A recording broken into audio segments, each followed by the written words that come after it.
Well. Hello, everyone. Welcome to day something. It's like, I think, 136, something like that. Thanks for being here, all right? We made it another day past the end of the world. So, yeah, what can we say? My cat is here. Ooh, let's go say hi to... Oh, no, he's not here. Where the hell is he? But she is here. Look at her beauty. Yes, Nala, we're talking about you. Alrighty. Welcome, guys. I'm just gonna have a chill stream for a little bit. Ooh, I need to fix something here. I see my screen. My camera got shrunk somehow. There we go. Wait, no. How did I break it? Okay, I guess that'll do. Oh, that means I broke it here too. Wow, another day, another technically broken stream. Let me. Hello, Nala. Yo. Hey, L. What's happening, L? Thank you for saying hi to Nala. She appreciates it. Jesus Christ, I'm gonna deal with this later because I'm struggling here. You know what? Today's just gonna be one of those struggle days. It's a wild time to be alive, okay? But at least we're alive, so there's that. What's happened in BC in the chat as well? BC says, well, you used a poor choice of words, my friend. BC saying boom. It's gonna be a great day. Interesting that you would say boom. You know what? Actually, I think I heard a couple blasts today. There was a few moments where like there was some kind of strong vibration, but then now it's like I wonder if I'm just jumping to conclusions as opposed to, who knows, maybe it was someone upstairs that was moving furniture and it just caused a little bit of a shake. But potentially there was maybe two concussive blasts or whatever that was like I could feel. But besides that, I think it has died down quite a bit. And from the little bit I was checking out online, it does seem like the amount of strikes have decreased. But yeah, listen, we'll talk about that in a bit. We're gonna have a chill stream. BC says it's gonna be a great day. Yes. Good job. Gambling. Wow, you crossed over the 500,000 mark.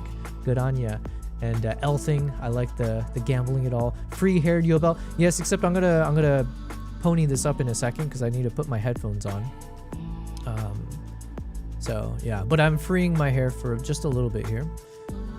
BC says sorry, it was the excitement of winning big on my 150k gambling. Yeah. I forgive you, okay? Except unless I die in a blast, in which case it's all your fault, okay? Welcome, guys. How is everyone doing? Thanks for tuning into today's stream. We're just gonna have like a kind of a chill session, you know? Just like every session. Have we not had a chill session? But yeah. But today will be a bit chiller than other times because I'm not in the mood to like properly do some like, you know, zenning out, editing videos and stuff like that. If we get to it, we get to it. But otherwise, I'm just here to have fun with you guys. Catch up on some of the news and yeah. We're just gonna catch up on what is the current situation of reality and am I able to escape? Can I escape reality here in Dubai? Those are some really big questions that I need resolved. Unfortunately. How's the music level? Hold on. Okay, I think the music's probably a little too loud, yeah? Let's fix it here. And then let me drop it over here.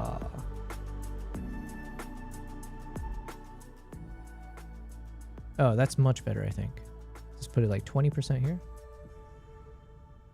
Okay, hopefully the music isn't too loud. It might have been blasting earlier. Elle says, time to have lynch at 3:49. Who we lynching today? Let me know. Yes, so perfect music level now. Oh, thank you. Thank you, Kavai. How's it going, Kavai? Man, I can't believe in an alternate universe, I was supposed to be flying out. I would be in Norway right now. Can you imagine that? There's literally an alternate path, an alternate universe where in this timeline, I had locked in this itinerary with Kavai's boss, I believe, or you said like summertime boss, where I would be spending about like 10 days doing a dog sledding expedition across the northern part of Norway in Alta, I believe. And in that alternate timeline, I would have been on a flight, if not yesterday, I definitely today, such that, actually, yeah, I would already be in Norway right now because I believe tomorrow is the start if it wasn't today, I believe tomorrow's the start of your Finmark. I forget how you pronounce it, but the whole dog sled racing is supposed to happen tomorrow, I think, right? So there is an alternate universe where I am freaking in Norway right now, doing what I love most and creating content for you guys, testing out the live streaming as well. There's so much, honestly, there's so much I was so excited for. Yeah, so we'd be in Norway testing out live streaming from a dog sled. I would be purchasing a Starlink while I'm there for that trip and then for future ones. I would be obviously creating more content with my Nikon ZR. There's just like so many things we had lined up, and it's out in the snow. It's like a crazy adventurous concept, and yeah, so that would have been fantastic. Unfortunately, in that timeline, we have a different president, and we have different leaders who make different life decisions, let's say, or big decisions in life. So yeah, we live in today's universe, the current one, where unfortunately, of all the countries that could be getting hit the most with missiles, do they say missiles? I guess I always say missiles, but missile sounds a bit more proper. Of all the countries to be getting hit the most with missiles and drones, who would have thunk it'd be the UAE? You know, the UAE, the one that's like constantly in everyone's business trying to start wars and stuff. Yeah, that's us, right? I'm saying this sarcastically, of course, because what the heck? What is this reality we live in where country, I'm just going to say, you know, country A and B is in a war with country C. And so country C decides to attack countries D through, you know, whatever, X, Y, Z of everyone else. It's like, what do we do? What the hell? What's going on, man? So anyways, that's the world we're in. So I can't travel now, but that is, I do need to deliberate with you guys. Hopefully you guys can help me brainstorm. I need to figure out how to leave this country within the next week or so, hopefully. I have, okay, hold on. Let me just catch up on the chat. Hello, Ayo, I saw your name pop up here. Thank you for being here. Elle says, in a timeline without Trump. I mean, in a timeline without Trump, who knows what the future looks like, right? Is it a green pasture paradise? You know, it's like that picture where it's like the futuristic world and there's flying cars and all that. Who knows? Elle says, lunch. Of course I know. True, in that alternate reality, I'd be up in Alta watching the start of the dog race too, live streaming with you. Yeah, man, listen, everything happens for a reason. I do cling on to that pretty strongly. You know, it's not like I'm very superstitious or anything, but I generally feel like the energy you put out into the world, whatever you project, you kind of create, I guess manifesting is the word of the day or the year, but you do kind of create your own reality. And I do feel like if you stay positive, you always view the bright side of things, you also attract other positive energy around you. When I say energy, I mean people who are attracted to positive energy. I mean circumstances, everything. So generally speaking, I do feel like, look, things happen for a reason, good and bad. So yeah, it's for the best that I'm not traveling right now. It'll be for the best if we don't end up traveling. Of course, I'll make it through doing whatever. You know, but I also do hope that I do travel because we have some epic projects a world without Trump being the president. Charlie Kirk not dying, but even though as someone who has the same religion as him, I like and hate him. A world without Trump being the president. Charlie Kirk not dying, but even though as someone who has the same religion as him, I like and hate him.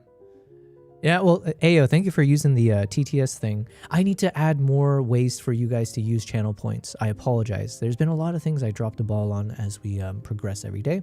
That's one of them. There's some cool things. You know what? I blame it on the fact that I'm streaming from my Mac because I want to use that thing. What is it called? Streamer bot? Or I forget what it was called. Some other people told me about it. But I use a Mac and I guess it's not compatible. And that allows you to do all these crazy things. Like you can use channel points to change my filter or to change the scene or make my lights flash. Or, you know, like if you want to see my cats, you can just like, you can manually override and, you know, switch over to my cat view or maybe shut me up. You know, it's like, I think that's really cool. I do want to figure out how to do that eventually. But yes. Ayo, listen, yeah, there's good and bad things that always happen, and that's such a nothing statement, but I have nothing more to share. It's just a crazy world. As crazy as things are here, There's crazier things all over the world. So it is a fresh reminder, even as people in Dubai, even as I kind of go through the ups and downs of like, you know, panicking in different ways or questioning if what I do we have to actually do, had a do full we have to potential evacuate, on what does this doing mean? photos. It's a reminder at the same time. If I actually had a full potential on doing photos. Hey, you can listen, there's no time like the present to start these things, okay? I didn't start photography until I was what, 20, maybe like 26, 27, something like that. 26 years old. Let's just go with 26. It sounds nice. So, Catch up on and I Chat didn't start doing Yobo. this video thing until like a year and a half ago, right? Properly. Catch up on chat. Yeah. Okay. I apologize. Yes, master. Elle says show pictures in the Discord. Oh, to Kavai. Oh wait, hold on, I missed that. My bad. I found a car event I need to attend in Switzerland. Okay, so Kavai is confirming the ceremony. BC, you're doing a car event. You need to attend in Switzerland. Oh, I know some people in Switzerland. Wait, what kind of car event? As in you're photographing, or you're selling a car? I don't know what a car event is. I don't know anything about cars. I just know how to press the gas pedal. I know how to drive automatic. That's it. Kavai says it's ALR. ALR. We can do dog sled live streaming. Oh, it's all right. Okay, I'm learning these slang. We can do dog sleds live streaming another time. Maybe in Svalbard. We'll see. Yeah, for sure. It's gonna happen. I am going to travel to Norway and I'm gonna live stream the shit out of it, and it's gonna be epic. I got all the gear. Okay, so we'll see. Kavai says, I can send from last year, but I didn't go since Yobel's trip was canceled. I figure it's not worth it. Oh, well, listen, I appreciate that you were wanting to go with me, but, you know, like you do you, man. You do you. Elle says, in an alternate reality, I would be working and not taking a driver's license because I'm out of a job right now. The TTS with custom voice isn't very loud and the default is very loud. I don't know how to fix that because the problem is now I'm routing everything. Oh, I should be able to fix that. Okay, I guess I'll just add that to the list of struggling to figure out which of my audio sources that's coming from. Maybe I have to make it a manual thing, yeah? Okay. Elle, listen, I hear you about the job situation. Man, it's impacting everyone, right? It will, if it hasn't impacted you, it will impact you at some point, right? That's just the nature of being an adult in this kind of society and what you do. There's like ebbs and flows, and to me, honestly, those moments when things are looking bad, I always greet them or I'm excited about it because those are the moments where you will survive. You know, as long as you have the right mentality, you will be fine, and your future self will thank you for the fact that you struggled in the present. But it's hard sometimes to imagine that future self being happy, but you know, think to your past. I guess it would be the way to say it. Your past self viewed your present self as the future self. And your past self, when you went through past adversities or struggles, felt overwhelmed by it. But hopefully you did overcome, or it wasn't as bad as you thought, or there was something that was a solution. And now, obviously, you're better for it. So it's like a continuation of that. I'm just rambling. We're spitballing some rambles. Elle says, have her car. Now I'm taking for semi-trucks. Ooh. Driving license for semis. Interesting. Yeah, but good for you for taking a driver's license. Yeah, these are like real skills, right? So the moment you have that license, it's like I guess it's equivalent of like getting certified, and you can, people rely on you for these like very manual effort stuff or technically skilled stuff. Is that the right way to say it?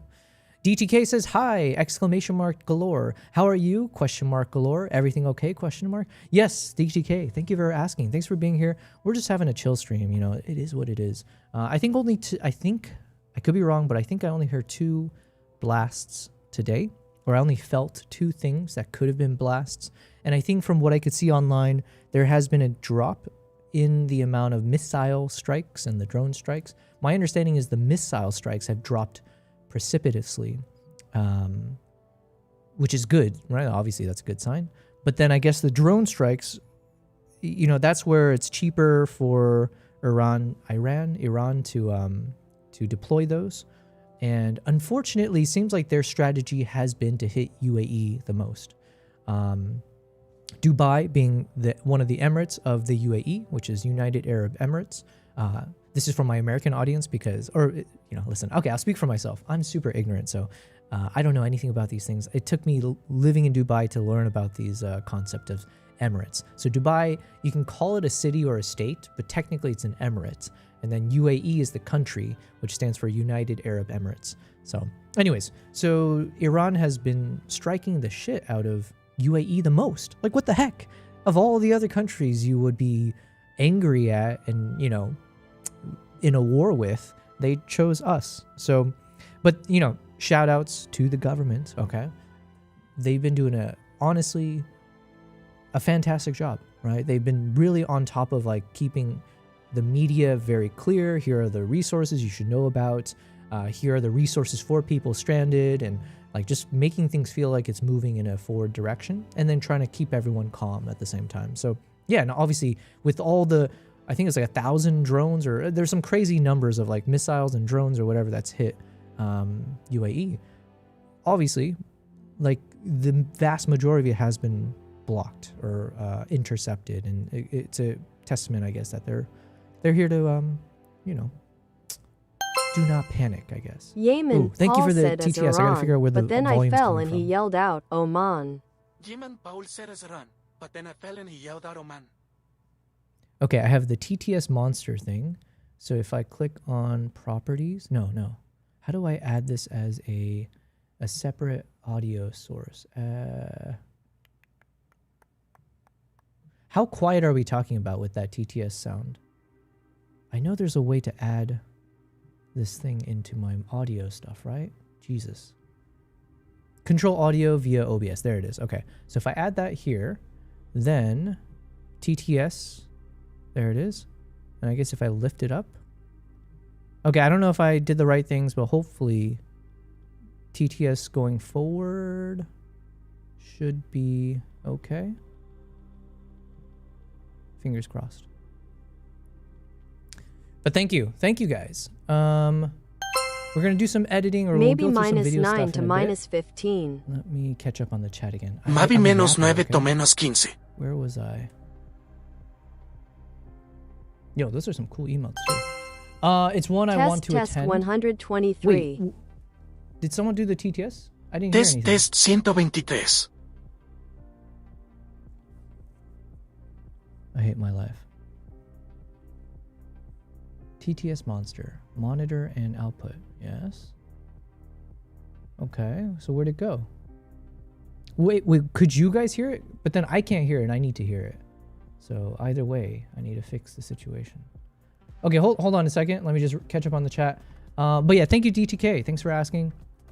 BC says there's one I want to attend. It's a car show display on ice. What the heck? That would be kind of fun to film. A car show on ice? Can you imagine someone keeps the car running and then the heat from the exhaust or whatever melts the ice and it sinks through? Oh. AO says I've sent it in the Discord. Ooh, let's check it out. And BC says brings out the biggest of the big when it comes to rare and truly exotic cars. This feels like a scene from 007. Wasn't there one of those Daniel Craig, James Bond movies where there's like some crazy car scene on ice?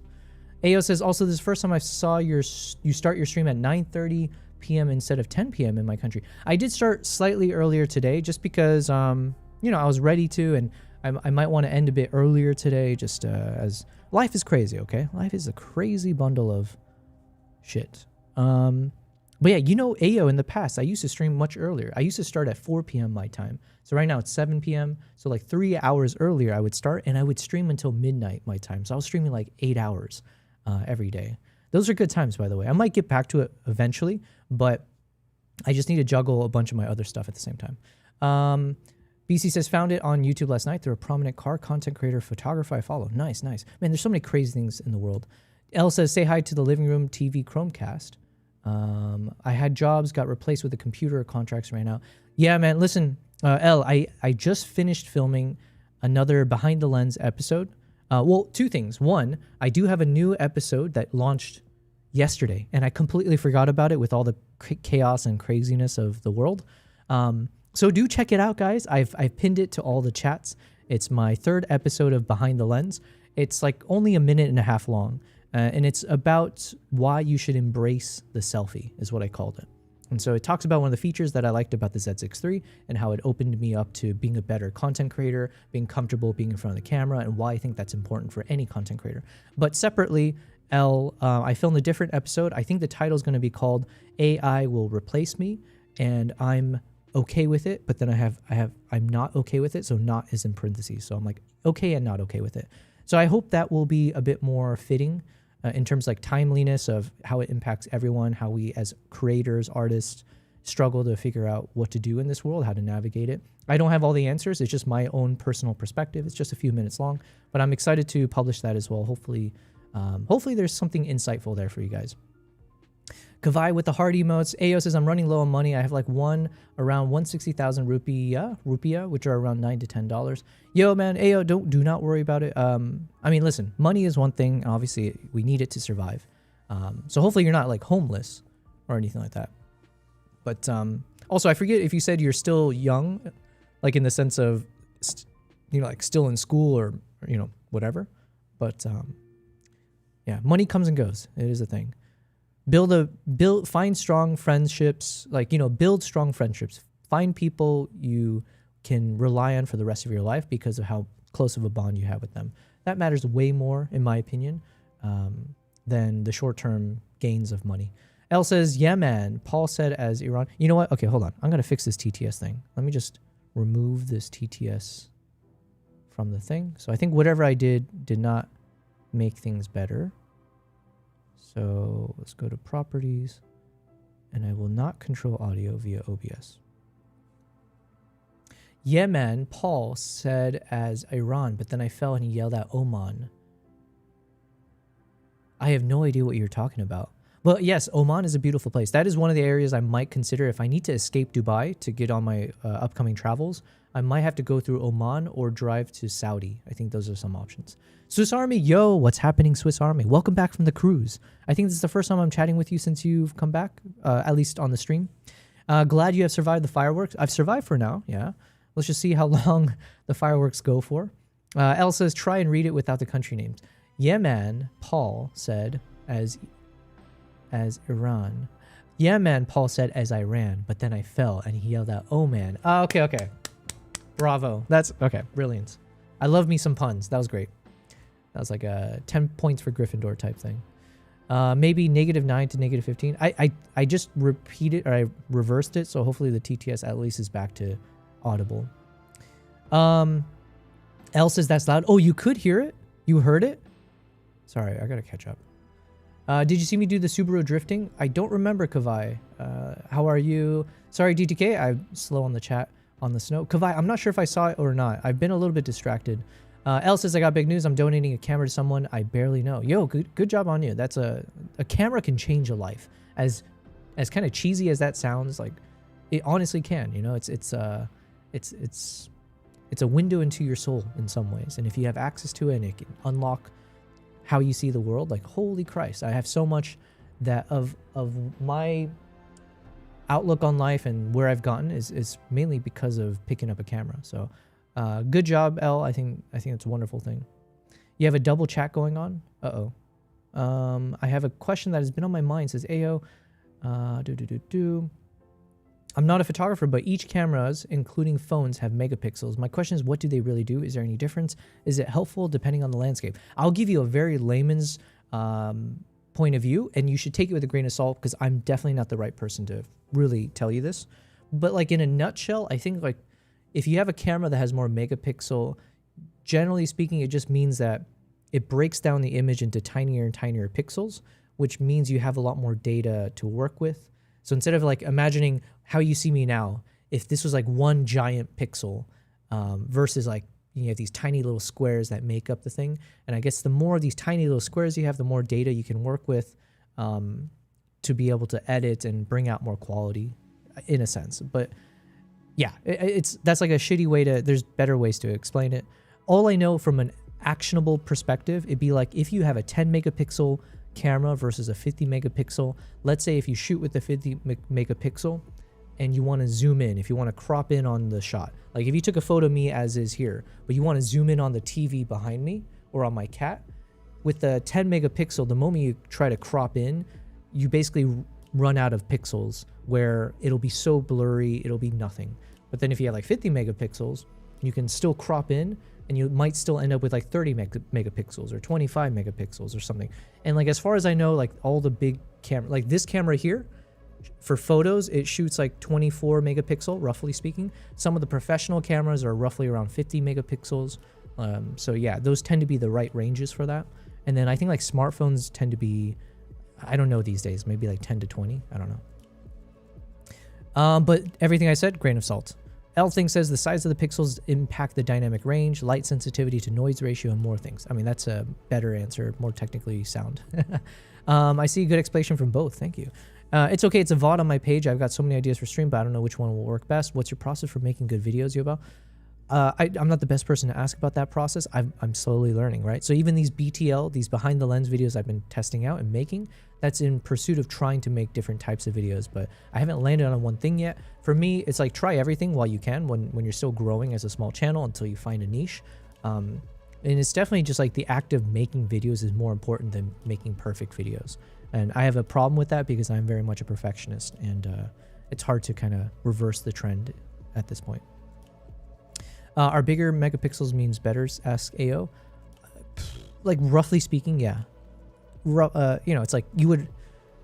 I'm sure there are outliers, but generally speaking, you would probably prefer a higher megapixel camera versus a lower megapixel. I think sometimes people would make a distinction for like low light situations. Like sometimes people will say having a lower megapixel camera could be better when you're trying to capture shots in the dark or in like very low light situations. Whereas like if you have too much of these like tiny megapixels, you might introduce more noise or other elements into the shot. I don't know. I've never really dived into that. I just remember hearing that as I was learning photography in the past, but I just never really paid attention to a lot of the specs. L says, Ayo, about 2 megapixels equivalent to 1080, 8 megapixels around 4K. Oh, okay. Well, there you go. All right. Lower megapixel. DTK says, yo, Bell. And Swiss says, lower megapixel can mean your pixel pitch PU is bigger. PU. Oh, yeah, that's one problem about megapixels, darkness. Have you heard of the Canon EOS R50? I have not. I have not. Should I have heard of this? Should we type it in? Canon EOS. Oh, wait, did someone ask about this recently? Someone might have just asked about this recently. L says, lower megapixel can be better for low light and dynamic range, but it's also heavily impacted by the processor with the noise. Gotcha. Well, okay, so let me just pause again and just say welcome, guys. Thanks for being here. Today's just meant to be a somewhat of a chill stream as we stay distracted from the noise of the world. So for today, obviously I do need to finish my Mongolia video, but there's a few other things I think I need to focus on because there is a chance that I will be traveling, or I need to escape Dubai, okay? There's a chance I might need to leave Dubai within the next week or two, because I have my very first of, like, I think 5 back-to-back trips potentially, although that might go down because of the current situation. But I have multiple travel projects, and the first one is coming up in 2 weeks' time. And this is one of the biggest opportunities of my lifetime, honestly. It is like, and I can't speak much on it, just know that I'm very excited, and it's cool to be on this type of project. However, it requires me traveling out of Dubai. And the other problem is now, without knowing what's happening with the current situation with Iran and the US and Israel and all of GCC being bombed essentially, and UAE obviously. So without knowing what will happen in 2 weeks' time, there is a concern I have that if I do not leave Dubai at the earliest convenience, the moment there is like an available commercial flight I can take, let's say, if I don't leave now, I don't know how I'll feel. As I just said, that everything happens for a reason and all that fun stuff. If I end up not being able to go on this once-in-a-lifetime opportunity project because I stayed in Dubai, and then when the day comes when I'm supposed to fly to this country to do the project, it's like, oh, Dubai airport's all locked down, your flights are canceled, blah, blah, blah. And here I am missing the moment, right? That's just like, I think that would eat me up inside, even though it's not really my fault, right? It's the way of the world. But it would definitely sting. So I'm currently considering like, do I just need to pack up all my shit, like all of the shit that I might potentially need for my upcoming projects. So I'll have to, it's going to be a lot of bags of like camera lenses, camera accessories, my clothing, everything. But should I just do that and maybe stay with a friend elsewhere? I have a friend in France I forgot about. Maybe I could stay with him. I have a friend in Germany. I can maybe stay with her. I might reach out to someone I know in Portugal, possibly. Or yeah, so those are the current options I'm thinking of. Like, should I just leave? And then from there, ideally, there shouldn't be any flight issues is my hope. So then, yeah. So that's a current thing that okay, if I'm being real, that's definitely been stressing me out in the back end. Or when I say back end, I mean just like in the back of my mind. Because we're already on the 5th of March and these days go by very quickly. Okay, I don't know why I brought that up. Ooh, okay, let's test the TTS here. You still have the double chat box. Oh, I have a double chat box. You still have the double chat box. Thank you. I didn't even notice. Huh. Where's the other chat box? Ah, here it is. Thank you. Namaste. Man, this is so cool. You guys are so helpful. Professional streamer, yeah? L says lower megapixel can be better for low light and dynamic range, but it's also heavily impacted by the processor with the noise. Oh, I think I read that, sorry. Swiss says, think of it this way, 1 million bucks versus 10 million buckets. Oh, sorry, 1 million buckets versus 10 million buckets in the same size box. Your 1 million bucket is way bigger per units.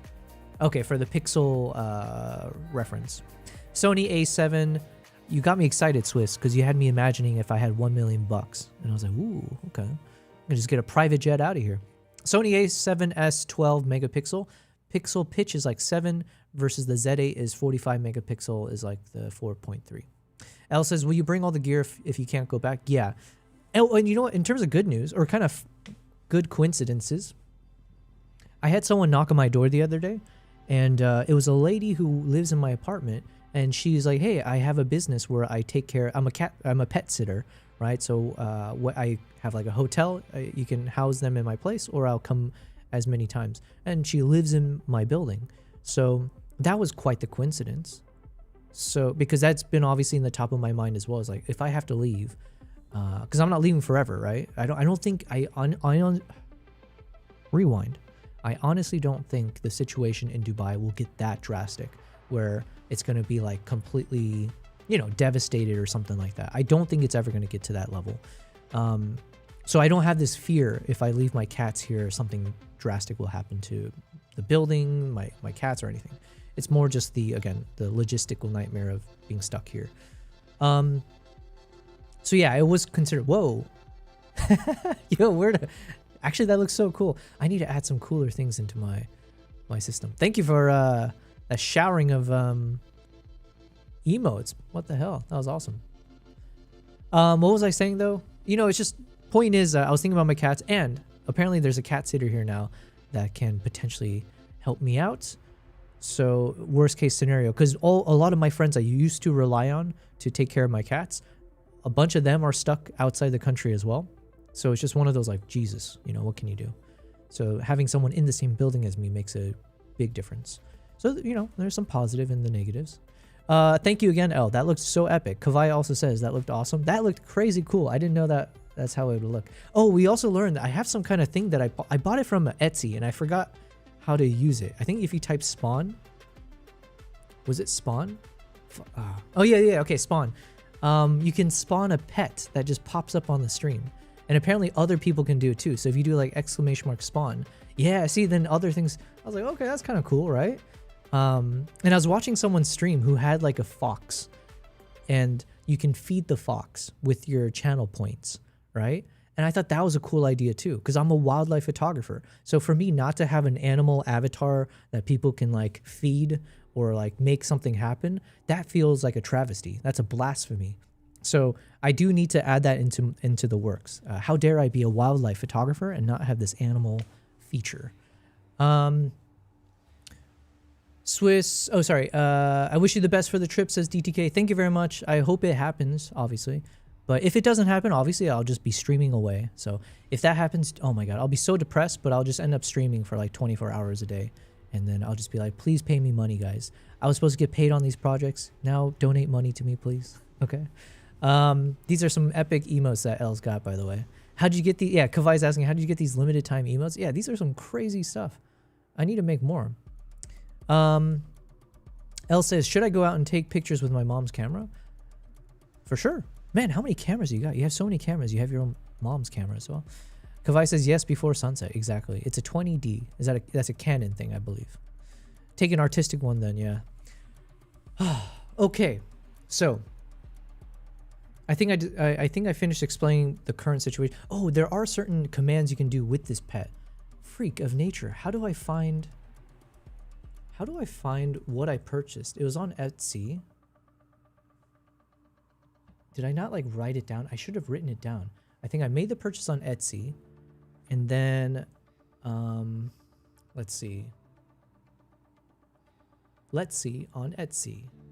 What would I have searched? It would have been like live stream pets, maybe, right? Let's see if I can find it. Custom chibi cute stream pet widget. Is it one of these guys? Let's see. No, it's not that one. Because there was a few commands you can give it. You know what I mean? Maybe if I just type a bunch of random things, it might work. Like if I do pet, would that do anything? That didn't do anything.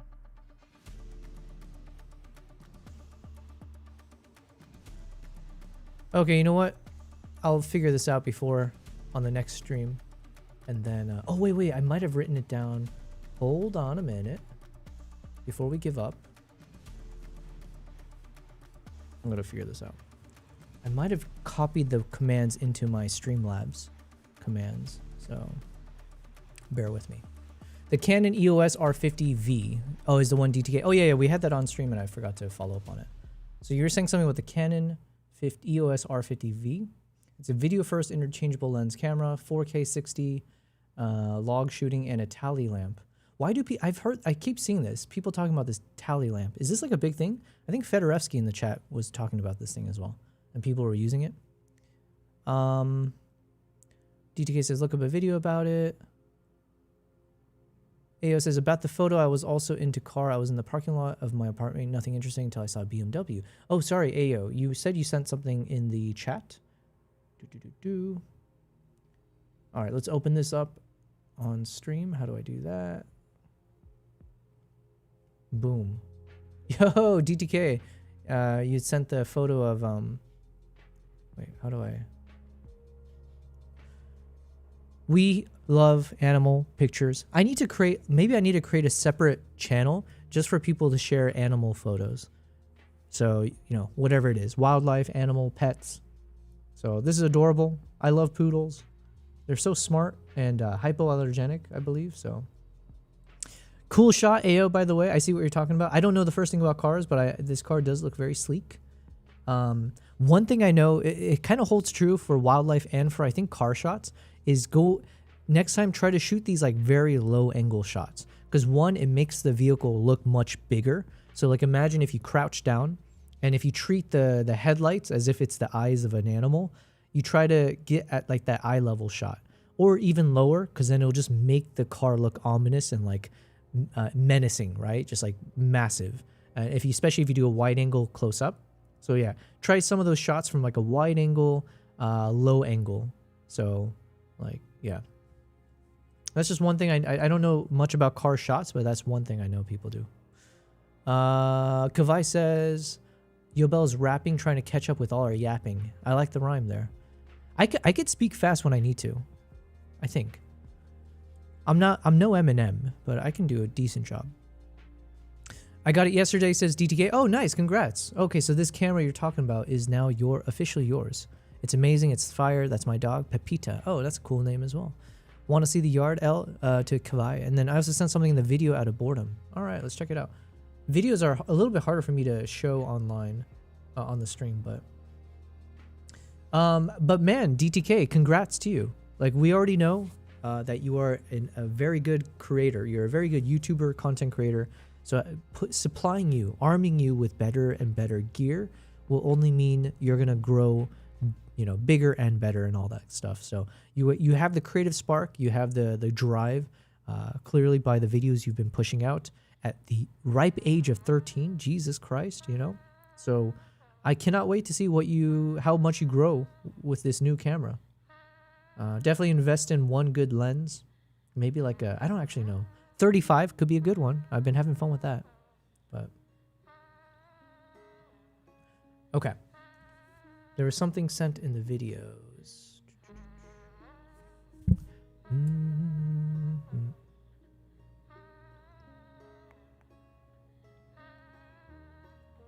Give me a second.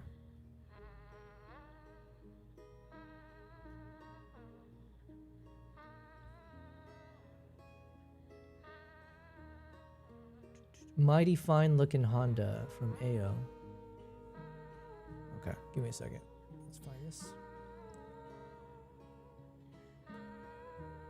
Ooh, I just felt the blast. Dude, this is a badass car. Ooh, and one thing we learned from our filmmaking, so I believe the terminology for this is a tracking shot. Actually, technically, I learned it from wildlife as well, but it was more from when I was doing video work.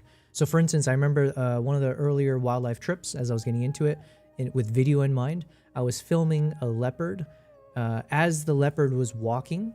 So imagine the leopard walking from like left to right or something. Oh, here, I'll use this. So like left to right. And as it was walking this way, my Jeep was moving at the same... Basically, you're trying to time the Jeep to move at the same pace as the animal.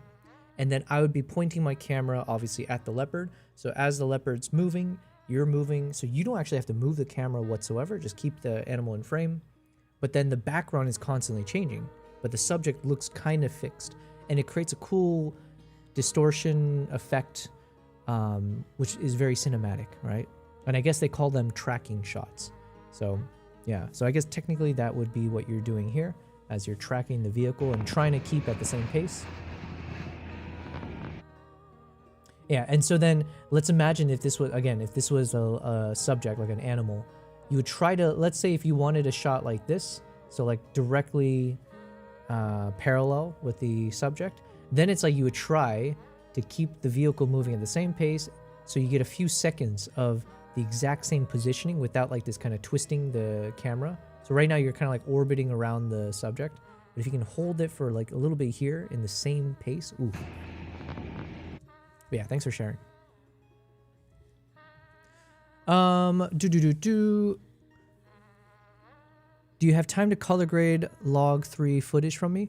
Possibly. Just okay, the only reason I pause on that or hesitate, DTK, is right now there's a few exercises I need to do. If once I start doing real stuff right now, I need to kind of review some of my footage myself, because let's say if I end up traveling, if I do end up somehow leaving Dubai in the next week or so, I need to also preempt some footage to work on that I can take with me or that I can give to my editor, because times are very crazy right now. It's very unpredictable.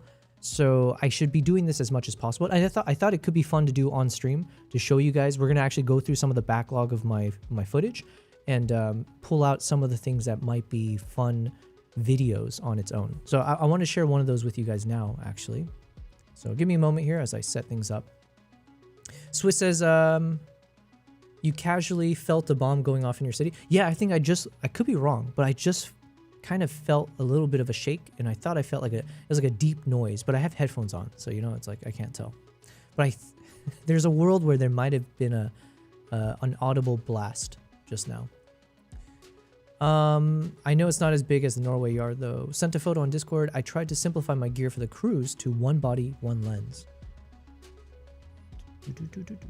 Where is it? Oh, here it is.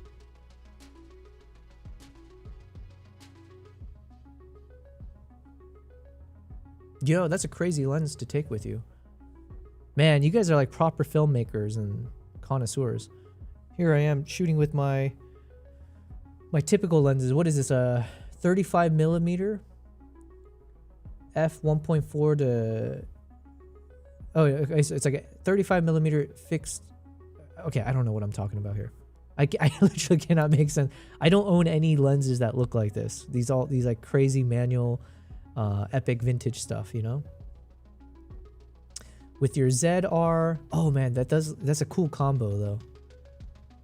So this is the Tech Art TMZ02, and it's a 35 millimeter f 1.4, and I don't know how to read the rest of this.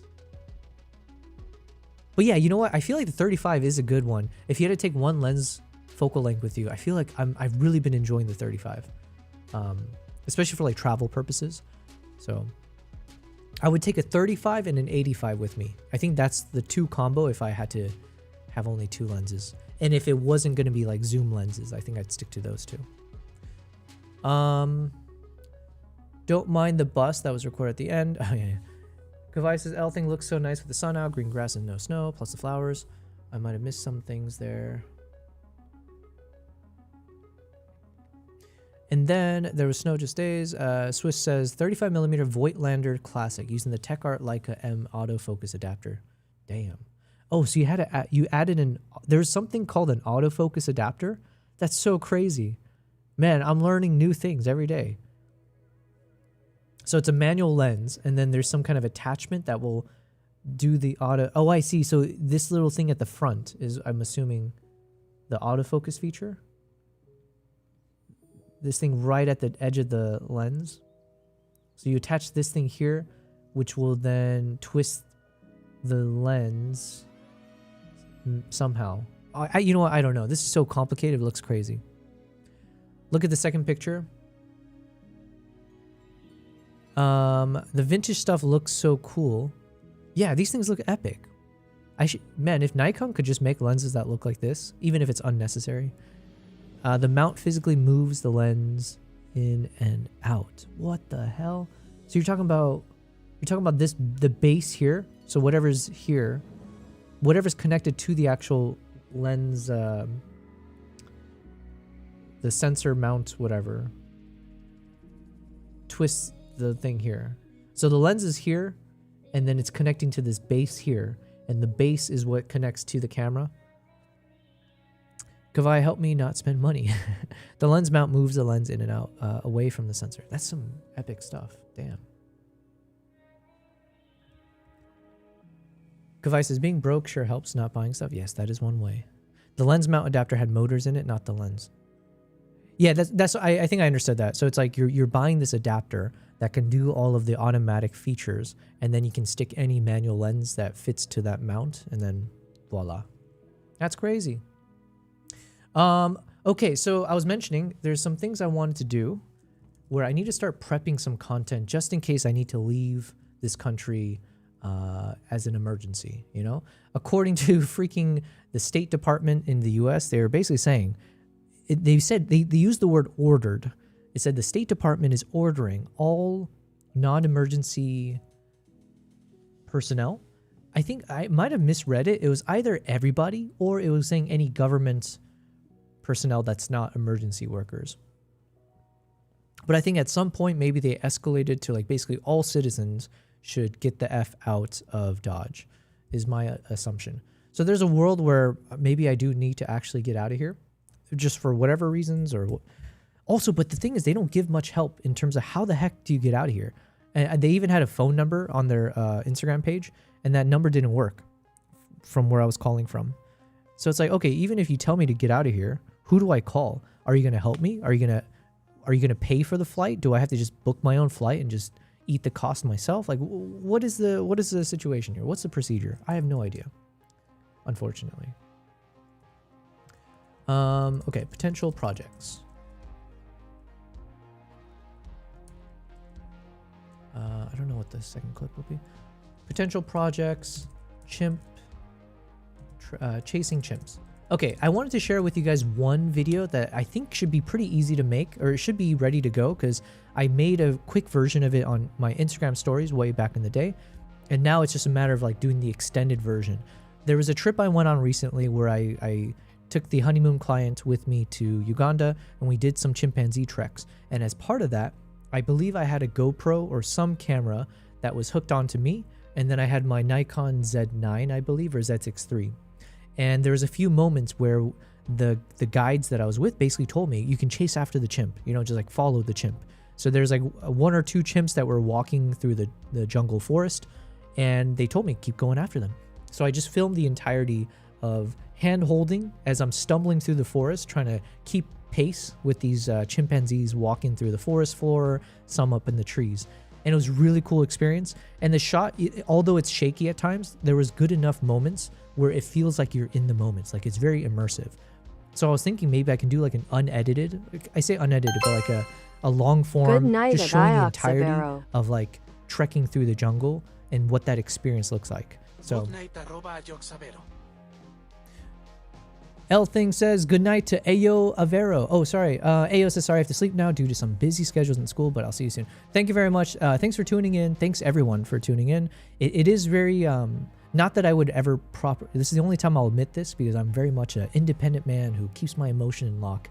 But it does feel nice that you guys are here keeping me company as the bombs fall all around, you know, as the, what's that one American patriotic song where they say, something about bombs bursting in air. Oh, that's our national anthem, isn't it? Star Spangled Banner. The bombs bursting in air. There we go. Yeah. So as the bombs burst in the air, it's great that you guys are tuning in. Hopefully you guys are tuning in not because you want to see what it's like if a bomb hits my building and you get to see it live. Although, you know what? I wouldn't blame you guys. That would be some crazy, that'd be a crazy way to go. Kavai says, I think Yobel would like the donos. Yes, of course. I would always appreciate donos. Listen, there's a chance, and I'm not even... Okay, in a world where if all of my travel projects that are coming up in this next month, if I can't travel, I'm talking like potentially tens of thousands of dollars. That's a bit on the higher end of things. But there is a chance that I'm losing thousands, and definitely I'd be losing thousands and thousands of dollars of my income, because these were projects, you know, this is what I do for a living, right? So in between the streaming and as I figure out my content creation stuff, it is trying to do these workshops, it is trying to travel the world for myself, bringing others with me, or for these new types of projects where I'm part of a crew. And so, yeah, it is kind of crazy times, because that's money I was relying on, you know, like actually, like that was genuinely what I do for a living. So I imagine it's like almost maybe like COVID times for a lot of people who are in this world at the time. United States Eagle can you see, by the dawn's early light, but so proudly we hailed at the twilight's last gleaming, whose broad stripes and bright stars through the perilous fight, o'er the ramparts we watched, were so gallantly streaming, and the rockets, red glare, the bombs bursting in air, gave proof through the night that our flag was still there. Say this, that star-spangled banner yet wave o'er the land of the free and the home of the brave. You know, that was very fitting. That was very fitting that it was a very Hispanic accent, given current times in the U.S. Doing a little trolling, I liked it. You know what? I felt so patriotic in the moment, so thank you very much. Gracias, mi amigo. That's as much Spanish as I remember. The Danes, L said, sorry, I missed some things. Swiss said, I stay broke because of buying gear, so we're in the same place, bro. Yeah, it is what it is. The Danes, says L, in the UAE currently aren't getting help from the Danish state and have to fly through the US because nobody wants to fly through Iran. Yeah, I did see there were some people that were getting flown out because their country was helping them. I was like, what the heck, man? Where's my country? Where's my help? And then there was something that was trending where it's like the U.S. government flew some high-profile government people, but then they also took one of these like TikTok stars with them, and it was not a good look, because it's like, wait, you're telling me you got a private jet just to fly out this TikTok influencer and some other government people? And it's like, okay, well, okay, I see the priorities there. Ayo says, oh yeah, sorry. Good night, Ayo, if you're still here, but thank you very much. Kavai says, hello to Skull Bazaar. Oh, hello, Skull. Thanks for being here, Skull, and thanks for using that spawn thing. That's the only command I remember that comes with this little avatar thing. I'll need to research later what the other things you can do. There were like literal things. You know what? Part of me thinks there was something called pizza. Could that be it? Yes. Look, my guy's eating pizza. So I unlocked this one. So as part of this thing, you can basically unlock your own pets. And, you know, it's like randomized, which is kind of cool. So everyone gets something different. So I unlocked this freaking cat ninja, which I thought was so fitting because obviously I got my cats. You know, we got our cats over here. Oh, both of them are here now. Nice. So since I have my cats, so look at this. Look at this. Hold on. Let's go to this one. If you do ! pizza, there you go. Look at him eating that little pizza there. I guess maybe next time I'll make the pets a bit bigger as well. Guy in Dubai gets hit by missile in apartment during stream. That would be pretty vile, right? Listen, that would be a way to go. As long as I die instantly. That would suck to have a extended death. But you know, if the stream kept going, then we're talking.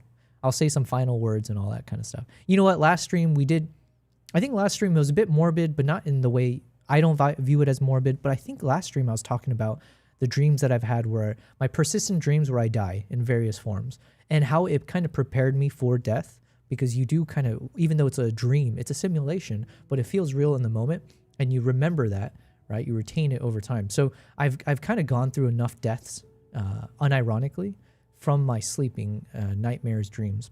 So I do kind of feel somewhat prepared for when the real time happens. So, you know, a bit morbid, but I don't view it that way. Is it on LSF? Yeah, no. Kavai, I think L was saying, imagine that would be me if the missile hit my apartment. It'd be a way to go. L says, joking, that would be Yobel, as he says something like, I hope you're not here to see me get hit. Yeah. No, I do hope you guys are here for that. Listen, you guys are special. I want to send you guys off with a bang. Okay. Kavai says, oh my, didn't catch that. Yeah, it's all good. Katzenell and Boggin, thank you for being here. Katzenell and Boggin says, good day. Good day to your cat's elbow. But hey, your stream numbers would blow up. Yeah, but who would take over my stream?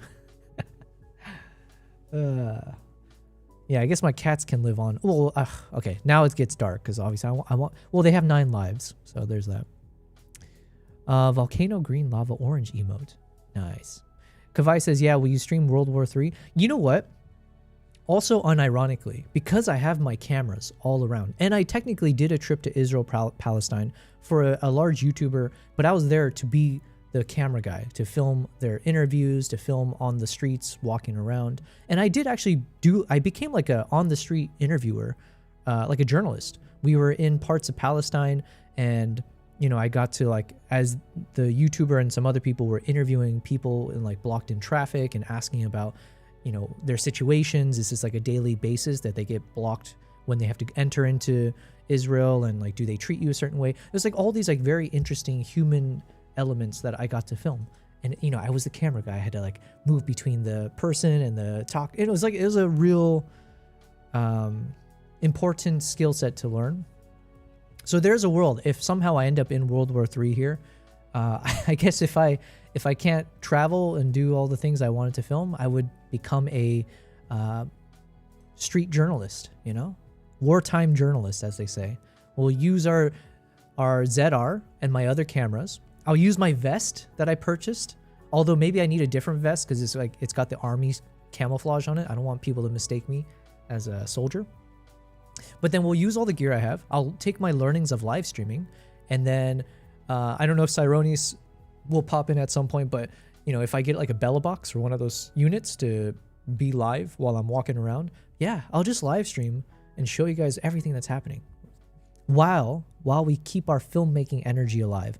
So it's like I'll be filming things, and it's like missile strikes, boom, big explosion, and obviously I'll be filming it. But then at the same time, you guys would be asking question, oh my God, what lens are you using for that? And I'll be like, oh, this one is like I'm using the 70 to 200. That's what and so right now I'm at like 120 something focal length, and I'm using, so I'd be sharing knowledge as the bombs burst in the air. So we'll keep it light with all the dark, you know?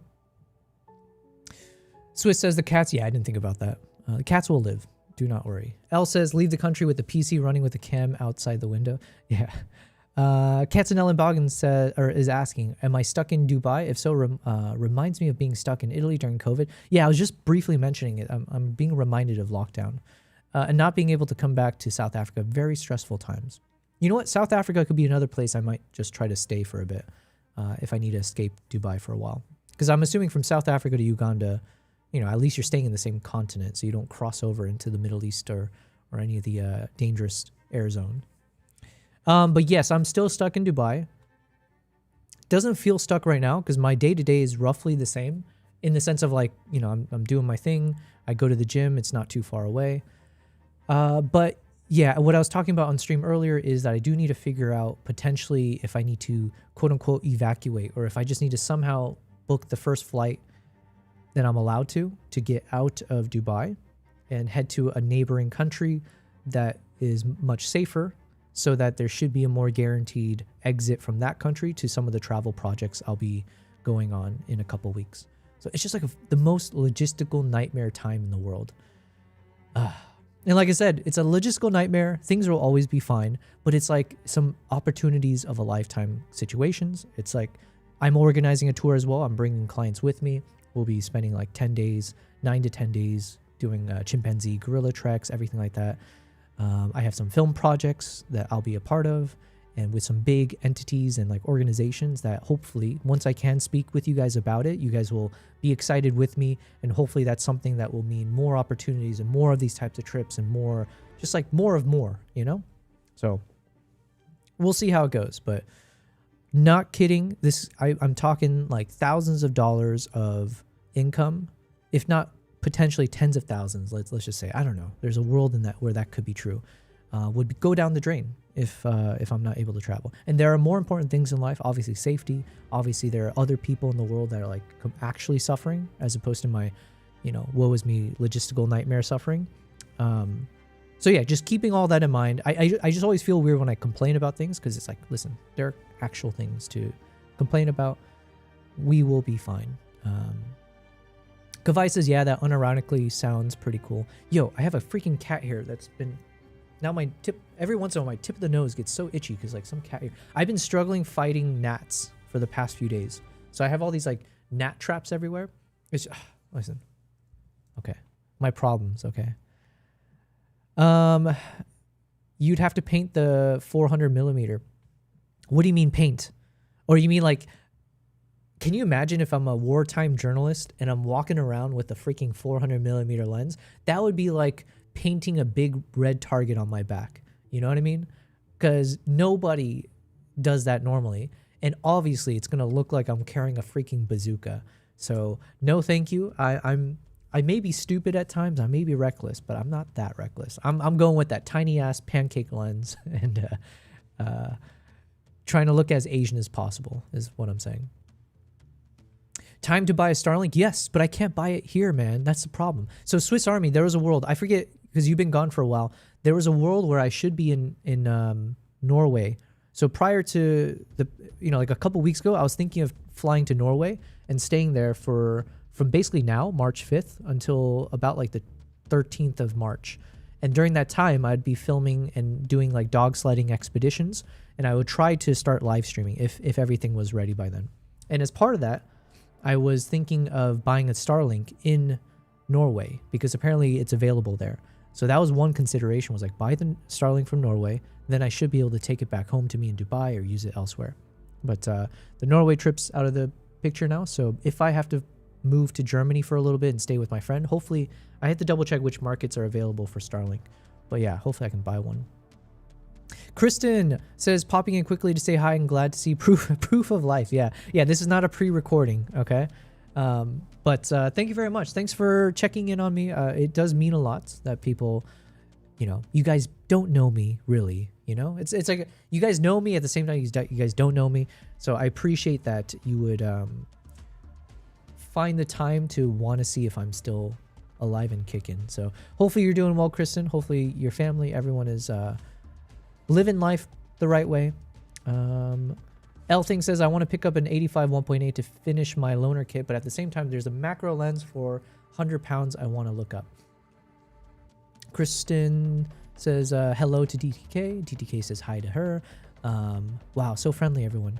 We were just discussing you, DTK, says Kristen. I told you about I'm helping my 9 and 7-year-old sons build a YouTube channel. Yes. Was that last stream? I forget. But listen, DTK, I shout you out every once in a while, man, because I genuinely mean it when I say your work is some fantastic stuff. And it's very inspirational that you're only 13 and doing that. They're probably going to teach me though. Yeah. What is their YouTube channel called? Okay, so let me just quickly talk about what I was trying to do. Hold on a second. Let me see if I can find the link.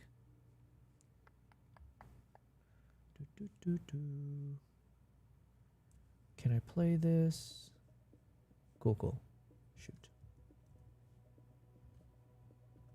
All right, I want to show you guys briefly. This is from my Instagram stories from a while back, but this is from my trip to... Oh, no. I can't see it? Okay, let me try from... Let's try again. I guess you have to be logged in to freaking watch that? But how was I playing it earlier? Or maybe there's like some kind of a limitation on it. Give me a second.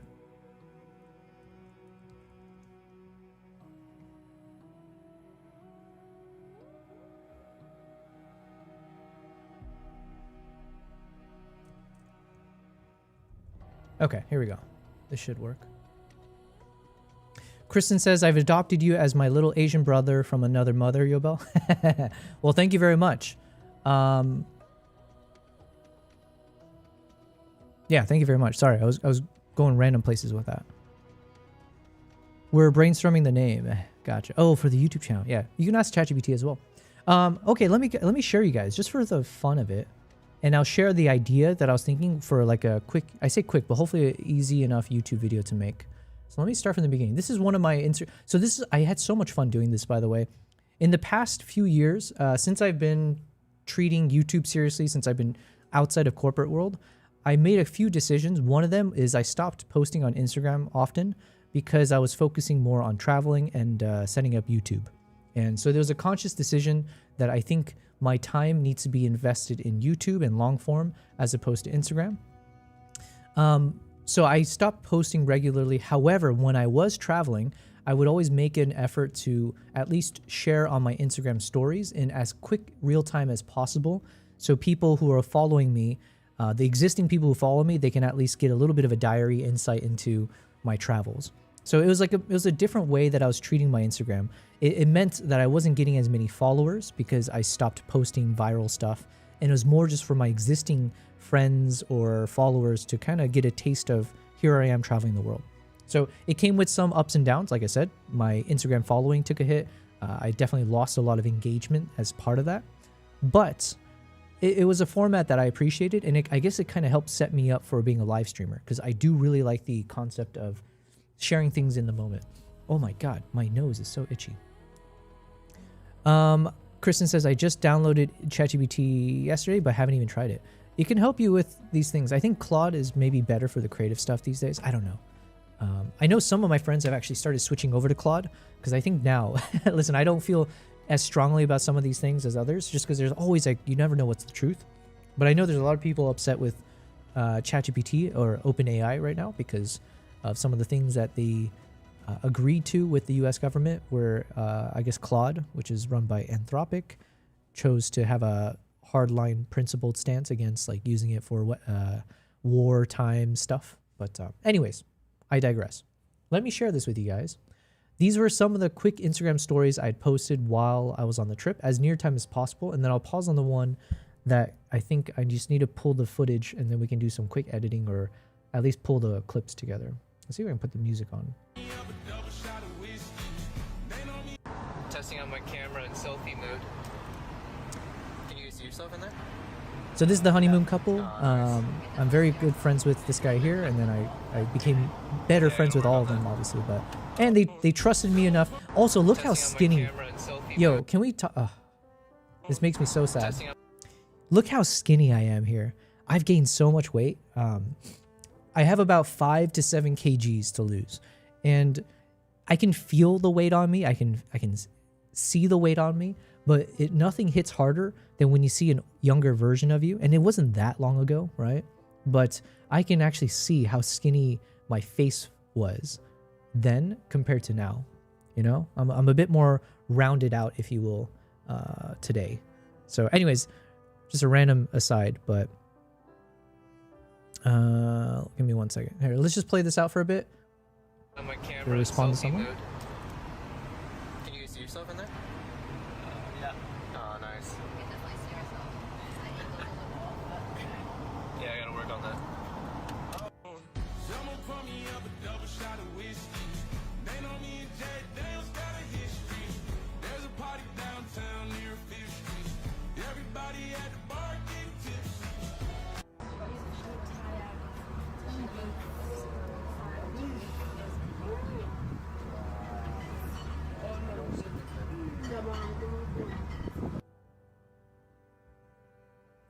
Okay. But the USA... Katzenellen Boggin says, but the USA is still using cloud as we speak. It's been confirmed despite what the CEOS said. Yeah, I did hear about that. I guess maybe it's hard to wind down from stuff. You know, it's a government. Everything's going to be slow. They are using it in Iran. Yeah, that's what I heard as well. So anyways, so this trip, I was with the honeymoon couple. So my objective was to capture good, beautiful footage and photos of the couple. And I love doing that, by the way. I don't like being in front of the camera for these things. So I was just spending all this time, and they didn't care at all. They didn't care about getting awesome photos and stuff, which made my life easier. But yeah, so I would try to get all these behind the scenes moments. So trying to get them being like cute couple stuff, right? Then, you know, we did like and I was like basically third wheeling the whole time. Okay. I'm going to turn off the music for a bit, because I'm sure I'm going to get hit with all the copyrights.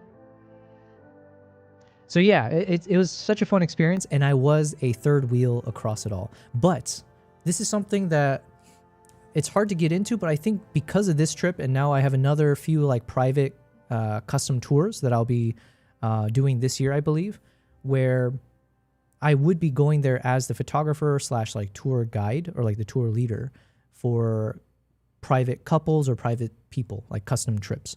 And so I'm really grateful that I got to do this trip. I'm grateful to them for trusting me to make sure they had a wonderful experience, figure out the entire itinerary, capture all the photos and videos of them and their, you know, it's a honeymoon, right? So in their memorable experiences.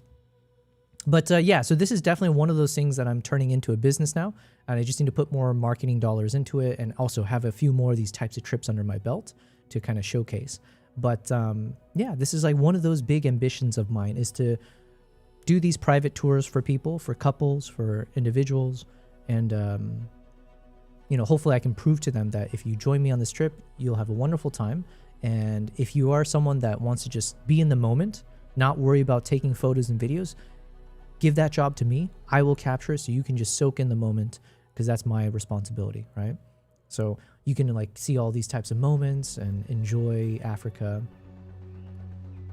So yeah, I would be capturing these types of moments and sharing it. Let's see if I can show. This is really cool as well.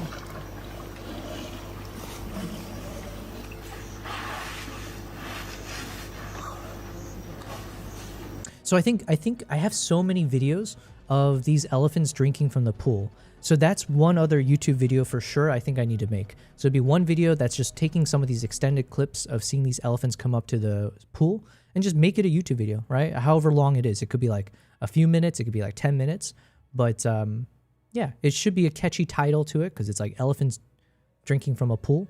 And the footage is good quality, because I shot it with my Z cameras. So this is the exercise I need to do now, more importantly than my Mongolia vlog, because in case, like I said, if I get evacuated, or if I have to leave Dubai and I don't have access to all these big hard drives, I need to do the effort now to select all of these footage, put it onto a portable SSD, so that if I travel, I can still work on these things. So this is one of them. So I should write this down. So one of the potential YouTube videos that either I or my editor can work on is this elephant pool. Elephant pool video. Oh, my nose. What's going on? But the Katzenellen Boggin says, what kind of zoom lens do you own, and how much are they used compared to primes? I used to use my 24-70 and 70-200 f2.8 lenses all the time on my travels.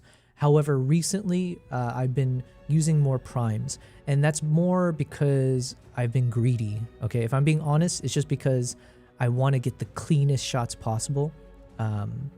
But also, like, I don't know, there's value in having a zoom lens for filming, because obviously you can adjust the frame immediately and get the shot. So for instance, these upcoming trips, I don't actually know what will be my go-to lens. Like if yeah, I don't know. It's a good question. I've become a little bit chasing the shiny object and like wanting to always use my f1.2 lenses. But the 24-70 and the 70-200 2.8. Those are my main zoom lenses that I own, and they're fantastic lenses. So I need to like go BRB and blow my nose or like get rid of this cat hair. I'm just messaging. Hope you are safe, says Markman. Yo, Markman, it's been a while. Long time no see. Thank you for thanks for checking in on me. I am still alive. I think only there might have been two what do you call it?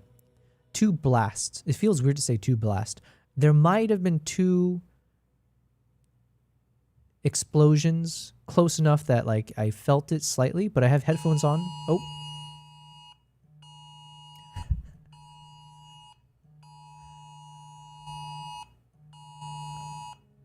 Well then, talk about timing.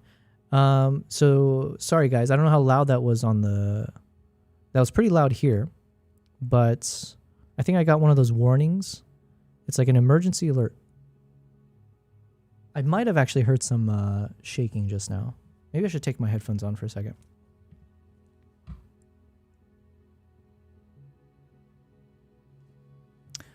Okay, so I got one of those alerts. It says, emergency alert. Due to current situation, a potential missile strike. Due to current situation, comma, a potential missile threats, comma, seek immediate shelter in the closest secure building, and to steer away from windows, doors, and open areas. Await for further instructions. Interesting. Man, they make it sound so ominous, don't they? Okay, how come I can't? Where is this message? It's like an alert, but it's not an actual SMS. Okay. Well, guys, how crazy is that? Okay, I'm going to stream a little bit without the headphones just in case I need to like pay attention to my surroundings. So Markman, thanks for being here. Proper timing, okay? What was I saying? So I think there's a few, maybe I might have felt a few, like a couple blasts during the stream earlier on. And then just now we did get that emergency alert. So it sounds like, you know, there's still more stuff coming our way. But like I'm also so far away from a lot of those, I'm far away from all the landmarks of Dubai. I'm in a very residential neighborhood.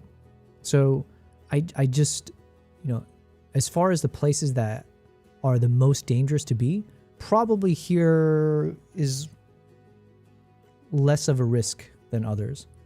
I was in Cancun and people were worried about the cartel issue when I went. Oh man, I heard about that. If it was recent, the craziness there with the airports and everything, geez. Hopefully you weren't too stressed out, and sounds like you made it out okay, so good on you. We're all suffering through our little crises here. Crises? Kavai's asking, will you need to go to the bomb room? As if Dubai's got bomb rooms. This is not Israel. We do not, I don't even think there are bomb shelters here. Kavai says inside apartment is fine enough. Yeah, I'm not in like a high rise anymore. So hopefully it's a bit safer. And like I said, I'm fairly far away from other places. Man, the place I used to live though, that would have been actually more dangerous because I used to live in the place called the Marina. And so you're literally along the sea coast. Literally, I'd be like a 5-minute walk to the beach, right? Beautiful place. I love the location so much. But then my landlord evicted me. I've shared that story before. Maybe I'll get into it again in the future. But I used to live up on like the 30+ floor, high up.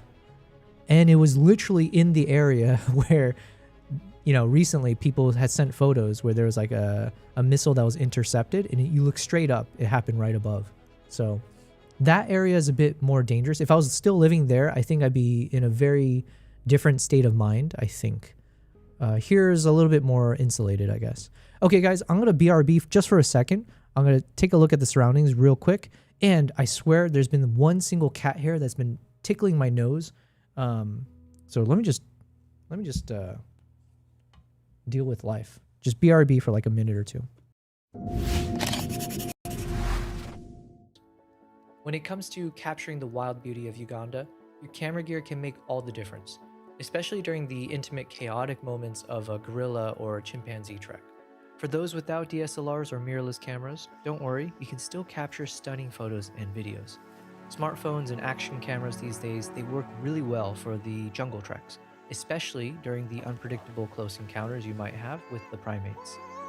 I also use a mix of my Osmo Pocket 3, iPhone 15 Pro, the GoPro, Insta360 X4, and Go 3 to ensure that I never miss a shot. I usually travel with two cameras, my Nikon Z9 for my primary wildlife shots, and my Nikon Z6 III focused on capturing all my day-in-the-life travel moments. During guerrilla treks, a 70-200mm f2.8 lens is my favorite for its focal range and incredible versatility, and it performs really well in low-light conditions within these dense forests. I've also had great success with an 85mm f1.2 lens for its exceptional low-light captures on these treks. Okay, I'm still alive, guys.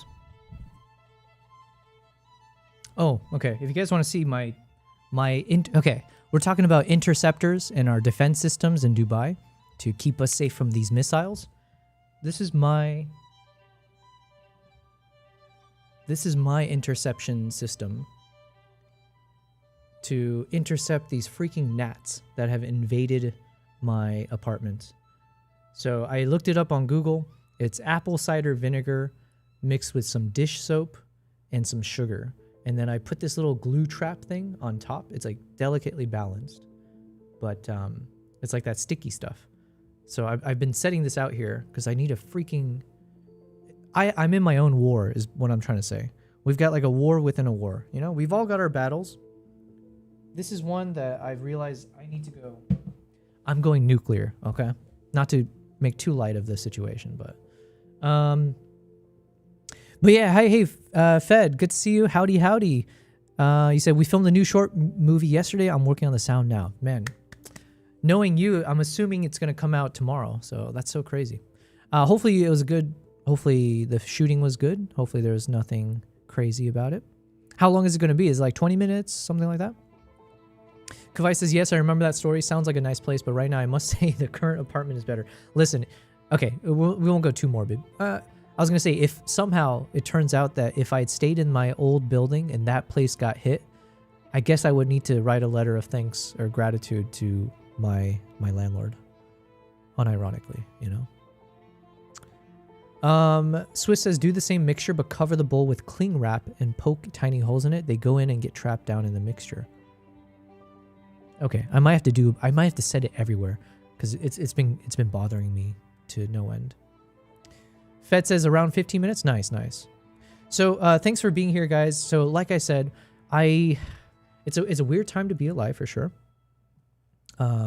Just trying to chill. So I'm not going to do much of the video editing today, I think, but I am trying to prepare a few different video footage from my trips all around the world in recent times. So hopefully this will be actually exciting for you guys. So listen, for all of you guys who've been watching my streams in the past like 2 months or whatever, you've been inundated with the clips of me editing my Mongolia stream, right? You guys must be sick and tired of hearing the same Mongolian song that you guys can all sing along with me, right, at this point.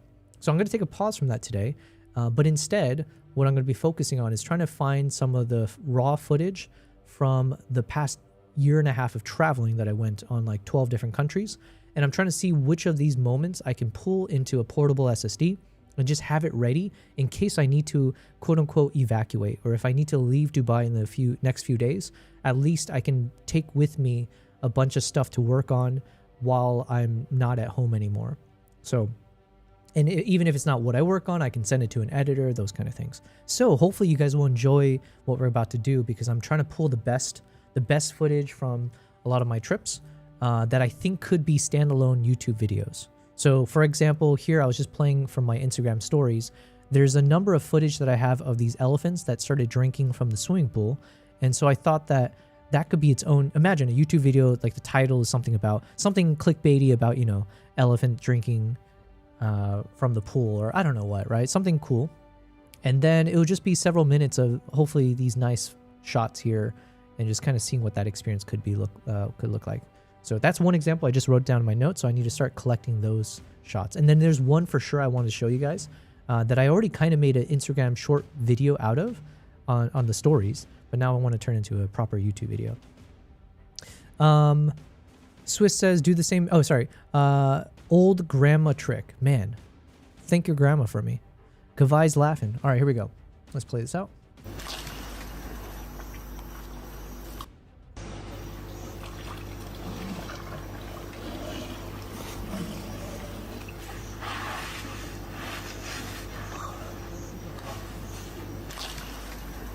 So yeah, I can just like stitch a bunch of these moments together, and it's such a unique experience, right? Why wouldn't people want to watch it?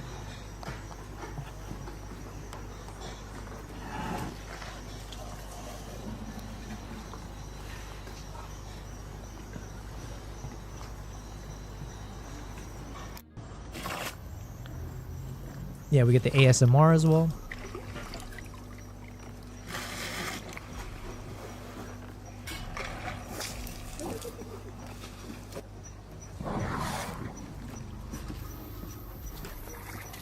Oh, I wrote it here. So this is the Nikon Z6 III and the 85mm f1.2 lens. Yeah, I was like, I've been using that 85 for so many of my trips recently. It's, I think it's basically almost become my favorite. It's top for me. It's class. Apparently I learned a new word. People say it's class. And here I am. Look, or not me, but I would take these lovely photos for my clients, okay? So in case you know some rich people with a lot of FU money who wants to travel the world and see some wildlife, show them my profile, my account, let them know I will take their photos for the entirety of their trip. I'll take their videos, you know, however they like it, but primo stuff, okay? With elephants in the background, right?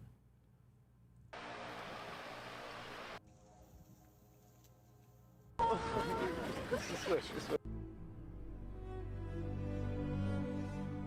gonna mute the music.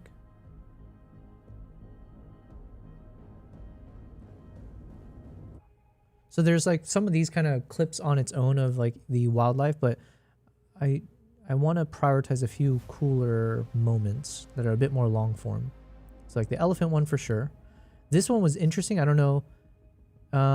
Yeah, this was interesting because we got to see the painted dogs, and they just successfully hunted one of those smaller gazelle animals. I forget what it's called, like a springbok or something. And here you can actually see the painted dog was walking off with the head of the springbok. Very gruesome, but kind of crazy.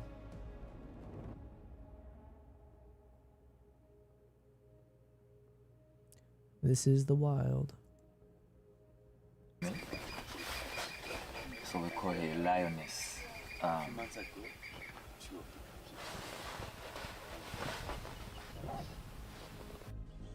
can tell by the teeth. Yeah. So the hyenas paw almost look the same as those of other kids. By the way, this is the microphone. This is the audio from the Nikon Z6 III. I don't know if I had a shotgun mic on this. Maybe I did, but the quality is excellent. So you can tell by the teeth. Yeah. So the hyenas paw almost look the same as those of Kavai says now that's a tame Impala. Yes. Other kids. So imagine this view, guys. This is what I want to capture for you guys on the live streams, right? So I'd be waking up early for the morning safari drives. And then imagine showing you guys this. This is like the craziness.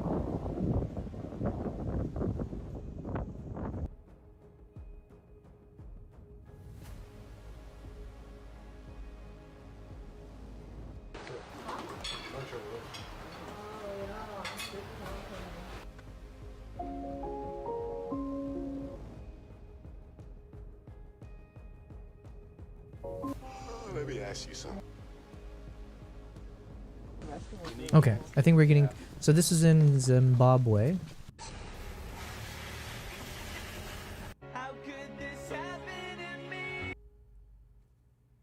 And then eventually we go to Uganda where we do the chimp trek.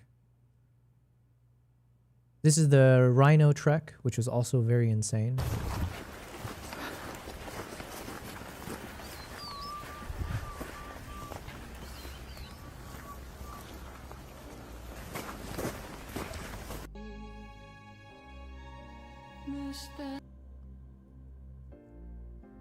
All right, so that's a rhino. This was in Zimbabwe, different part in the Manapools National Park.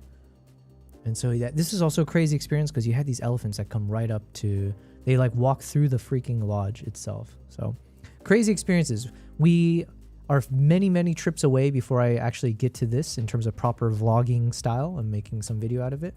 But like I said, I'm doing a bit of shortcut today. So we're just going to try to see if there's some key moments that could be standalone YouTube videos that I can start either bringing with me on my upcoming trips, or if I can give it to my editor to kind of work through during the end of the world, essentially.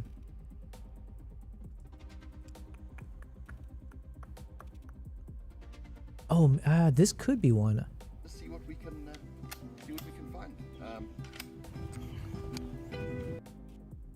Basically, we did like a walking trek, and this is so crazy because you can't necessarily do this easily. You need to have a guide with the rifle who's like trained for this, because you're literally, this is like in the national park, right? We are smack dab. If a lion shows up, that kind of thing. Or as you can see here, this elephant. The elephant ended up charging us, by the way. I didn't get it on film, but it literally charged us to the point where our guide was telling us to all hide behind him and like back up. But yeah, it's such a crazy experience to be on this like walking safari.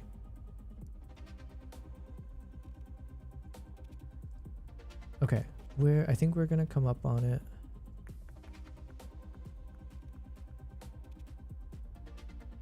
Man, how are you? I'm okay, James. How are you? Good to see you. Yes, yes. Yes. Mustede. Yes. Muli mchila chukuru. Nikakisara twenize. Boss aza kutoka kwa matulindo. Charo tasimbora chale. Ari matoke mtu. Akujana nzo mucharo. Yes, muzungu kilia. Nice play. Konka ndimkuza. And one of my favorite parts again is like the kids of Uganda. It was like they're as you're doing the drives, when they see these tourist vehicles, they're like so energetic, positive. They're always waving. It was like, it's such a cool experience for sure. So all right, but okay, here we go. We finally got it. Okay, is it this one? Well, not this one in particular, but I think it's coming up next.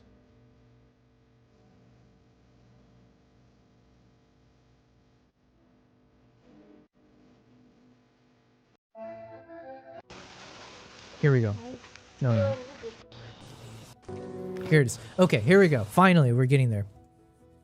Kavai says lively and the dub. Yes, W's.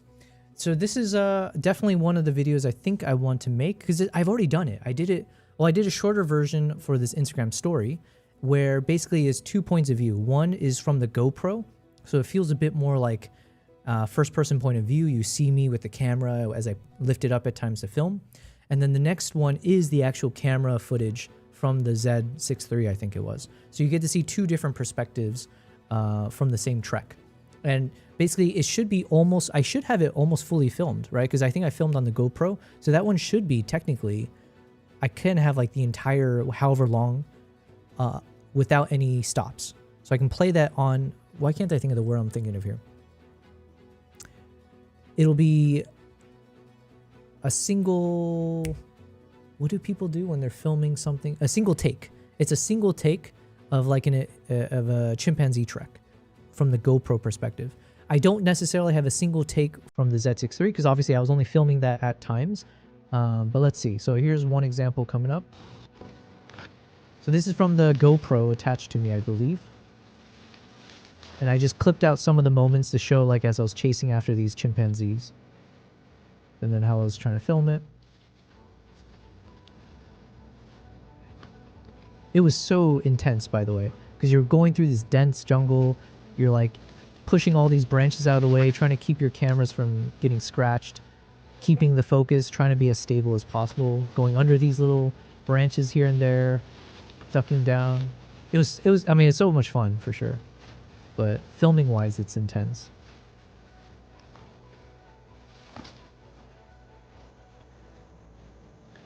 So I think this was like 1 minute long. So you can imagine I have multiple minutes worth of this kind of footage that could just be its own standalone video. And then here's the version. It's a vertical, but this is like a minute of the experience through the Z6 III, I think.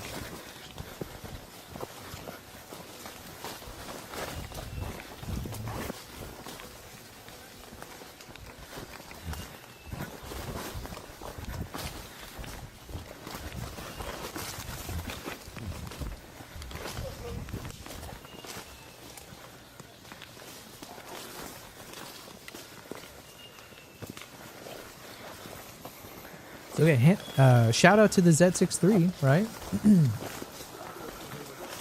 Getting me pretty stable footage while you can see how intense everything was.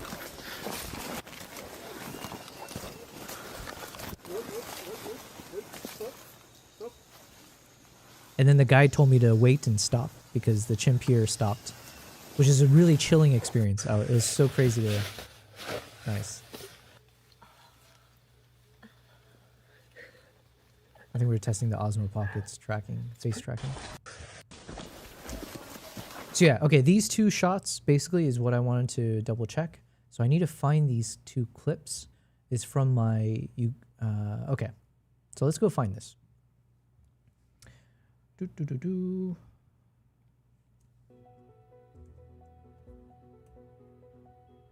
Also, I haven't felt anything since. Give me a second. I just need to respond to some messages. Listen, we're in the middle of the end of the world. So every once in a while, someone's going to message me, and I have to let them know how things are going. No.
Sorry, guys.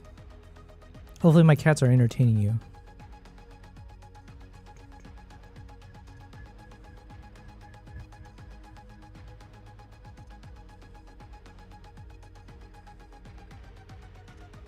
Okay. We alive. We alive. And who gave me the... Oh, Swiss Army. After the stream, I'm going to make a bunch more of these gnat traps. So thank you for that. All right, I got to find the clips now. So this is from the Chasing Chimps. I believe I know which folder or which hard drive it's in already. So let me just find it first. Oh, and then I also need... Okay, so there's at least two things we need to pull. It's the elephant and the...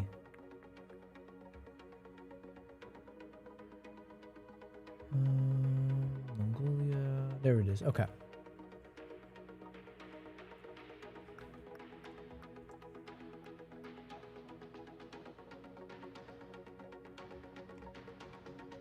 There it is.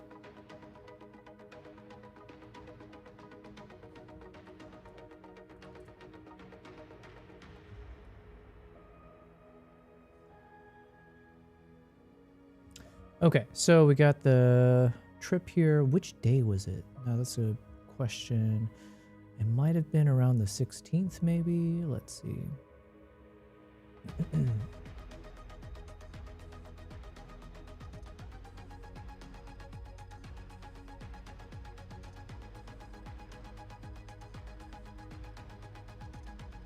So, oh yeah, we get to see some of the raw clips now. So these were all mostly I was filming. I'm assuming all of it I was filming in NRAW. So this is like that 12-bit NRAW codec.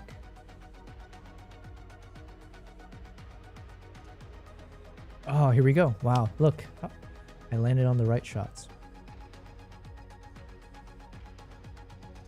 So let's see which one of these I need to pull over. And then let's create a new project called Elephants in the Pool.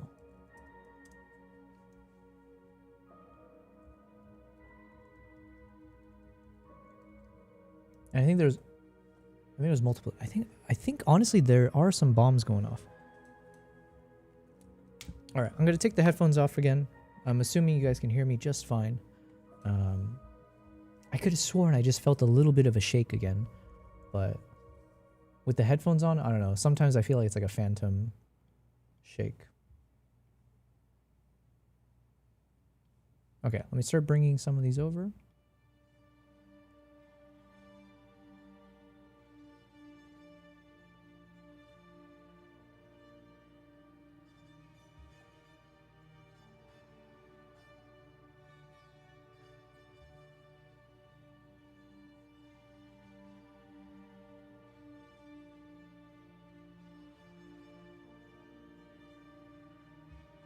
A cute moment.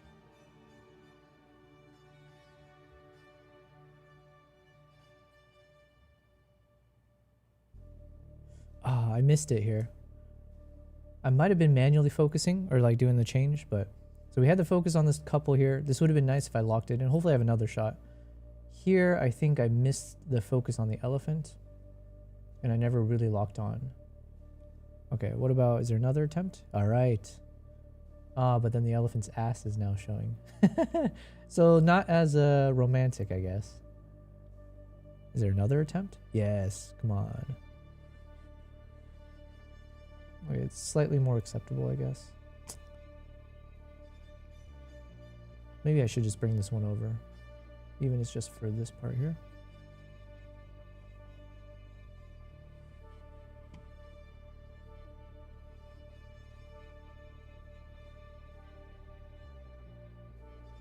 Okay, this one's a good one for sure.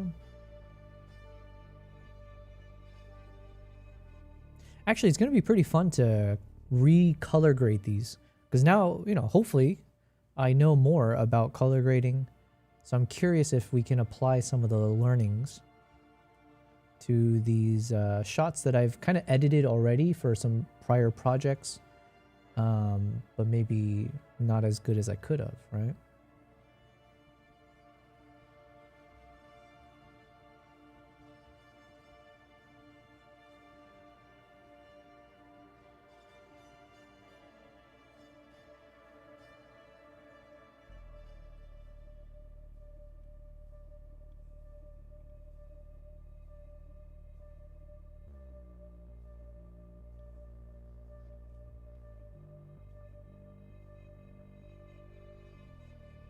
Oh, we need this one for sure.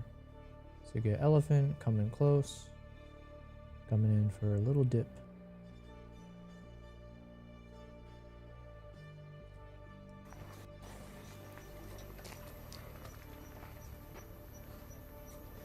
Nice.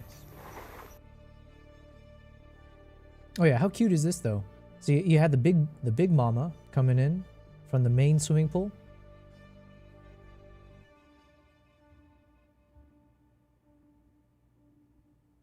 There are two large shakes, but that could just be...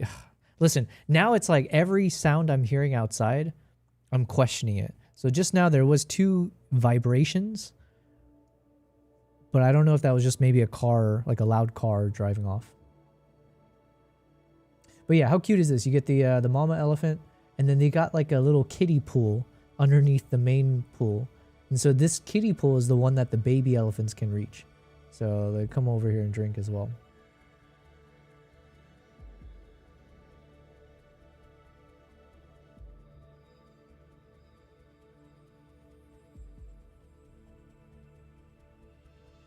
Yeah, we got some good clips here. Okay, so we got these guys. What else do I got?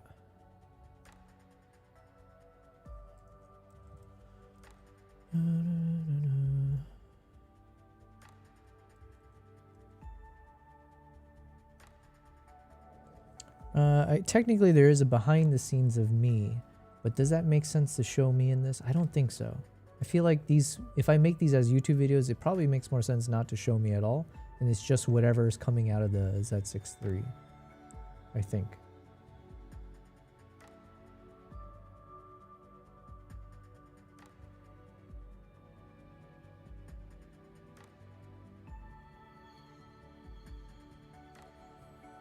But if you ever wanted to see what I'm like out in the field, this is basically it. This is how I shoot. See, look, I've mastered the crab walk. Here I'm doing a crisscross sidewalk.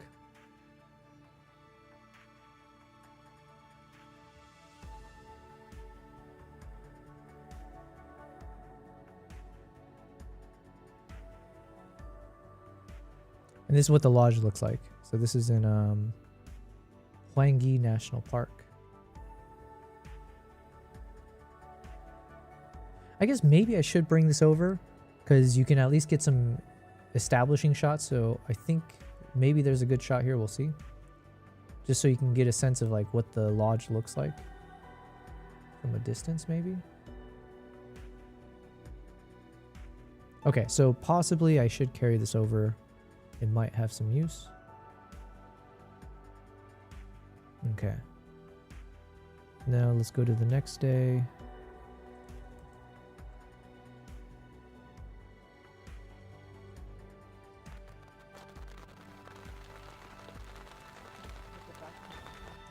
DTK says you send me your best camera before you get exploded. I mean, here's the thing though, if I get exploded, none of my cameras are making it because they're all within arm's reach of me, right? You can have the parts, whatever they can recover of the cameras. I can guarantee you that. But if you want a functioning camera, you gotta hope that I survive. That's all I gotta say.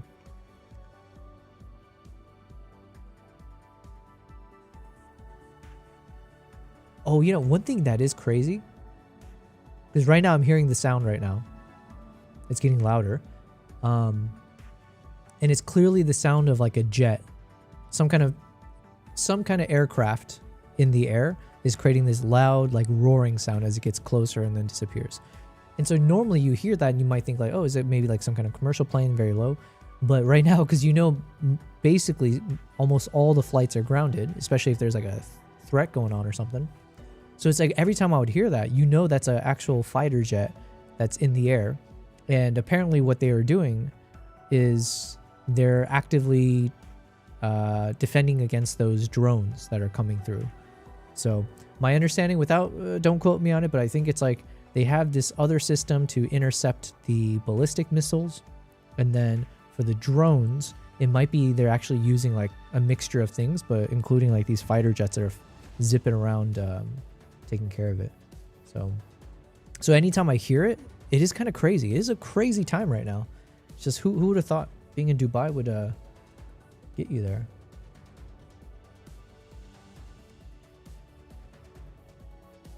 Okay, so let's see. Right now my focus is I just want to find any of the shots of the elephants drinking from the pool.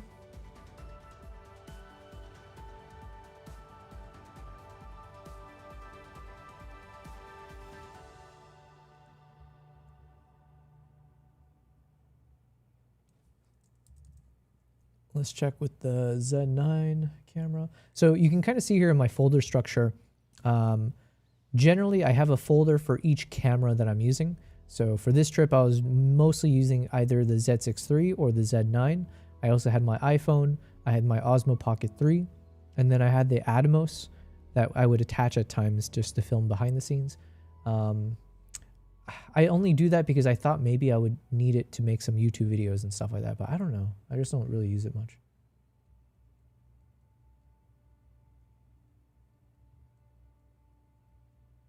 Oh, you know, there's one really good use of the Atomos here if you're okay, so if you're a wildlife photographer, actually not even wildlife, if you do anything, I guess, subjects of whatever type, one of the values of the Atomos is if you are a photographer first.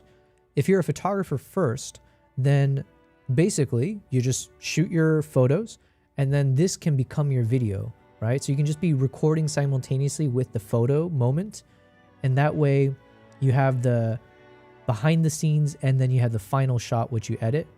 And so then let's say if you're like an Instagrammer, you can make those punchy videos where you show the video of like, hey, you're getting it ready, you're getting the moment, and then freeze frame of that one shot that you color grade properly. So that is one use case, is like recording video and photo of the exact same moment in the exact same frame gives you a better storytelling ability of like the behind the scenes and the actual moment that you captured. But since I do mostly video first these days, it doesn't hit. It's not as important for me now. Okay, so none of the pool shots there. What about the next day?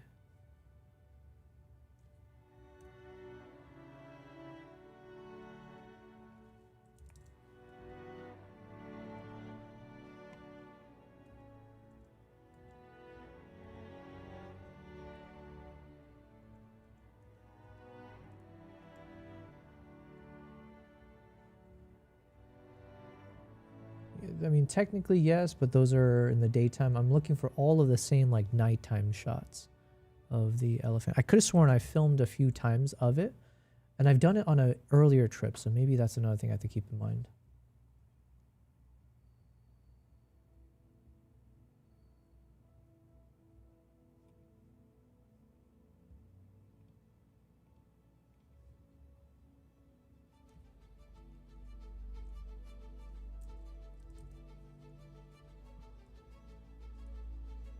Okay, so then this is when we went to the next location, so there shouldn't be anything left from that one. I'm assuming the same here.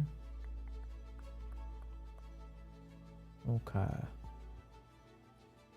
However, I mentioned there's another trip I went on.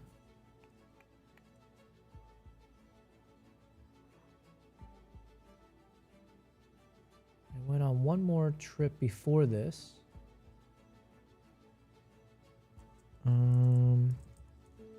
Where I went to the same location, so basically like my scouting trip, to that same lodge, and on that trip I also had some footage of the elephants approaching the swimming pool. So let me just see which hard drive I have that saved under. That would have been 2024 Zimbabwe. Ah, okay. So that's under this G-RAID 44 terabyte. 2024. There we go.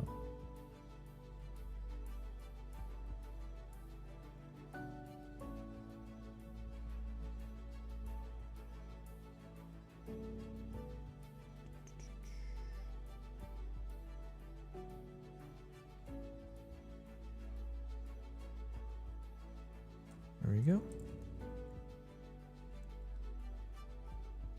Aha, found it. All right, I need the headphones for this.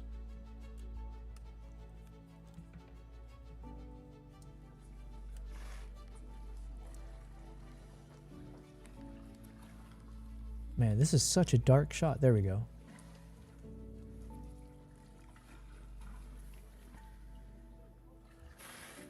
What did I film this with? This is with the Z9.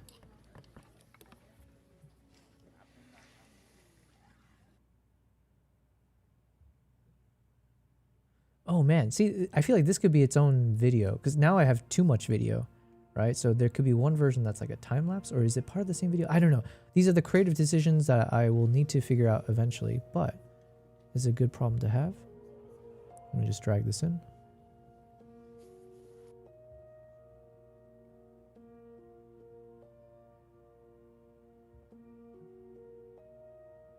This is back when I was doing a lot more Instagram videos. So I like recorded the behind the scenes and because I was going to turn this into an Instagram reel. But then I have been way too busy, so I have not gotten to that.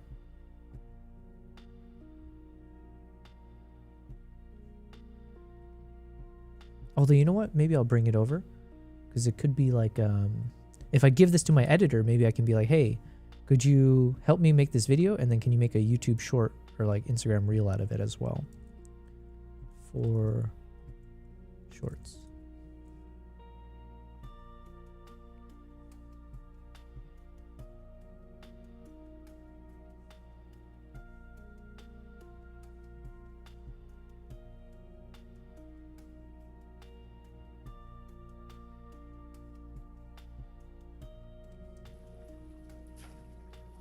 Dator, Guten Abend, some lovely greetings to you. Good evening.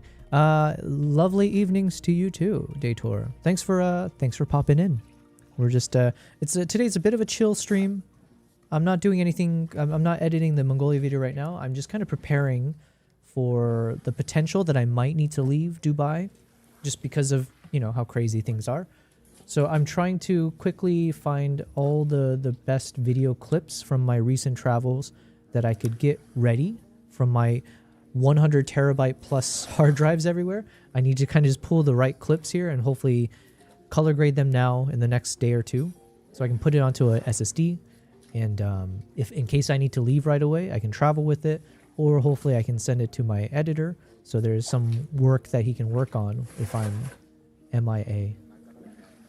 So right now I'm just I'm thinking one video I can see I would post on YouTube would be like a long video of these elephants drinking from a swimming pool. It's a very bizarre, unexpected thing. There's not many footage of this you can find out there. So since I have some good clips of it, I figured let's turn it into a YouTube video. Maybe it's like 2 videos, maybe it's 1. I don't know how long it's going to be, but we have several minutes of interesting content of it. So I might as well put it all together. Oh yeah, on this trip, I think I was promoting the Nikon, the Plena 135 f1.8 lens because they let me borrow it. So I figured, oh, let's just showcase it.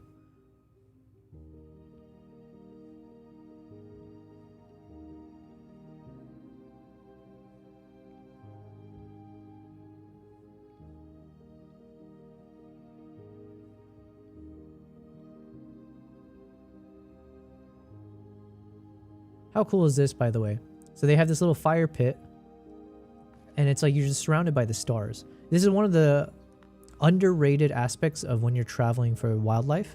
It's not just the wildlife you're there for. It's the fact that you're so remote. You're in such locations where if you have an unobstructed view of the sky, you will see the stars in all directions, and it's just like, it's very, very surreal. And the camera doesn't do it justice, but like when you look up and it's like everywhere you see. You can see the Milky Way, you can see the galaxy, whatever. Everything is just such a crazy experience.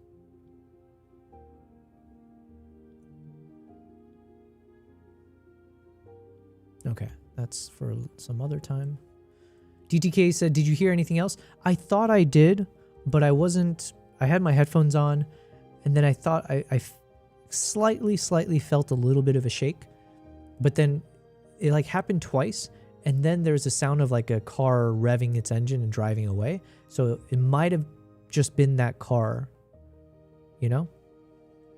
But we did get the warning just recently. That was the first time. I think that was the first time that I've actually gotten one of those warning systems, like the emergency alert. Maybe there's one other time, but I think this is the first time I got that. And basically it was just saying, there are some potential missile threats, so seek immediate shelter in the closest secure building. Stay away from windows, doors, and open areas. So, I figure we'll pay attention, listen to them. So here we are. But if you stay tuned to my stream, who knows? Maybe you will witness something crazy, Unfortunately for me, but fortunate for you guys. How crazy would that be to watch it live? That's one of the excitements of if I do these wildlife IRL streams. When I do these wildlife IRL streams, I'm hoping it will be something that people find enjoyable. I'm hoping that a lot of people will tune into these, and I want this to be a part of my brand, right? I want to do this continuously. I'll be traveling all the time to do these like safari streams. But as part of that, I'm assuming some people will want to watch because, one, it's unpredictable. That's the whole point. Like, you don't know what kind of wildlife shot, you don't know what animals will appear, what kind of shots you can have, what experience happens, but also you don't know if maybe a lion attacks me. And hey, at least it'll be filmed. Okay, we have a shot here, but it's way too dark. Oh, there we go. Ooh, but I have the banding issue. But I think with DaVinci, I've played with the banding system. They have something to deband it or whatever, and I think it works decently. So we'll drag this over and see. Oh, and then I fixed it here, though.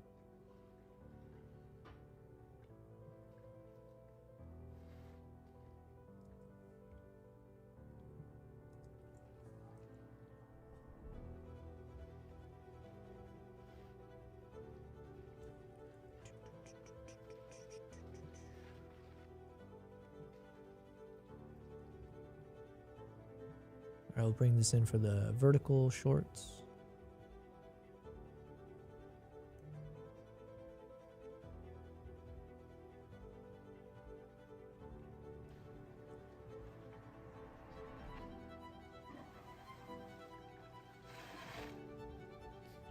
Ooh, we got one message from the US Department. So basically there's a WhatsApp channel where technically they told us to follow this channel to check for any important information, right? So it's like a WhatsApp public channel from the US Department of something something.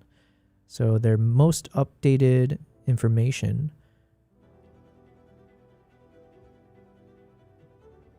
One, they gave a phone number that I should call. I swear, I tried to call this number, it didn't work. So what the heck? But they said basically, if you are in Americans seeking assistance to depart the Middle East, if you are in Israel, Saudi Arabia, the UAE, or Qatar, I don't know. It gives some information to like fill out a form. And then it says, Americans in the Middle East, blah, blah, blah, blah, blah, contact us, and then a phone number. But yeah, okay. I guess I'll try later again.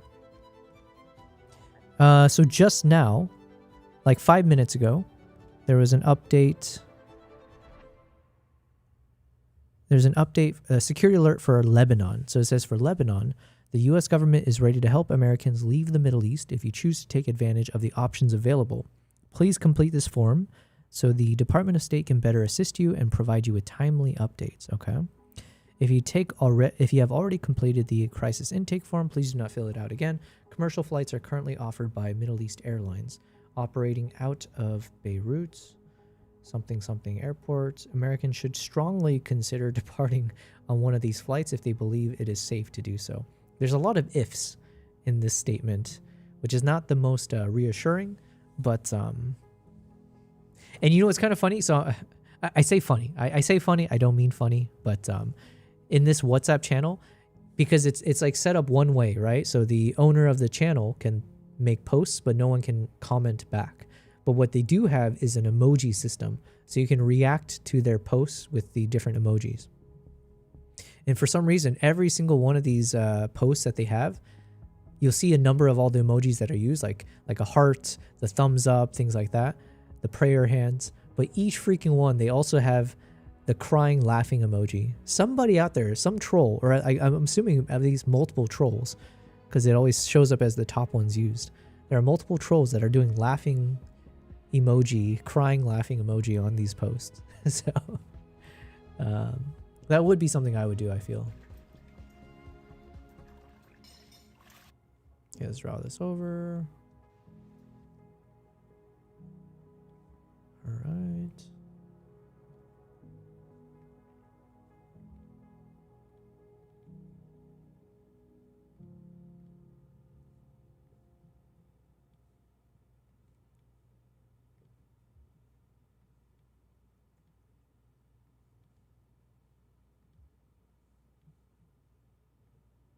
And we have so many clips here.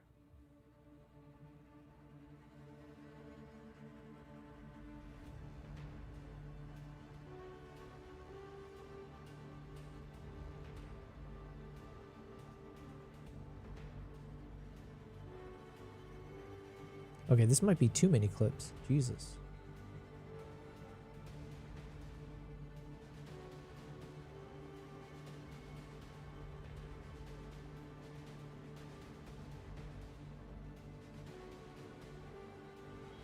This could be like the final shot, because you can see they're still wet. Like they have their partially wet from the pool. And it's almost like this baby elephant is so full of water, it just kind of fell down and just was like almost in a coma or whatever. Baby elephants are adorable. And it gets up and then walks off. So this could be the final clip in the video as they walk away, you know? That's how I currently foresee it.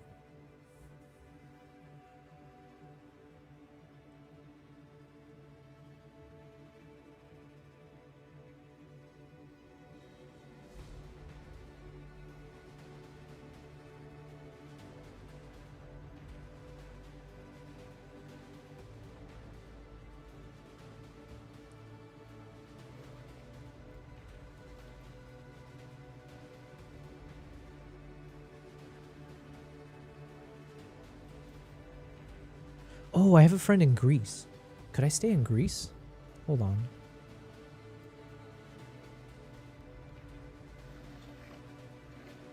Hold on a second, I forgot. I have a close friend in Greece, and he's actually stuck there right now. So I'm wondering, like, is that an option? So I can either stay in Germany, maybe France, if my friend is available, or maybe Greece. Okay, I need to pull up the map again. I forget how far... Actually, no, Greece probably is dangerous, right? Hold on. Because Greece is close to Turkey. And Turkey is close to Iran. Or I know there are some issues recently where I think even Turkey had to intercept some missiles above or in their airspace. Okay, so I think if I remember correctly, maybe Greece is not the best option. Fine. DTK is asking if everything is good. Yeah. Yeah, I think so. I mean, you know, all things considered, I feel okay. It was just they just happened to put out this emergency alert to warn people to stay safe, I guess, or stay indoors. But you know, like I said, I think it's been relatively... It's like what you hear on the news is quite different from reality.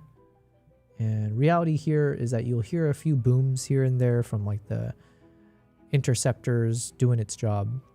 But think about it. Did they say something like 1,000? Was there 1,000 drones and missiles or something? Here, let's quickly look it up.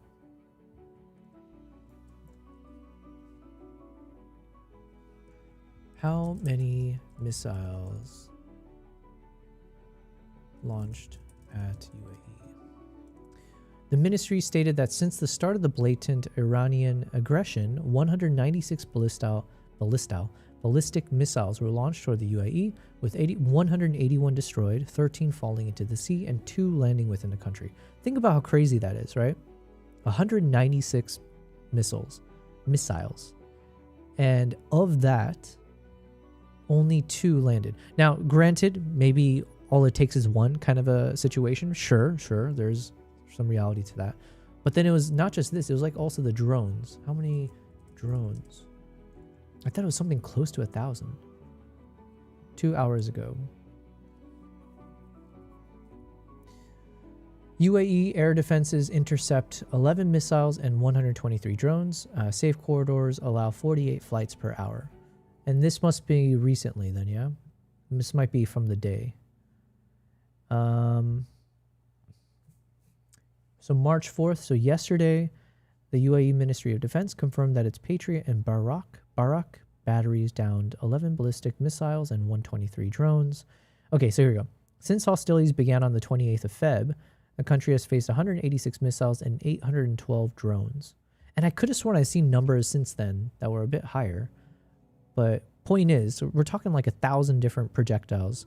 And of that, perhaps like 1 or 2 of these missiles, depending on the news you're reading, and then 57 drones causing limited ground impact, right? Obviously, there were, I think, 3 people who died, and then there was dozens who were injured.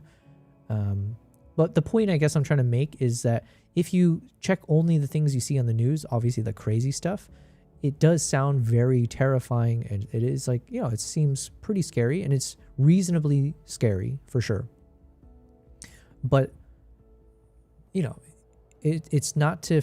I feel like it's not factoring in what the government's doing well, right? And it is actually doing its job. Like they're actually defending the people, you know, in a really impressive way, in my opinion.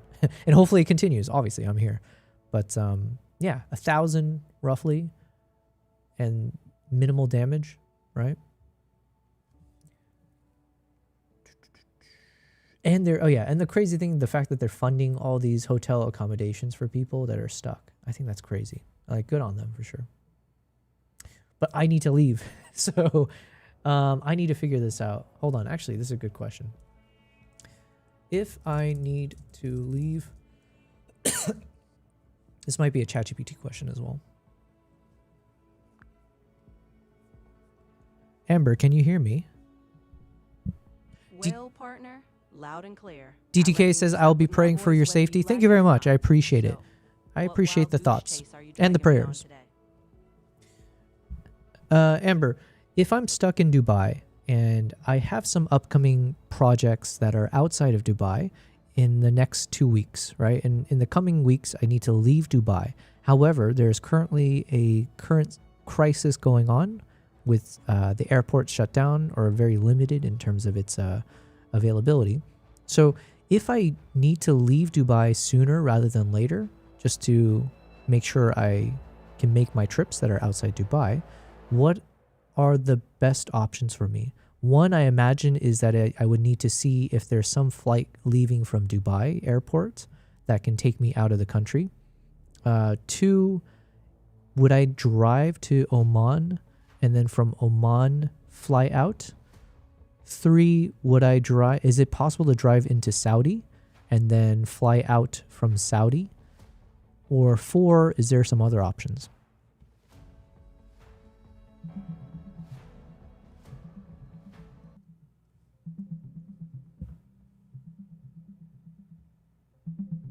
Right now, Dubai's airports have partially reopened after a regional crisis shut down airspace. Some flights are operating, but most schedules are still limited. If you've got a confirmed flight, you can head to the airport, but if not, don't bother. The situation is fluid, so keep checking with your airline or official channels. Okay, you only partially answered my question. So you're answering me about Dubai, but what about the thing I just asked about, either driving into Oman and then trying to leave from there, or like Saudi, or what other options? Well, if you're feeling real adventurous, you can drive to Oman. Border crossing there is usually straightforward. Oman's airports might give you a way out. Saudi is also possible, but they're not exactly rolling out the red carpet. And other options, I don't know, dig a tunnel? Either way, you'll need to get creative and keep tabs on what's open.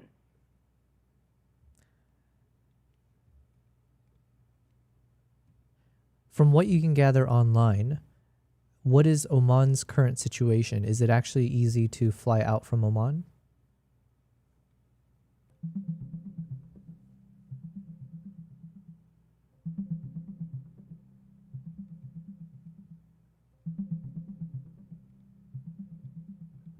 Oman's main airport in Muscat is operating flights, though some delays are possible. Oman Air says most flights are still running, but regional airspace is unstable, so schedules can change. If you're considering leaving via Oman, you'll need to confirm directly with your airline and expect last-minute changes. Major hubs like Muscat are your best bet. What about Saudi? Is it possible to drive from Dubai into Saudi?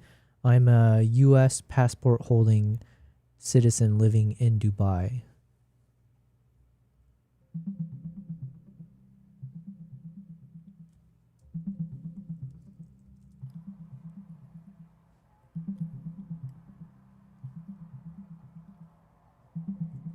To drive from the UAE into Saudi Arabia as a U.S. citizen, you'll need a valid U.S. passport with 6 months validity, a Saudi visa, your UAE vehicle registration, and an international driving permit.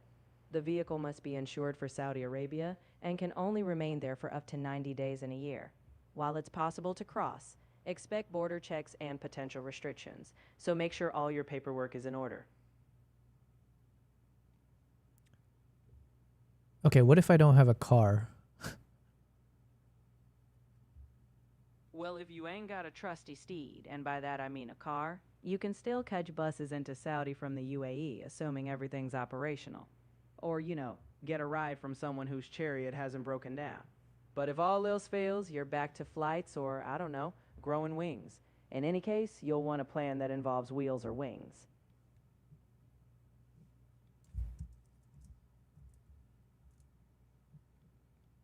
Okay, so she wasn't the most helpful. Telling me to freaking dig a tunnel? How dare she? Although I do applaud her for being that way. What did I gather from that, though? Okay, yeah, so it sounds like maybe Muscat, as she says. So I could maybe drive into Oman and then fly out from there. Or Saudi, maybe take a bus into Saudi and then fly out. Because my understanding is I thought Saudi was fairly untouched right now in terms of like drone or missile attacks. So I could be wrong on that, though. So those are maybe two options I need to consider in terms of heading out, going to one of these European countries or something. Separately, I realized I have some interesting videos. This was a successful lion hunt that I witnessed in Zimbabwe. Unfortunately, I was not good enough with trying to capture the stuff. Like I ran into some issues and I just was not ready. I wasn't expecting the moment. And so when it happened quickly. And I tried to get the camera set up, but it was positioned in an awkward way where I kept losing focus as well because it was super low light. So we were like really in the dark here. And I didn't have... I just wasn't ready. There's no excuse. But I couldn't manually shift the focus ring. And so I was kind of stuck with using the autofocus button at times. And I would lose focus during some of the pivotal moments here. So you can, if I play it out in real time. So basically this is a lion we saw drinking from a watering hole. We left it. And then we were heading back because it was towards the end of the day. Sun was setting. We saw this baby buffalo that was limping. Oh my God. The freaking gnat showed up.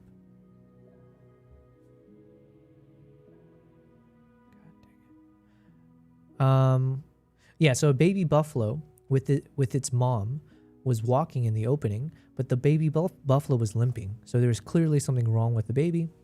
And then next thing we know, this lion shows up out of nowhere and just starts charging right at the baby.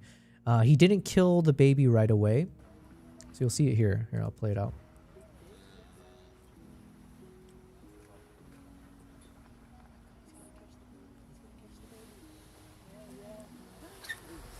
Lost the focus here and there.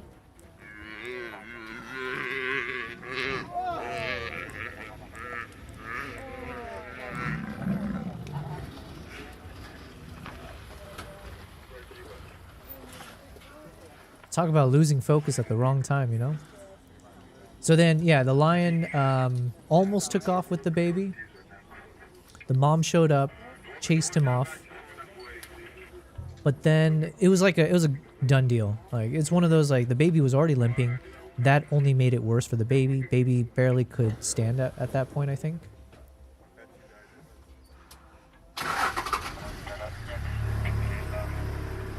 Jesus. See, this is one of those, like, moments where I learned my lesson of, like, shooting in this low-light situation and relying on the autofocus as opposed to just having access to the manual focus ring. But unfortunately, like I said, I just didn't have the camera set up properly, and I didn't know. I just wasn't good enough. So, but now next time, I know.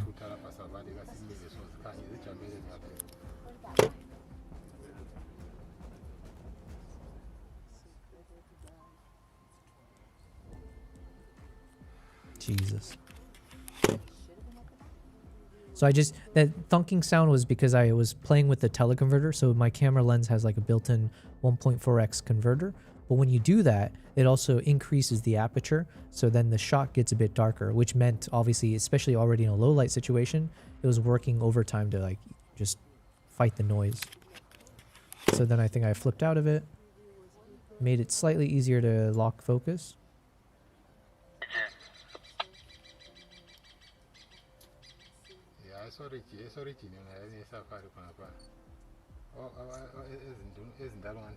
And the problem is the way I was shooting this, I have it's a big ass lens, right? It's a 400mm lens, but I was using a beanbag.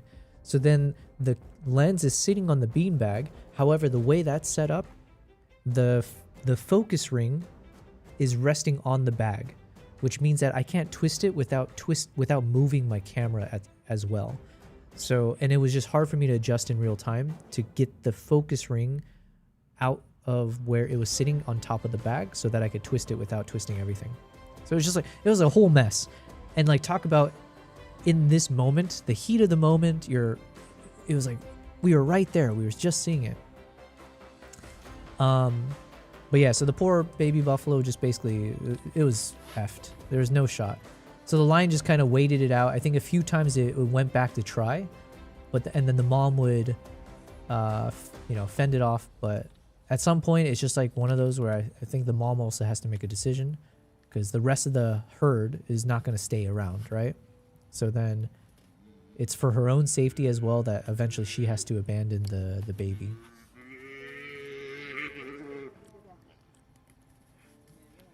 Talk about losing focus again.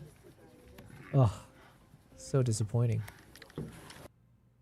So I lost focus on that second attempt there. And then, let's see. So I think this is going to be a third YouTube video, right? Because it's long enough that it could just be its own standalone thing of like a late night lion hunt. And I'll have to put a bunch of caveats like, excuse me for my shitty camera skills. Do not judge me as a wildlife photographer based on this. Oh. Okay, I definitely heard that. So there were just now 2 pops, like a bit louder popping sounds. So I'm assuming those were interceptors.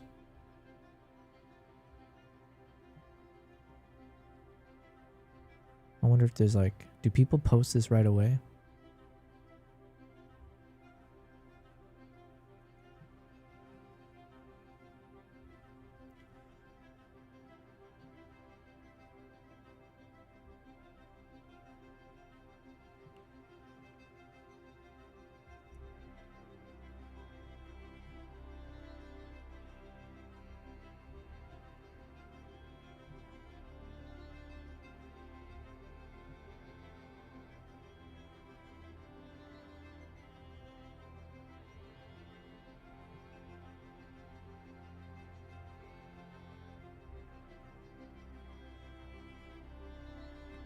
Okay, so sorry, I had to send some messages. I did just hear 2 popping sounds. And the fact that I could hear clearly enough through my headphones, I'm assuming those were some kind of blast of some sort. But yeah. But anyways, the point I was trying to make here is, look, this was not my best job. As a wildlife photographer, there are no excuses. You have to be prepared for anything, okay? And I was not prepared, and I just didn't have the skills. I didn't realize how challenging the autofocus would be in those circumstances. So I should have. For the future reference, I think if I'm doing a shoot in the wild and it's already at this kind of time of day, let's say it's like sun is setting, what I know now is I have to just make sure that if my camera's ready to go, it is basically in manual focus mode, right? I have to kind of have that ready to go as a form instead of relying on the autofocus because I just know that's not going to work. So I won't even attempt to use the autofocus in the future because once I have general focus, the moment you hit that autofocus button, you'll see like slowly it's going to try to lock in and you lose it for precious seconds. So I won't do that in the future. And I'll just make sure the manual focus ring is within reach and not being blocked by whatever I'm resting the camera on. And there you go. So lesson learned for the next time I get a hunt in the evening, but yeah. And then here you can see how dark it got at this point. So basically the lion just stayed patient and waited, basically just waited it out, right?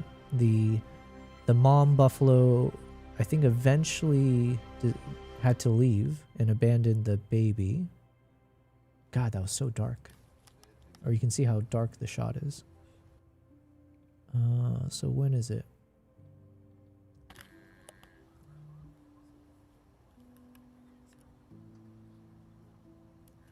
I wonder if it shows me what the...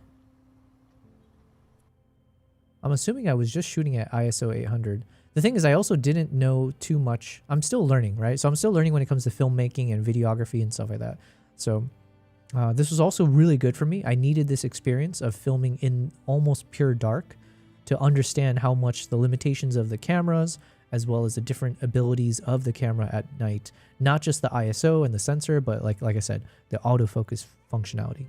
I just didn't have a lot of practice of trying to capture moving subjects in the dark before this trip. So in many ways, I am thankful for it. But you can imagine in the moment, I was so of two minds. I was so excited I got to witness this, and I was so all up in my space about like, I missed it. I couldn't do this properly. Why didn't I think of this? And then eventually I think some other Jeep showed up and they started pointing a light at the lion. So then now it made it obviously a bit easier for me to see what's happening. So I think this was the moment. Yeah. Oh, no. I think this wasn't the moment. Let's see. Yeah, so the lion tried again here, but he wasn't successful. The mom was still there.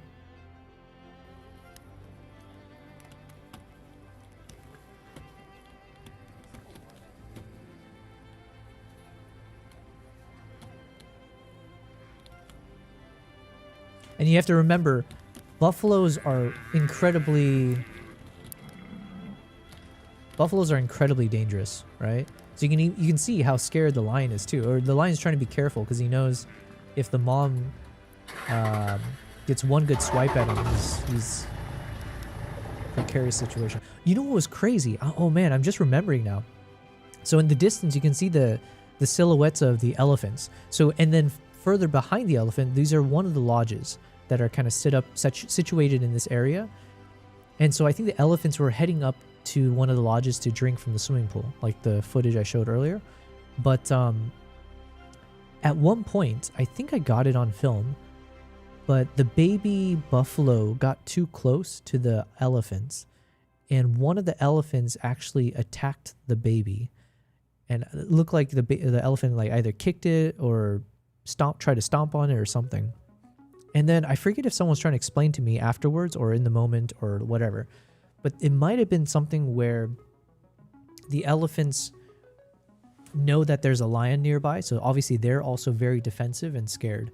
So when they see this buffalo that the lion is hunting, it's almost like one of those like, yo, get out of here. You know, it's like, we don't want you near us because you're attracting the lion to us. So it's like the elephant is now basically pushing the buffalo away to be like, you know, basically you're shit out of luck, right? Don't get us caught in your mess. And so the elephant might have attacked it. Or, I mean, the other option maybe is it's just so scared that it just attacks anything that's seems threatening or different. It was wild. I wasn't expecting that. It might be on this video here.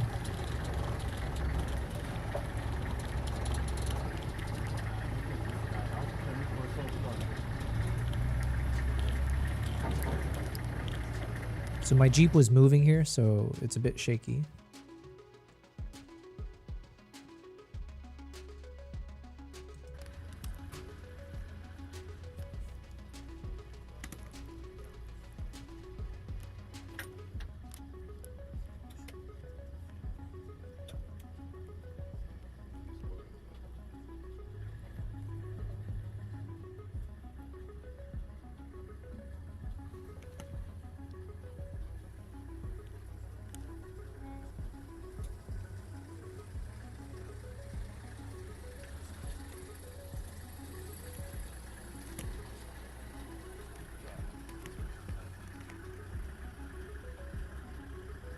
You know what? I might need to, okay, now I'm thinking, especially for the live stream. So let's assume I'm now doing proper live streaming.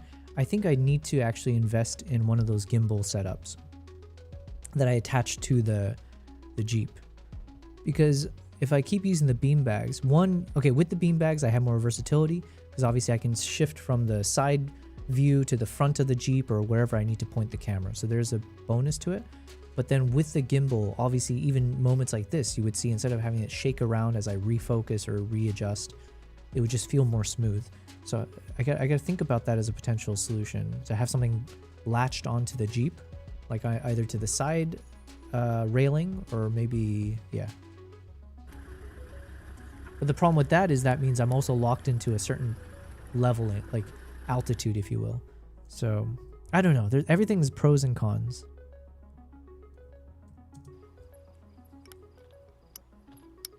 But yeah, so you can already see here, it's not the best footage. Everything's very dark, but it could be a bit moody. So if I stitch all of these shots together, this can be a YouTube video on its own. Just like one of my cinematic moment videos that just shows a moment from my travels with the story behind it. In this case, obviously, it's like we're watching this like late hunt by a lion in the dark. Lion's moving.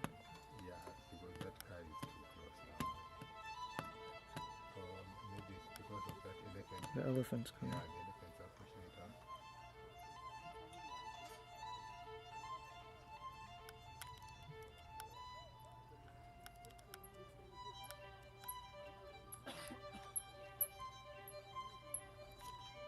Now, one thing I need to double check is I thought usually you shouldn't be using this type of light on the animals. Because I know sometimes you'll see people using this kind of like red light on the subjects. Because my assumption is using this type of light could actually, you know, it can blind, not like literally blind, but in a sense it helps, it obstructs the animal's views. Whereas I think when you use like one of these red lights, it's less... you know, it's less distracting to the animals. So I think this might, I could be wrong, I need to double check on that, but this might not be proper, like for them to be pointing this type of flashlight at the animal. I could be wrong, I gotta double check. Because I know at sometimes I've seen like people using like a red light as opposed to this bright.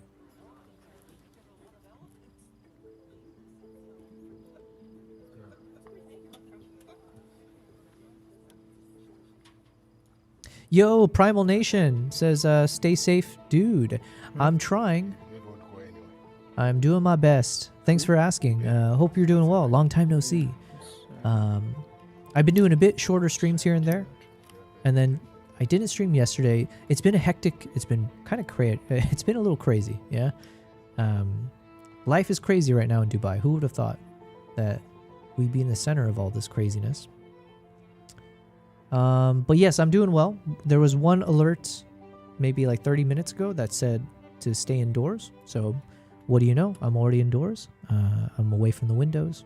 There were 2 blasts that I heard earlier, just maybe 10 minutes back, 5-10 minutes, or something I could hear through my headphones. So that's the government's defense system at work. So it's not necessarily a bad thing. Primal says, I'm good, just relaxing on my 2 days off as tomorrow's my birthday. Yo, happy birthday almost. What is tomorrow? March 6th? Happy almost birthday to you. How are you gonna celebrate? I'm not a big birthday celebrator. I honestly forget half the times when it's my birthday. Yeah, so I'm not a big like holidays person. For me, a good birthday would just be getting good ass food. Like I just get some good food and watch some good movies or TV shows, and I'll be like, oh, that's good. If I even remember, you know? Yeah. Primal says, relaxing at home, eating some shrooms. Oh, well, there you go. So get some shiitake mushrooms in. Enjoy the world. Well, hopefully you're doing well, my friend. Crazy times, you know? Just take it day by day. Right now, I'm just kind of reviewing some footage that I have from recent trips because I need to kind of identify some potential videos I can work on for the next few days. Or sorry, for the next few weeks. Especially just in case if I need to leave Dubai earlier than expected.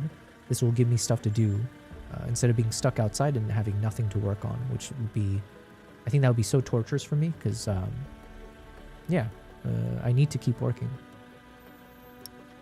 So right now I'm just, I had a bunch of clips from this successful lion hunt that I filmed. Mediocrely, but it's still a decent amount of footage that I can put together. So this could be a YouTube video just showing a lion hunt from start to finish in the dark. And I'm just kind of reviewing the footage right now as we speak. Oh, there we go. So something happens here. Primal says, finally got back into drawing. Well, nice, man. Glad to hear that. He's moving. Yo, what happened to my spawn thing? Hold on. Let me bring it back. Or is it set up here?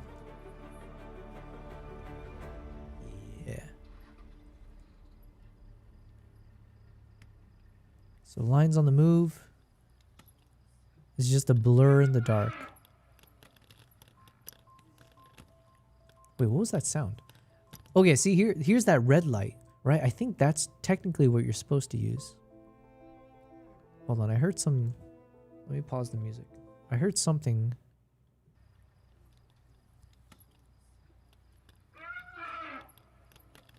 Okay, so that was either an elephant or the baby, but I don't think it was the baby.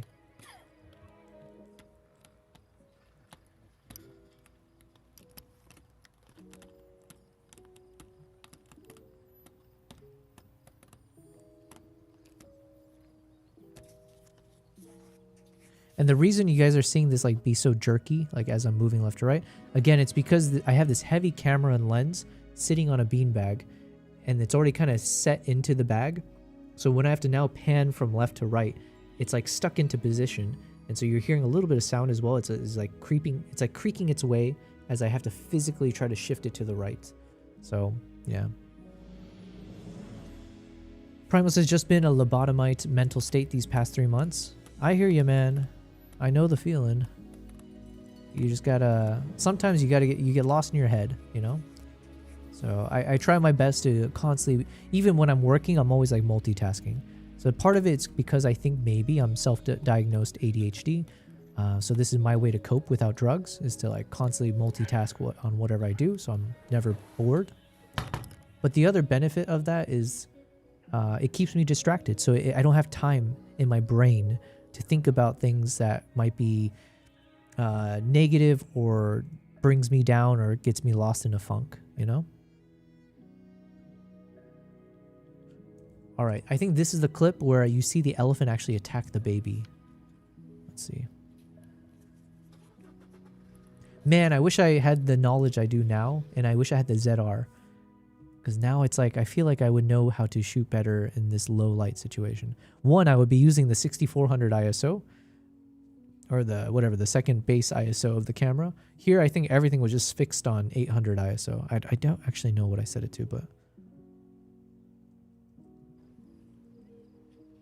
All right, here we go. So here you can see the elephants are here. That little dot, like this dark shadow here, that's the baby. And these elephants were all up in the business of the baby, and then one of them like attacks it. So there's the baby. They're scooting away. Maybe I didn't film it. Maybe it happened right before I hit film. Let's see.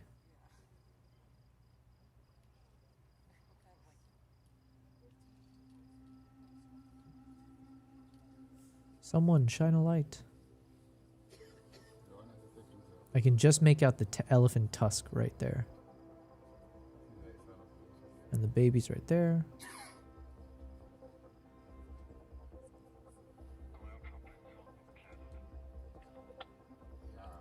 Yeah, so this is a problem with the autofocus, because when it's struggling to find focus, it does like, it feels like it goes through the entire range of the focus.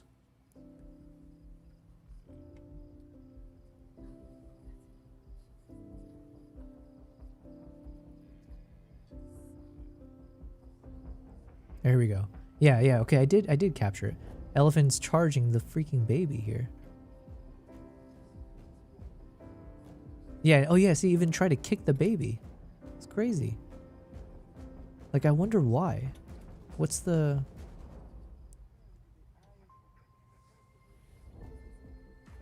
Honestly, I couldn't tell. Like, if you were to tell me it was the elephant trying to help the baby get out of there from the lion, I would believe you. If you were to tell me it's the elephant trying to fend for itself and its kind and like trying to hurt that baby even further just to make the lion be fully invested on the baby, I would believe you. I have no idea. But yeah, poor little guy's just right there, you know? And then, yeah, oh yeah, so the mom is still there. Let's see.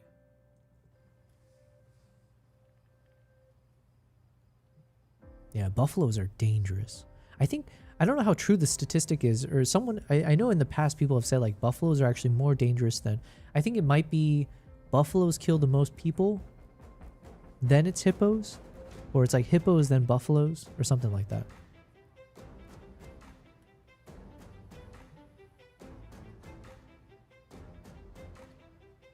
Yeah, poor little guy.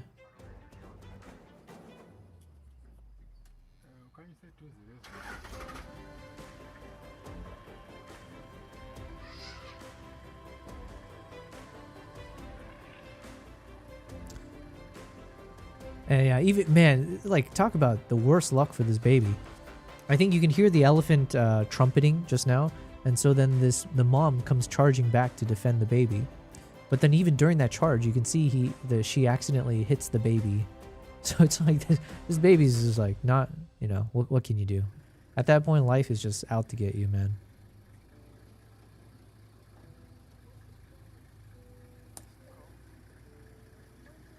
Very tough stuff, but it is one of those things where it's like if you're ever going to get into wildlife, anything, you just have to, you just have to be aware that that concept of circle of life is like very much a thing, and you can't intervene. You have to accept whatever basically you see. So it's like you just got to be ready for that, because it can be really gruesome, right? Nobody wants to see. Well, I'm assuming not nobody, but like it's definitely tough to see a baby animal of all things, you know, very defenseless and getting destroyed, right? But circle of life. Okay, I think this is the final clip I have. This must be the one where I think the lion finally finishes the job. Fed says hippos kill the most. Okay, you know what? Let me double check that now. I could have sworn it was hippos as well, but then someone told me something about buffaloes. What is the top 5 animals in Africa that kill the most people? Top 5 animals killing the most people in Africa are mosquitoes. Oh, come on. That's like cheating. Okay, maybe I need let me update it. What are the top? Shoot. What are the top 5 large animals in Africa?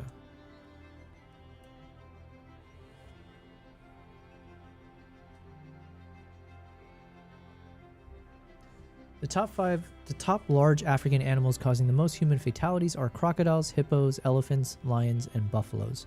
Hippos and elephants are among the deadliest, with each causing around 500 deaths annually. Lions are responsible for approximately 250 deaths yearly, followed by buffaloes, approximately 200. Okay. For some reason in my mind, I thought like when someone told me something about buffaloes, it like jumped all the way up to the top of the rankings. Nile crocodile. They're widely recognized as the top killer of humans in Africa. Hippopotamus, they cause roughly 500 deaths per year of humans. African elephants for 500 or more. Okay.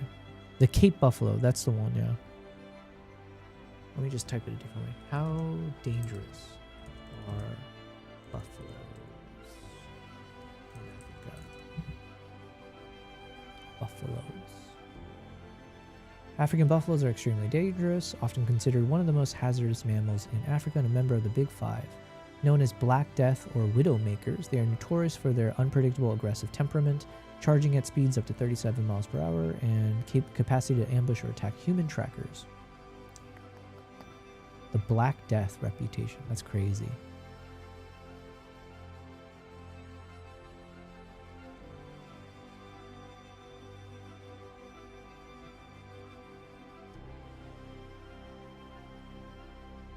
Okay. So yeah, it sounds like hippos, elephants are like at the top, and then yeah. So Fed, you were 100% correct. L says, I fell asleep watching. Yo, I have that effect, you know? I'm so exciting people pass out. But I'm glad you're still here, man. Okay, this is the last clip, I think, of the list of, or the footage that I captured of this poor little baby. It's like the slow death. Ooh, it was rough. But like I said, this was a good experience for me because of how much I learned about the challenges of trying to film in the dark, or even not even in the dark fully, but even when it was like low light situation. I made a bunch of mistakes here. I relied on autofocus when I shouldn't have. I should have had the manual focus ring within reach and not obstructed by the beanbag. There's a lot of those things that I learned from after the fact. And we're about to see the final moments. And you know what? After this happened, I got lucky because I spoke with the driver and I said, yo, can we leave early in the morning, the next morning, and search for this lion kill? Because my assumption was that the lion, after it killed this baby, it would stay roughly in that area. So hopefully if we go early, we might be able to catch the lion still in the area. And we did. And I got one of the coolest shots. I posted on Instagram at the time.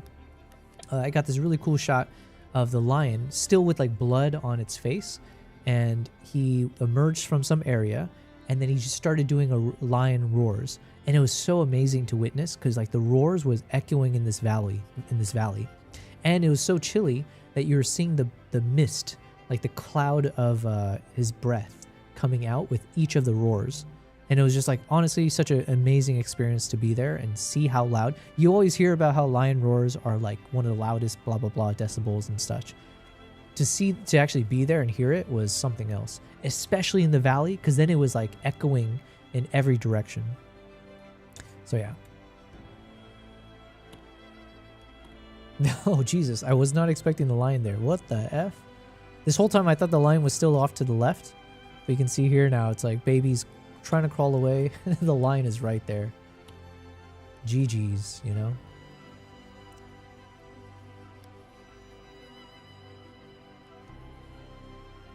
And goodbye. And unfortunately, by this point, the mom, I guess, you know, is just like, it's the wild, so the mom has to make a choice, and the choice was like, look, it's either you or me. See, you can see now that here's the mom all the way far back here now. So, what can you do?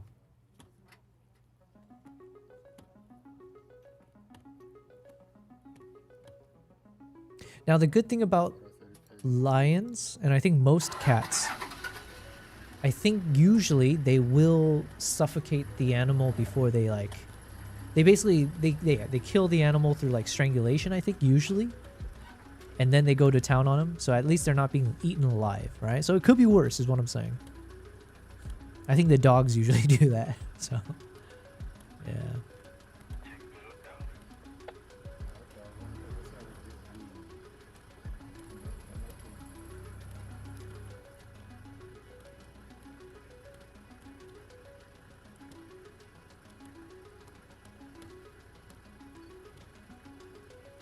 You know what? I wonder which lion this is. Hold on.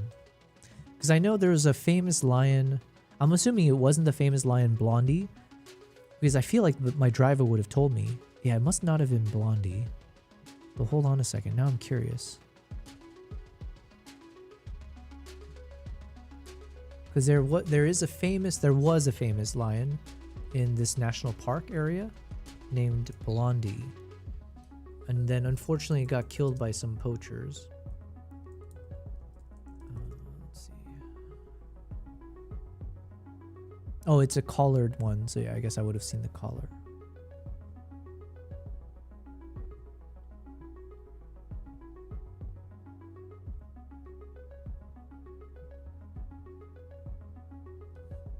Man, lions look so... Some of these lions look so similar, though.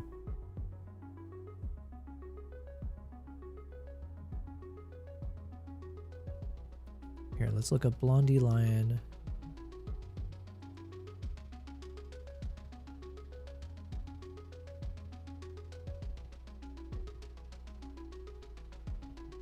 Trying to see if there's any kind of like facial markings.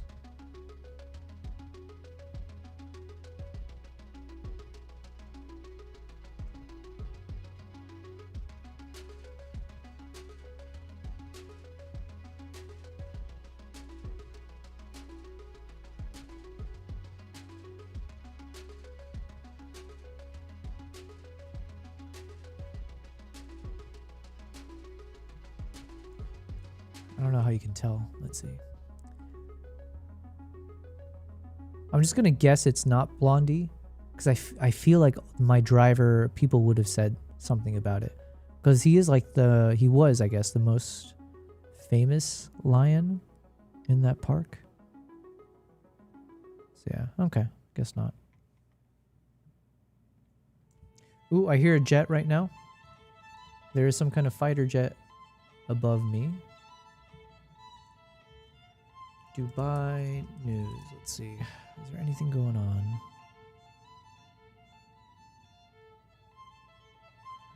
Dubai scrambles to save its reputation as a haven for the rich amid US-Iran war.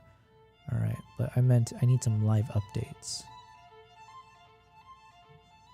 Limited flights begin from UAE as airspace closures disrupt travel.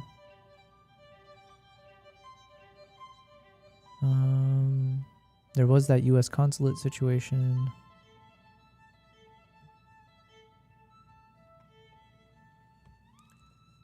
Can I book flights out of Dubai right now?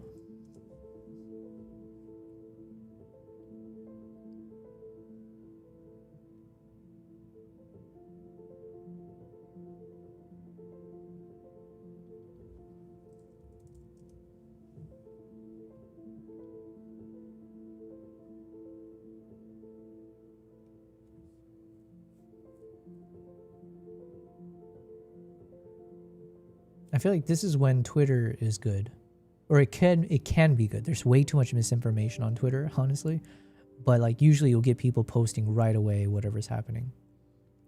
Okay, live 19 minutes ago from Hindustan Times.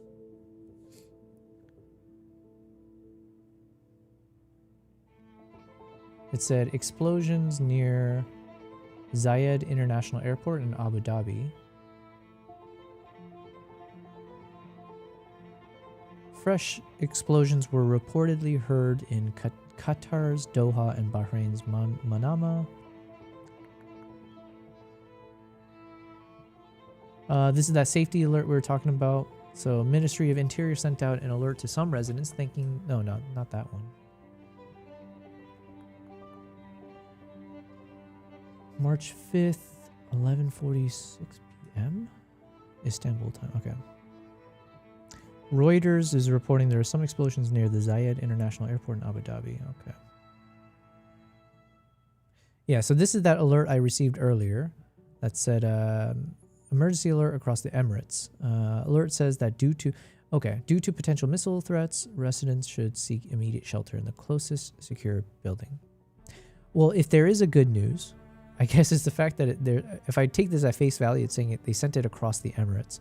So it wasn't like hey, we're sending you this message because we know geolocation-wise you're in this particular area, which is like being targeted. It sounds like this is more of a blanket, like, hey, just in general, it seems like across the Emirates, be careful. Crazy times. Okay, so we have found another video, which will be this kind of lion hunt. So I'm going to hopefully just do some very quick color grading on this, or just kind of double check, see how it looks. I do have the footage already. I should have most of these already done, but I figured I wanted to test with my newfound skills with color grading if I can make it better.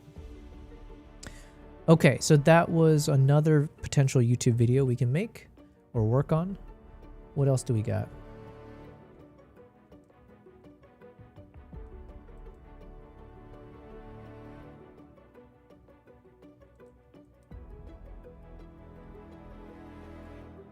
Oh, there's more of these clips. Okay. This is that same line just earlier in the day, or like just a few, however, it was like prior to sunset. This is when we saw this line crossing over to drink some water. And then later we saw when it did its damage to this guy. So this is with my second camera.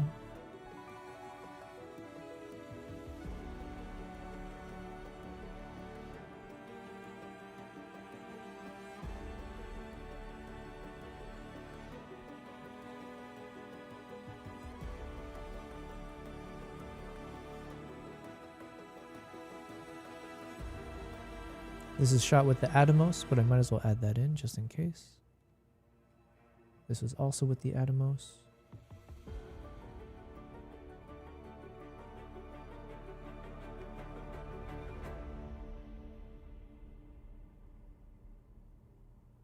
Okay, and that one doesn't work.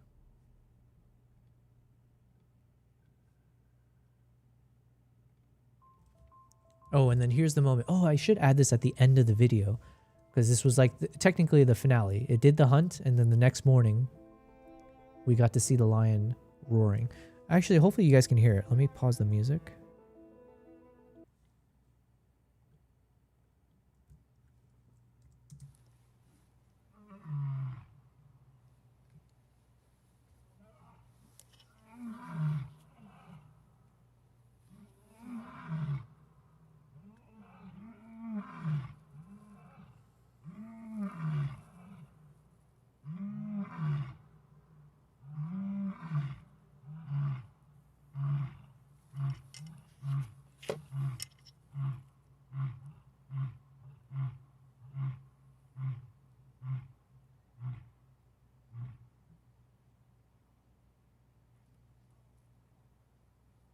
It was very crazy. Man, could this have been Blondie? Oh man, these lines, unfortunately, they look a little too similar, so I can't tell. But obviously that would have been cool if I was actually able to see Blondie, but nobody told me she it. So, but yeah, I think I'll end the video with this clip. It just makes sense. So let me drag this guy in. And then we got some landscape shots. So now you can see how full the belly is. There's a full-on baby buffalo in that belly. And you can see a bit of that blood on the side of its cheek. It was crazy. Nature is wild, okay?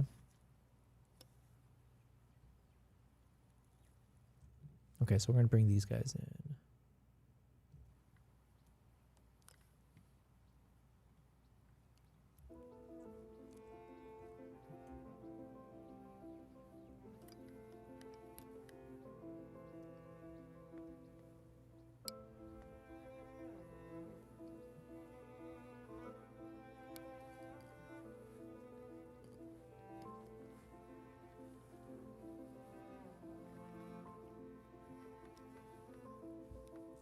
Nice. So we got some nice videos to work on. So like I said, I think Dua Los 13. Am I saying it right?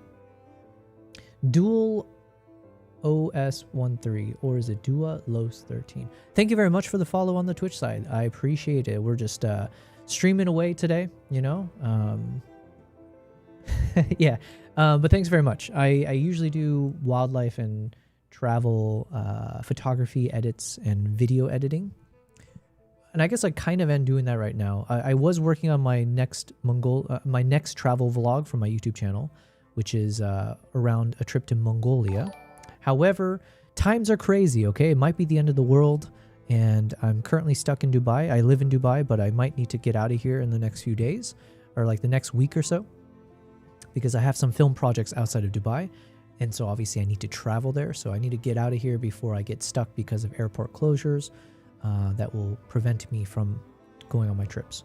So right now I'm just kind of going through some of my recent travels and just picking out some of the best footage that are part of like a broader story that I can tell, so that these could be some proper YouTube videos I can work on. If I have to leave Dubai, I'll put this into my portable SSD and then work on it.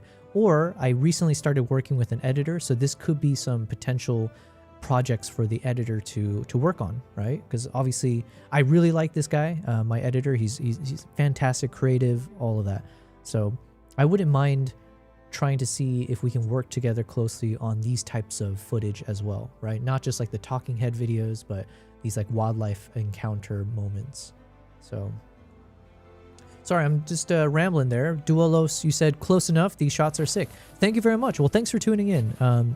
I've got like over 100 terabytes of video footage and photos from around the world. This is what I'm passionate about. This is what I spend my time doing, is I travel the world, trying my best. I have a mantra. It's about aiming to capture the best of the world to share with the rest of the world. So yeah, that's what I do. And so feel free to follow me on YouTube. That is my main focus these days. I'm trying to build out the YouTube channel. So if you check it out, actually I'm going to type it in. There should be a pinned message for my latest YouTube video, which is a new series that I've created where I do a bit more like just a few minutes of talking about different things around what I do. And then you can also explore my YouTube video and all the videos I've got. I've been focusing on trying to be better at filmmaking and doing a bit of storytelling and just capturing some of these key moments and making it look very quote unquote cinematic for your viewing pleasures. Okay. But thank you very much. I appreciate that you're seemingly enjoying what I'm sharing. So this was a trip to Zimbabwe. This was basically after. This is the morning after this lion you see here had a successful hunt, and it it was very sad. But this is the circle of life, right? It had basically found this limping baby buffalo, and then eventually took it down. Stayed patient because the mom was hovering around. And eventually, I was able to capture it on film, but not the best shots, not my best work, but I do have enough to kind of tell the story with it, where you see eventually he takes down the baby, and this is the morning after where now he's, full belly, taking a sip of water, and then just kind of going about his day as the king of the jungle, you know? So I'm just reviewing some of these clips that I need to start editing further. So right now, the colors, everything, I'm going to add to it later. This is just how it looks in this very flat form when these are all shot in this kind of a NEV format, or it's a NRAW. So these are all raw footage. And so I'm going to go, once we have all the clips, I'm going to do the editing and the color grading and all that kind of stuff. Duolo says, I've got kids that love animals and will love some of these videos. Oh, well, tell them to check out my channel. Make sure they like, subscribe, and comments and alerts, all of that. And if they want to check out my stream, we try our best to be PG friendly or whatever. I try my best not to curse for what it's worth. And we got 2 cats that hang out with me. So yeah. And you can see right now one of my videos is playing in the background. So I just use this as a nice way to promote my content. But this is a trip to Uganda. This is what's called the shoebill stork, this massive prehistoric dinosaur looking bird. And so I went into the swamp to capture it. Actually, here, let me adjust the focus so you can see.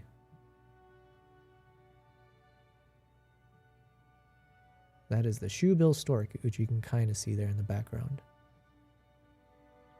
Very, very freaky, crazy, ominous animal.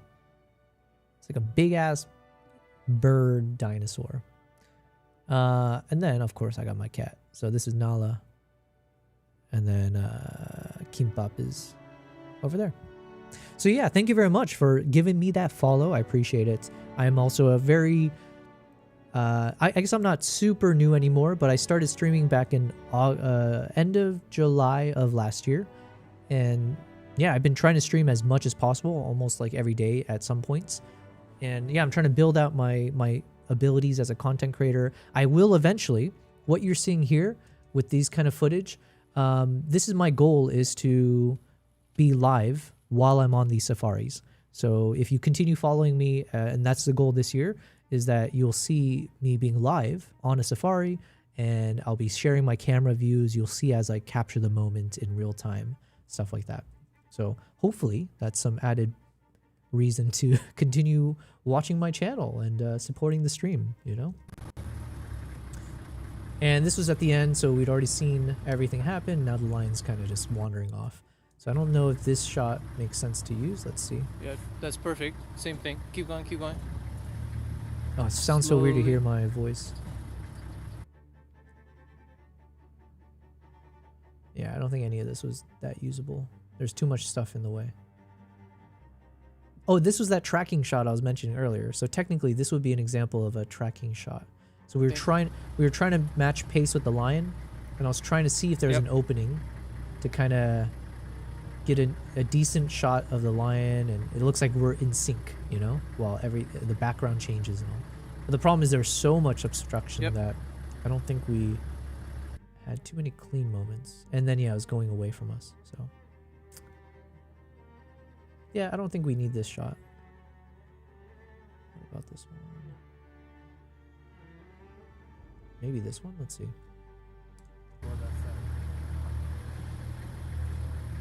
Okay, this one might be more usable. I can stabilize it. It's a bit farther away, but I can also crop in a bit. So we zoom in, maybe it's slightly better. Duolo says, well, I always appreciate a family stream. All right, well, I'm going to do my best from now on. I do my best, actually, to not be you know, I try to keep it PG, but sometimes I might let out you know, SHIT here and there, you know. I'll try. Live on Safari would be so crazy. I love that. Yes. You know what? I've been planning for this for months and months. The whole reason I got into live streaming from home was so I can understand the technicalities, understand what it takes to be a streamer, and do all of that as a warm-up to eventually when I start traveling again and bringing people with me. So I feel now much more prepared. There's a few missing pieces that I need to purchase, like a Starlink, which is not available. I live in Dubai, by the way, so it's not available in Dubai. But once I am able to access the Starlink, and I'm trying to secure some partnerships with these like luxury Safari operators that I have some potential connections with, to also help cheapen or lower the cost of everything that's involved with doing one of these things. But yeah, I think I've got all the moving parts roughly in line where it's going to be possible. You guys will see this multiple days out on a safari, streaming, you know, 2 to 3 times a day, in the morning and the afternoon, as we go out hunting for whatever's out there in the wild, filming everything using professional cameras and just making it look exciting. And then also I would be using that time to share more about how I capture photos and videos. You'll see behind the scenes as I edit some of the shots taken from that day. Yeah, it's going to be a whole thing, you know? And hopefully people will find it interesting when you see turn off the car? Stuff like this. And you see like how the lighting is not good, but that's because we're going to add the color in later and stuff, you know? But yeah, nature is wild, you know? Alright, I think those were all the lion shots though. Oh wait, was this the same baby? No, it can't be. Oh my god. Was it the same baby somehow? It might be a different baby that's limping, but from a storytelling perspective, either way, I think I need to add this in the beginning, because now we get more shots of like the limping baby, and of course then we see that successful hunt eventually from the lions. Let me drag that in.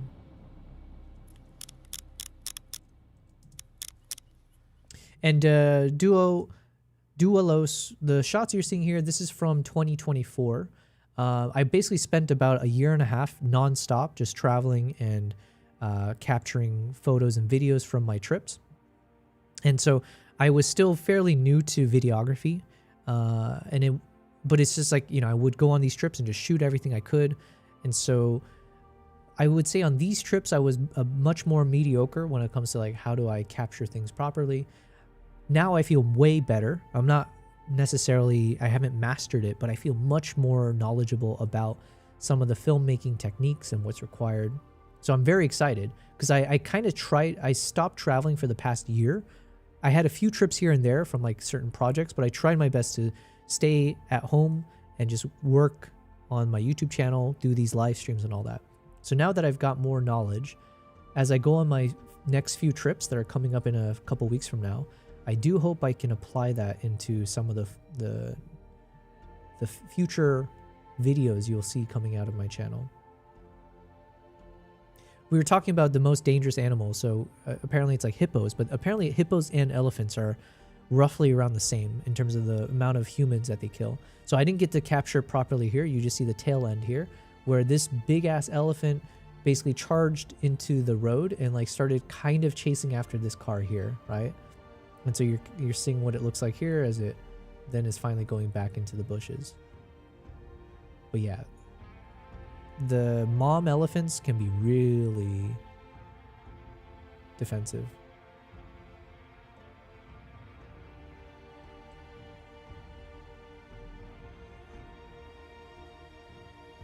And this is kind of fun, but at some point there's like a big valley and there's a pool here, and so many elephants showed up, it was kind of insane. I wasn't expecting it, but all these elephants showed up at the pool. And so I don't think I'll turn this into a video just yet. This would probably, actually I don't know, maybe this could be its own video. It just depends how many clips I have that are usable. The problem is like, again, same thing, it got super dark, so it's like hard to really see good quality.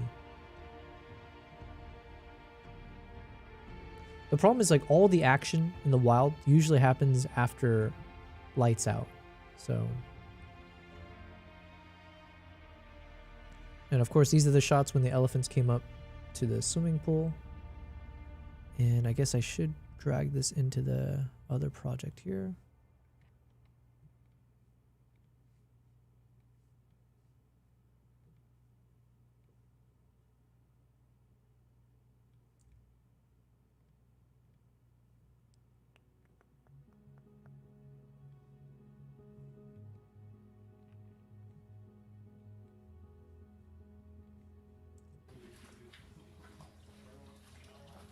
Oh man, I'm getting so hungry now. Did I not eat today? No, I had something.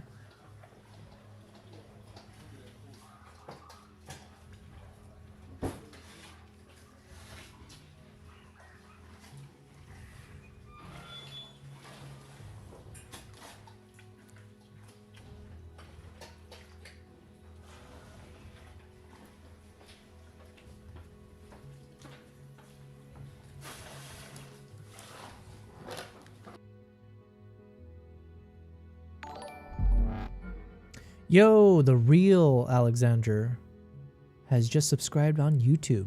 Not the fake one. Wow, we got the real one to show up. Thank you very much for the sub. I'm just doing a bit of casual editing here and surviving the end of the world, you know?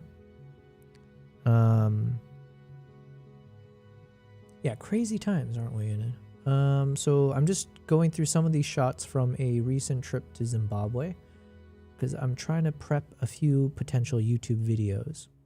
So one of the videos is going to be about these elephants at the pool.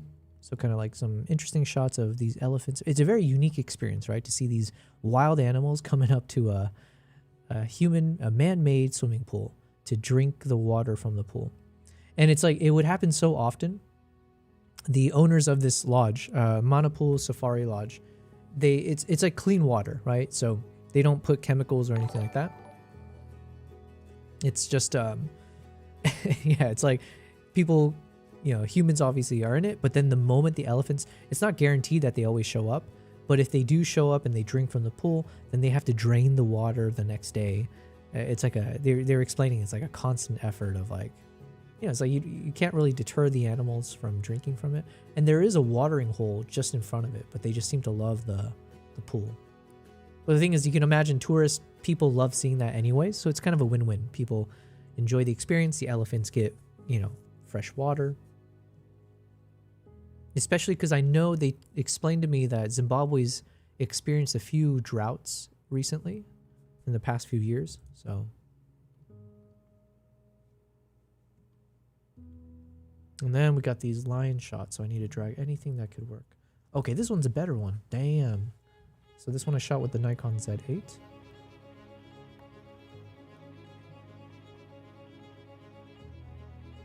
Let's drag this over.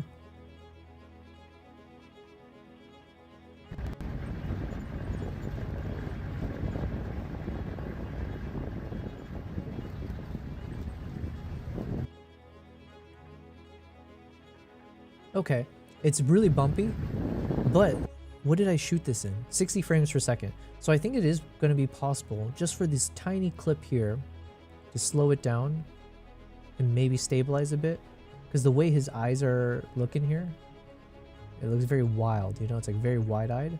So I wonder if there's something I can salvage in just those few seconds there on the bumpy drive past. So let me bring this over.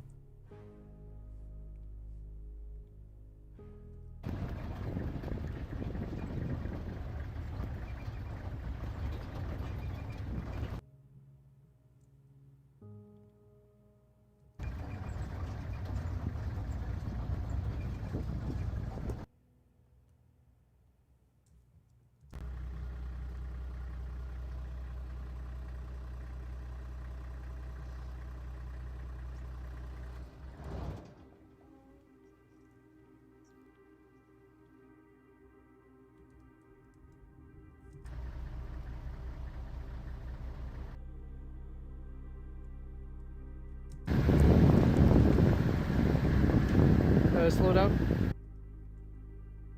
I think this was there's like a few elephants that charged us at different points. So I think this elephant charged us, so I tried to quickly film it, but it was too late. Then that one, this elephant charged us, but I couldn't capture the moment.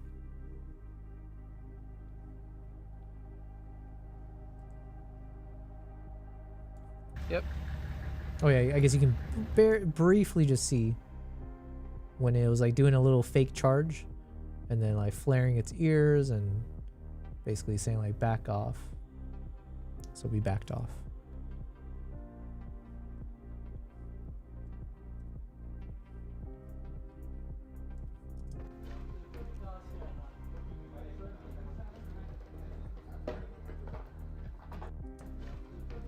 Man, we have so many clips of these elephants in the pool.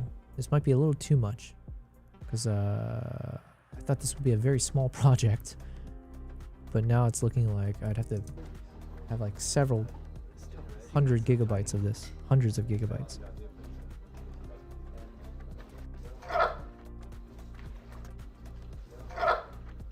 Yo, is that what a baby elephant sounds like? Let's hear that again. Hold on.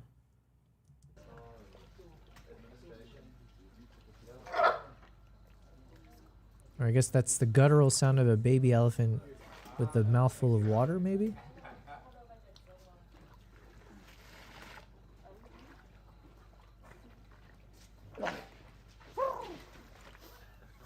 Yo, was that a human or was that... Hold on.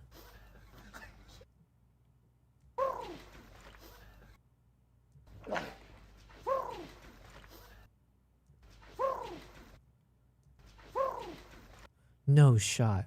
I can't tell if that was like the actual sound of an elephant or if was there some humans near me, because you can hear some people behind me and they're laughing. But were they laughing at the sound? Did they make the sound, or is that actually the elephant just there?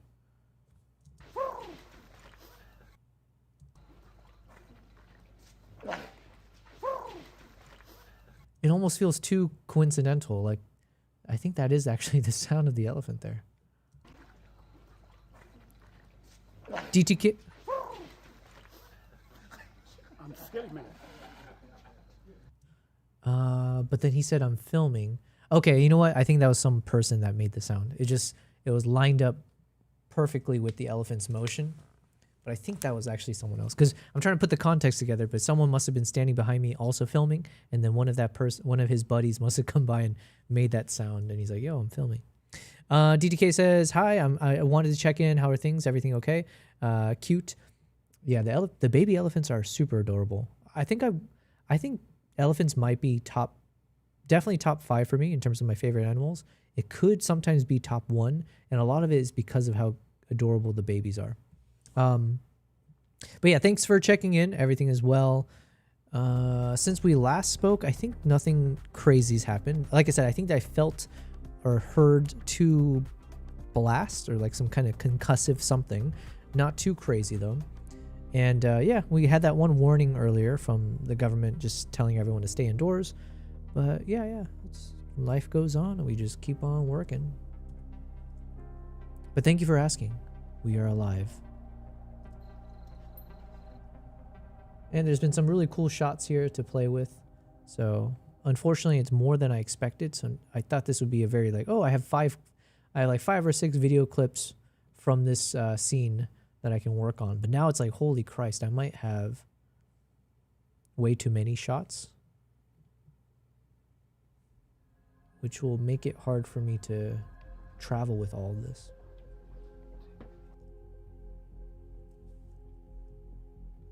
So I probably need to do a bit of another round of edits. Let's see this one. You should name the stream The End of the World. Yeah, it's not a bad one. I don't even know what I named this one. What did I name the stream?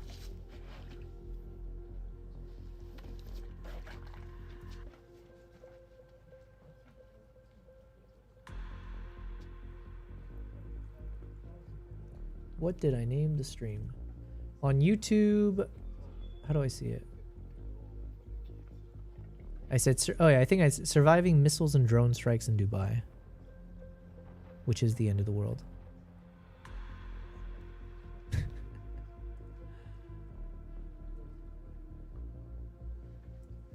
All right, this is a cute clip for like a vertical shot. I have way too many. What the heck?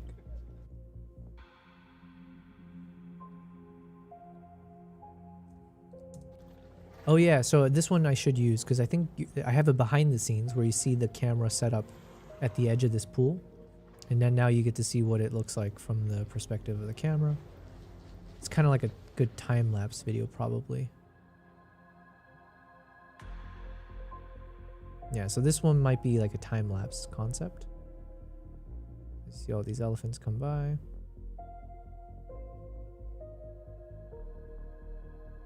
I was so nervous though, holy Christ.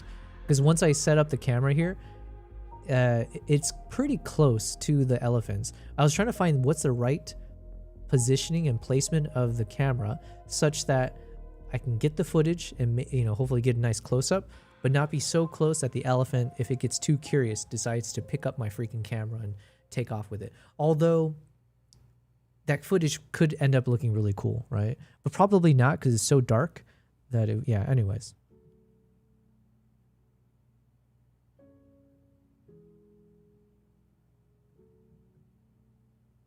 Yeah, so this one could be a time lapse.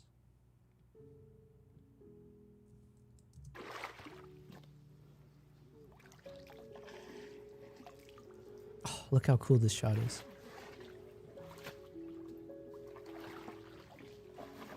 And it's the perfect ASMR, you know?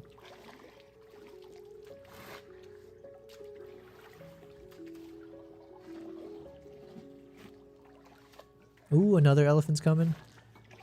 Yeah, see, listen, guys. I'm sitting on so much good content. I'm sitting on so much amazing footage from my travels. I swear to Christ. I swear to you guys, we have it.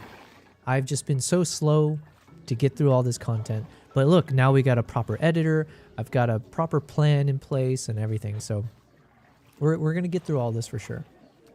But yeah, where else are you guys going to find video clips like this that we get to work with on stream and then I publish on my channels? Look at that. DDK is asking, what are the specs of your PC? I'm using, or Mac or whatever you have.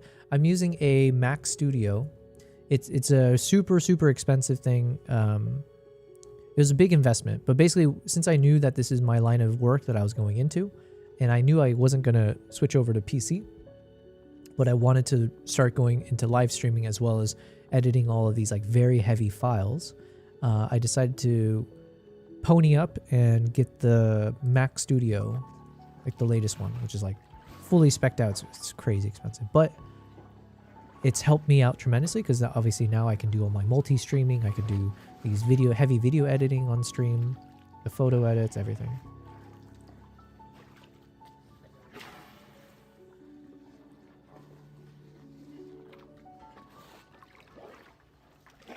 So, oh my God.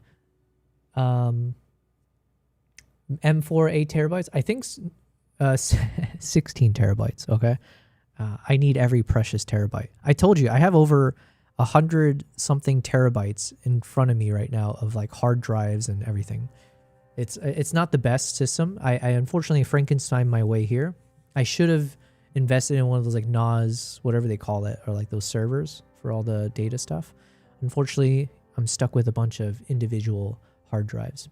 So, but yeah, it is insane, DTK. But like I said, this was it was a hobby turned into a passion, turned into something more professional, and now it is a full-on profession. It is one that requires a lot of investments up front.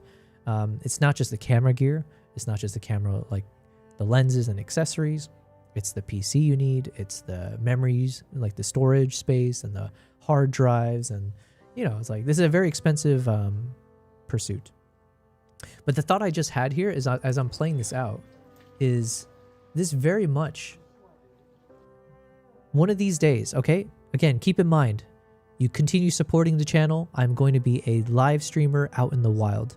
And I will set up a camera like this, but it'll be live.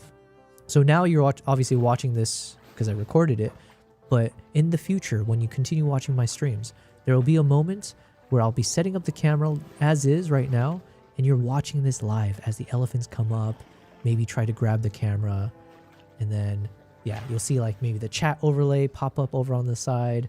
Maybe you hear me whispering into the microphone. It'll be live. That's what we're going to do, okay?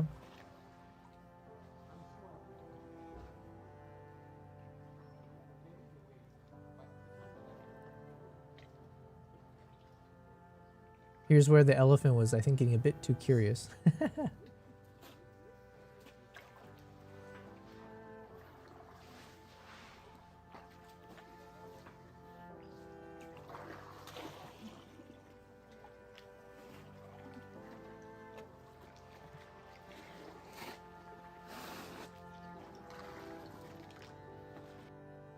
Okay, so we want this one as well. Jesus, how much did I film?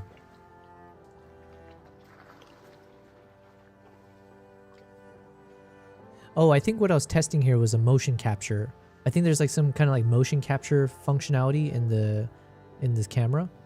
So once it triggers, once it detects motion, I think it starts the recording.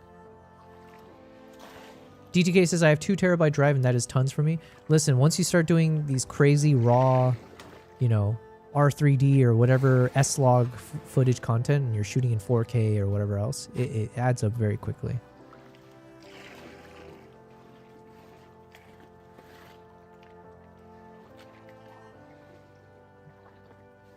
Okay, so I feel like this is its own video. I need one YouTube video that's just like this kind of static footage of these elephants drinking and just stack it all together and it's just a standalone. Then I have a separate YouTube video, which is where I'm hand holding the camera and you're getting a bit more close-ups of key moments, right? So it's a bit more dynamic. So I don't want to combine the two, so these will end up being 2 separate videos. My goodness, I have a lot of clips here. Oh my god, how much did I film? This could have been a proper live stream.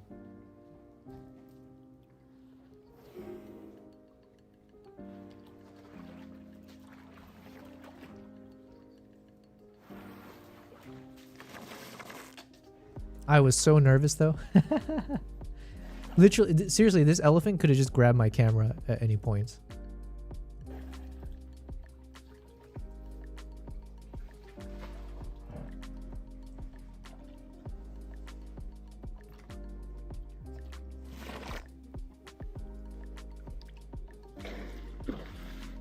Oh my god. And then it's like its own ASMR, right? This is like some elephant ASMR. Actually, let's hear how it sounds. Let me pause the music.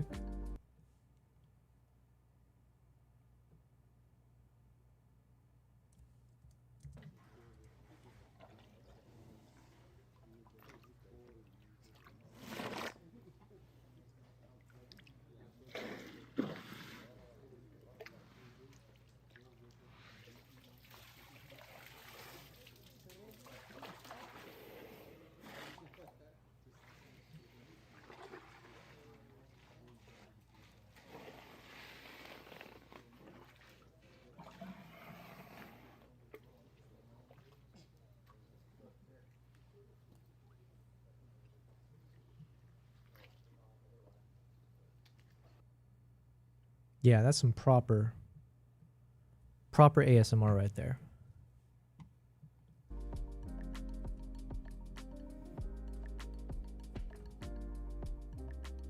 Turn it down a bit. There it is. Oh no, we have so many clips and it keeps going and keeps going.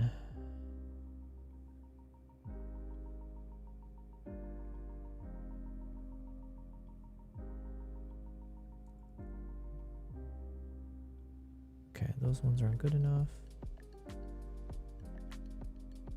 These will be for the vlog.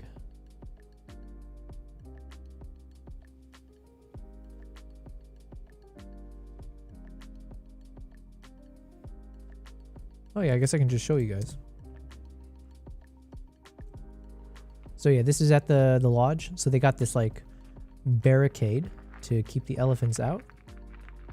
And then that's the fire pit that I was showing earlier. And the elephants are there, obviously. But basically, yeah, just had to be mindful how close you get to them because obviously you don't want to spook them or anything. But I obviously wanted to get closer, so. BC says, wow, we inching closer and closer. Exactly, yeah. Listen, it's in my nature, okay? But with elephants, usually there are like telltale signs when they're telling you to back off, right?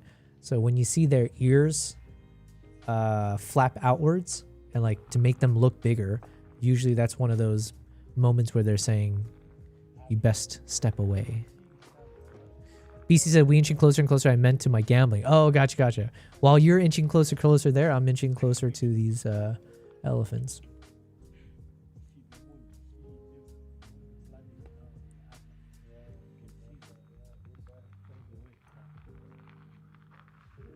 Because the thing is, like, I have these like very extended clips, right? These extended footage.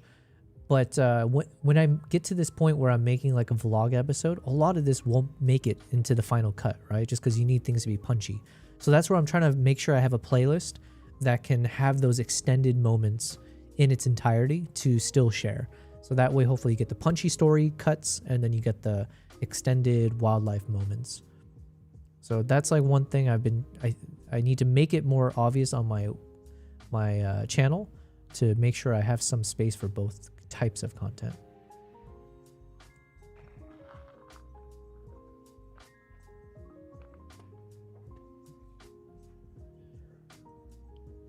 Look at this.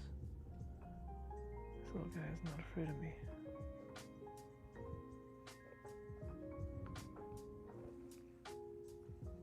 Hold on. My cat's trying to eat some food, but I need to take the lid off.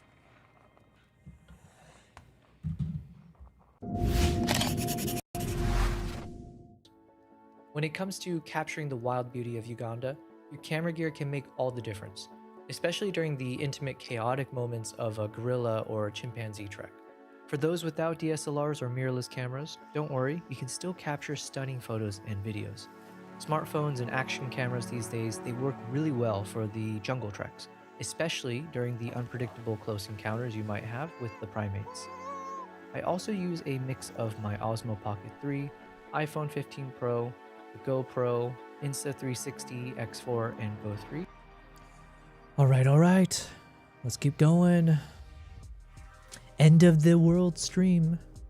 Day 4 or day 5. I don't even know how many days we've survived this.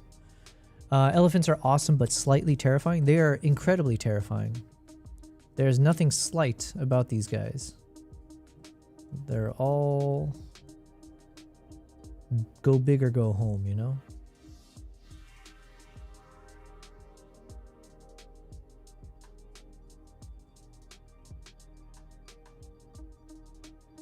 Me being reckless, it'll be fun when we get to the vlogging storyline.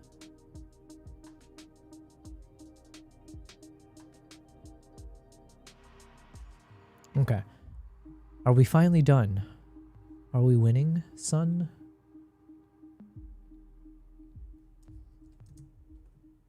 You know what's kind of fun? This is a good example of it. So when I was shooting with the Atomos, so yeah, I have my main camera and then I have the external monitor with the Atomos. And at times when I was shooting photos, then obviously with the photo mode, you have like more colors coming through in your shot.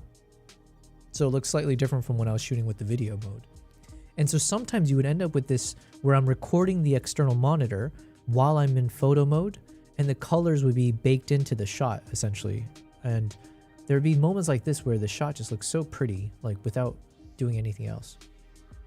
So it's like you're getting some of the photo coloring built in to the video file. I don't know if that makes sense, but yeah. Because what you're seeing here was the recording of me when I was in the photo mode and just literally filming whatever I see. But the colors ended up looking very interesting in some of these kind of shots here.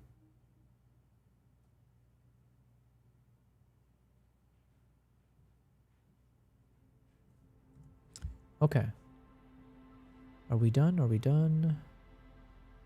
GoPro. Oh yeah, and then, okay, so here's a good example, right? So this is how I want the live streams to be set up, or maybe not necessarily GoPro, right? We'd use like our Nikon gear, but imagine with like one of these interior camera shots. So when I'm doing a live stream, you can basically see this kind of view as I'm shooting. So when I'm in different shooting modes, you can see what I'm doing, you can see the camera I'm using and blah, blah, blah. And then you have the exterior mode where I flip the camera or you see my actual camera point of view or the other cameras hooked up to the Jeep.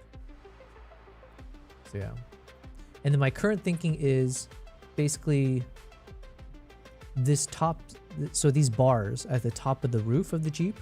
So that's where I need to figure out if I can hook up the cameras onto a little rig and just have them suspended from the Jeep ceiling bar and have one pointing inwards, one pointing outwards. So that's the current thoughts here. Okay, I think we're finally done with those potential projects. Holy Christ, it's a lot more video clips than I imagined. So it's a bit more work than I was supposed to be doing here, but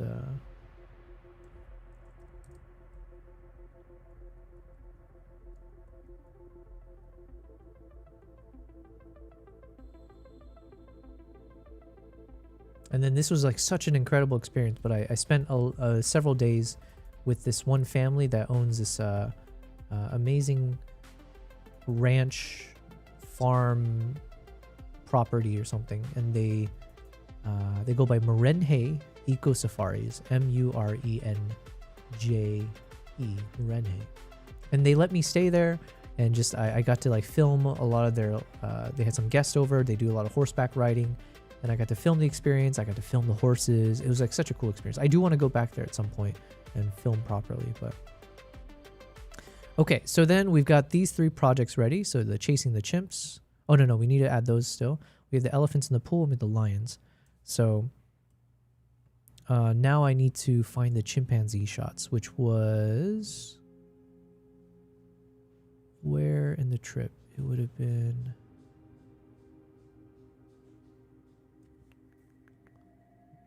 here we go. Okay, so it's one of these days. Let's see.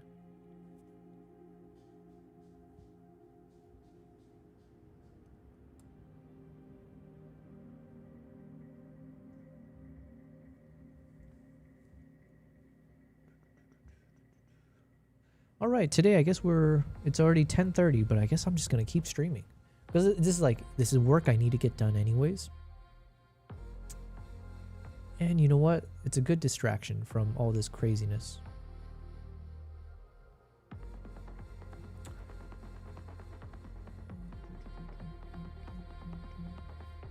I guess I could make another YouTube video just showing all the shots when the elephant comes up to the lodge. Okay, so let me go back one day. Let's just see. I don't want to miss any of these days.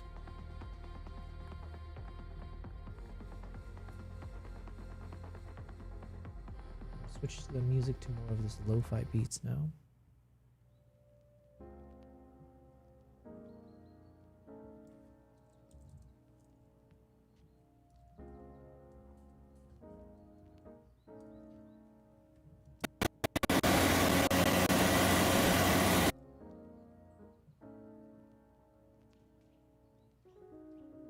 All right, that's a cool shot. You know what? We even talked about it on one of the streams where I think I made a note where I was like, oh, this is a cool shot where you like track the shadow in the footage.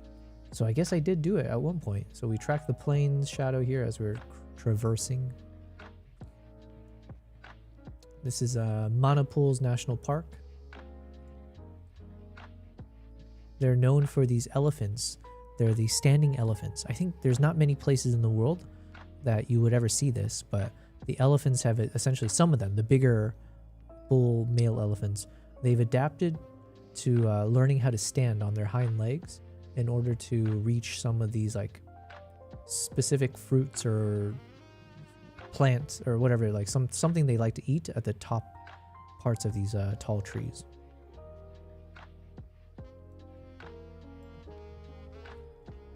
Okay, so now I'm just looking for any shots of the elephants inside the lodge.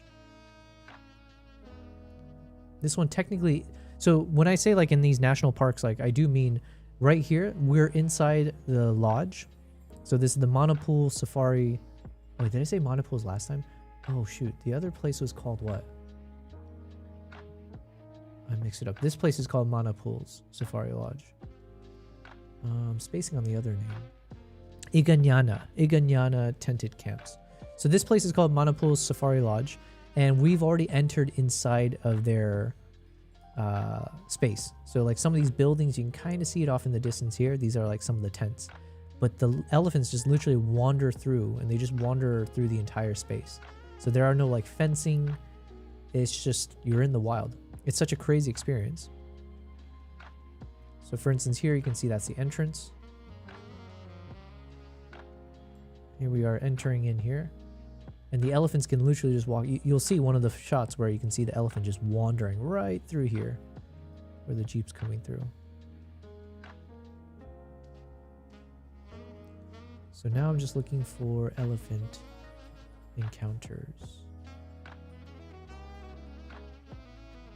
inside the lodge.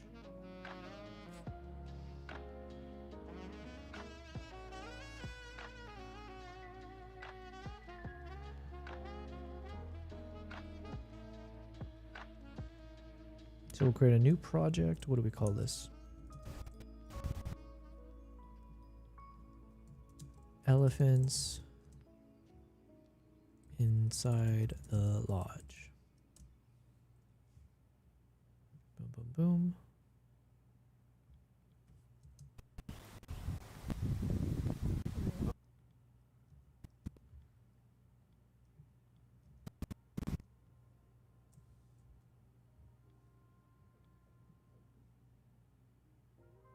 Okay, let's take this clip because you can see we're inside the lodge, and then the elephants are right there. So this is a good starting shot, maybe. And then we'll bring these guys in.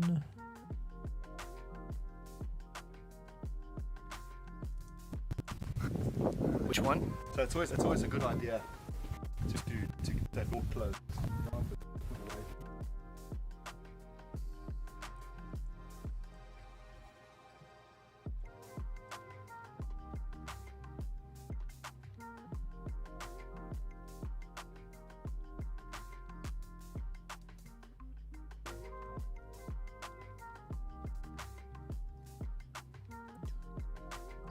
Here we go.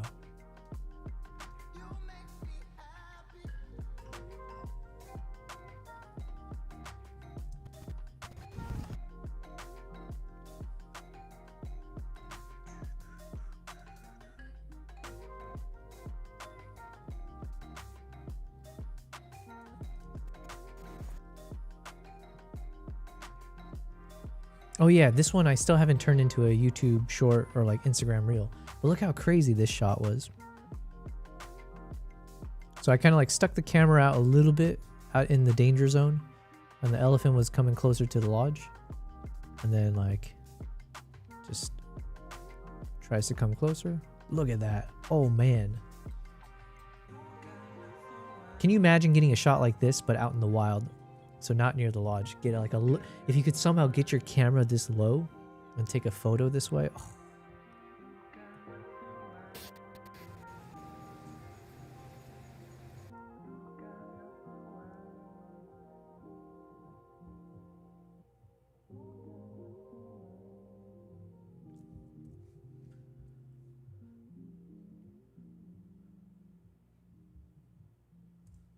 Let's make this, let's add a folder inside of this one then. We'll call it shorts. And let's drag this one in. And then there's one clip I dragged in that was also vertical. Just that one. Okay.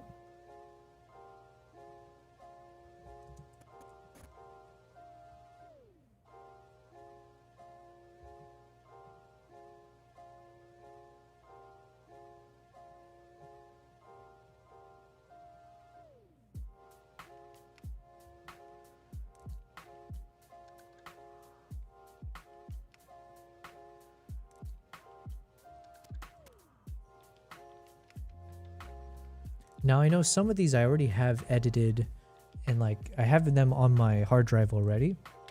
But like I said, I kind of want to go through these again and see if I can recolor grade them, you know, and see if I can do a better job in case I can, who knows. But you know, it's been a few months. I do feel like I've improved my color grading skills, so I might as well try to apply it back to these shot and see how it looks. This one I turned this into an Instagram reel and a YouTube short. So you can see the baby here. And then the mom shows up.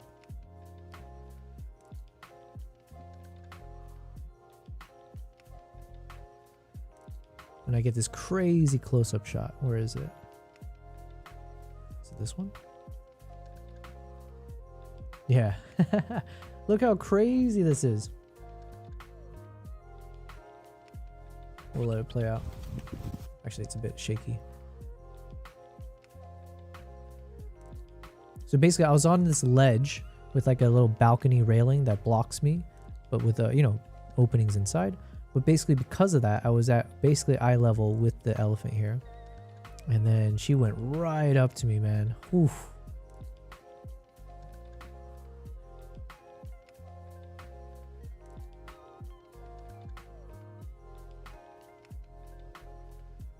It's kind of funny. It's like, because I personally am not the type, I don't get very, what's the word? Or I'm not like super into skydiving or, those crazy adrenaline stuff like roller coaster rides, things like that. But when it comes to moments like this, sign me up. I get super like, I'm locked in, I'm just like, okay, this is reckless, or I should be,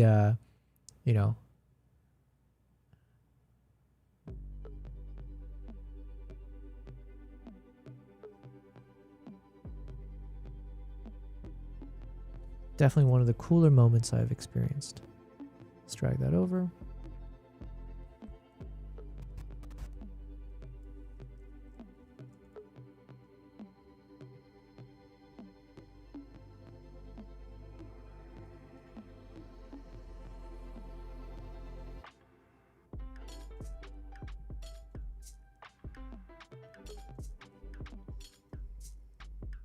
Oh shoot, wrong one.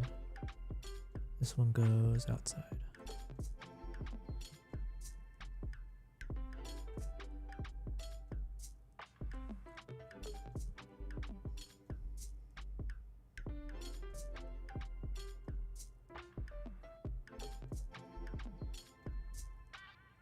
One second.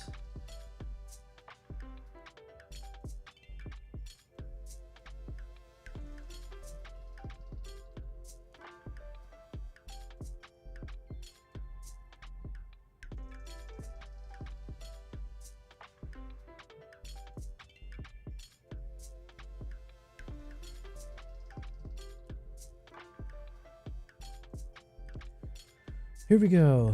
This one for sure. This is definitely one of the better clips I have.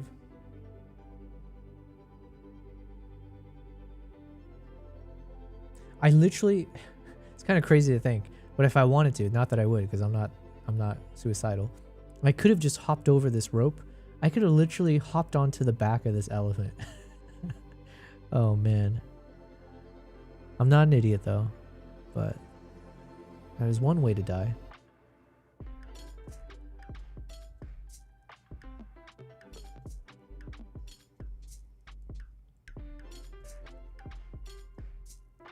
Oh, I have a closer, or just as close. Hold on. So then another encounter here. Oh yeah. Okay, so basically this elephant, I wonder if it's the same one. I don't know. Anyway, she's coming up here. I must have had the 20mm lens attached. I'm guessing. Elephant comes right up to me and reaches over me and literally rips off part of the thatching, I think is the word, of the roof of the building. Because I guess part of this lodge, it's made up with like all those like straw. Is it called thatch? I don't know. That's a word that comes to mind. But it literally was starting to eat the building. So it was ripping some of that straw thing out and eating it. And I was lucky enough to capture it.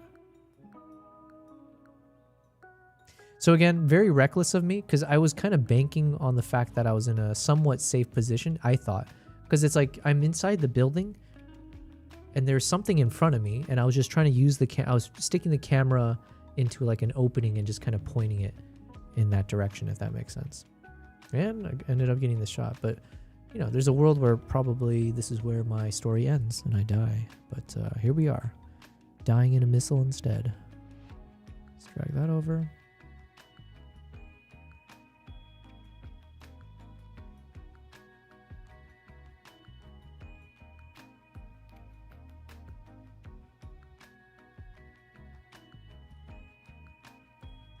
I'm getting so hungry though.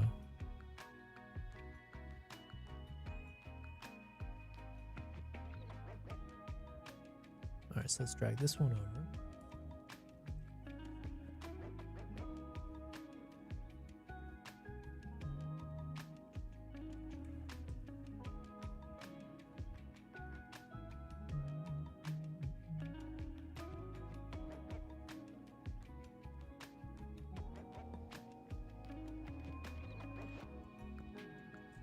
Okay.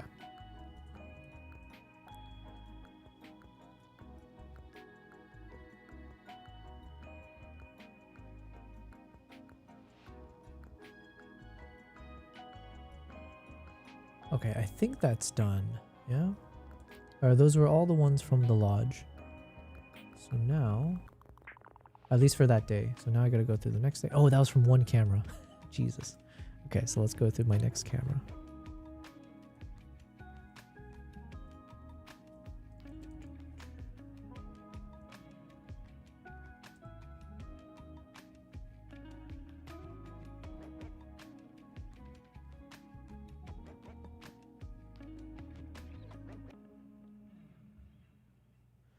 Hello, hello, Rachel. Rachel says, hey, hope you're all good and safe.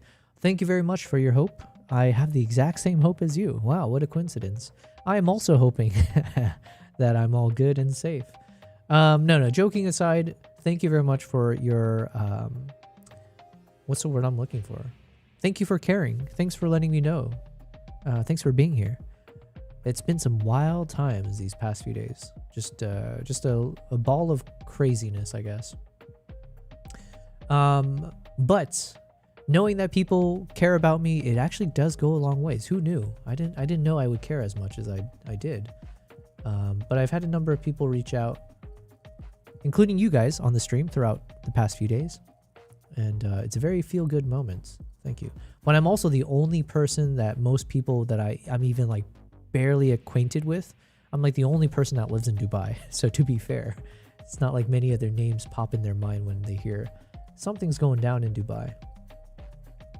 But yes, actually, genuinely, thank you very much for asking. Hopefully you're doing well as well. The world is a crazy place. Everyone's going through problems. Everyone's got situations that are hard to deal with or overwhelming. So I don't necessarily think I'm any different now versus anyone else going through life, you know?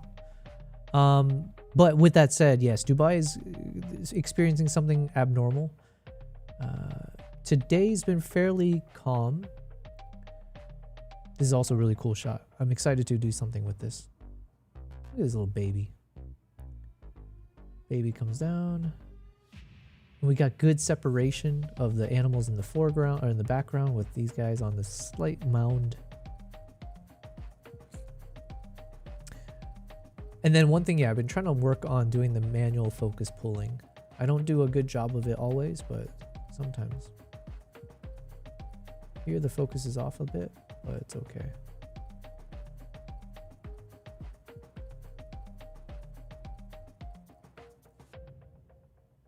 Yeah, look at this adorable baby. Nice. Move over punch. We got a new baby in town. What was I saying? Oh yeah, so today's been calmer than the last few days, in the sense that the last few days, you know, you would hear more of these like kind of bomb or like the explosions or the blasts from the interceptors, I guess, for the missiles or when they knock out one of those drones. Today, yeah, it was pretty calm. I think maybe I heard two. I might have heard / felt slightly 2 blasts, but generally speaking, it seems to have died down a bit. However, the only thing that was different about today was maybe an hour and a half ago on stream, something like that. Maybe an hour ago, I don't know. My perception of time is off. There was a super loud warning alert that went through my phone. I guess they sent out an alert to all people in UAE, is my assumption, based on the brief thing I saw somewhere online.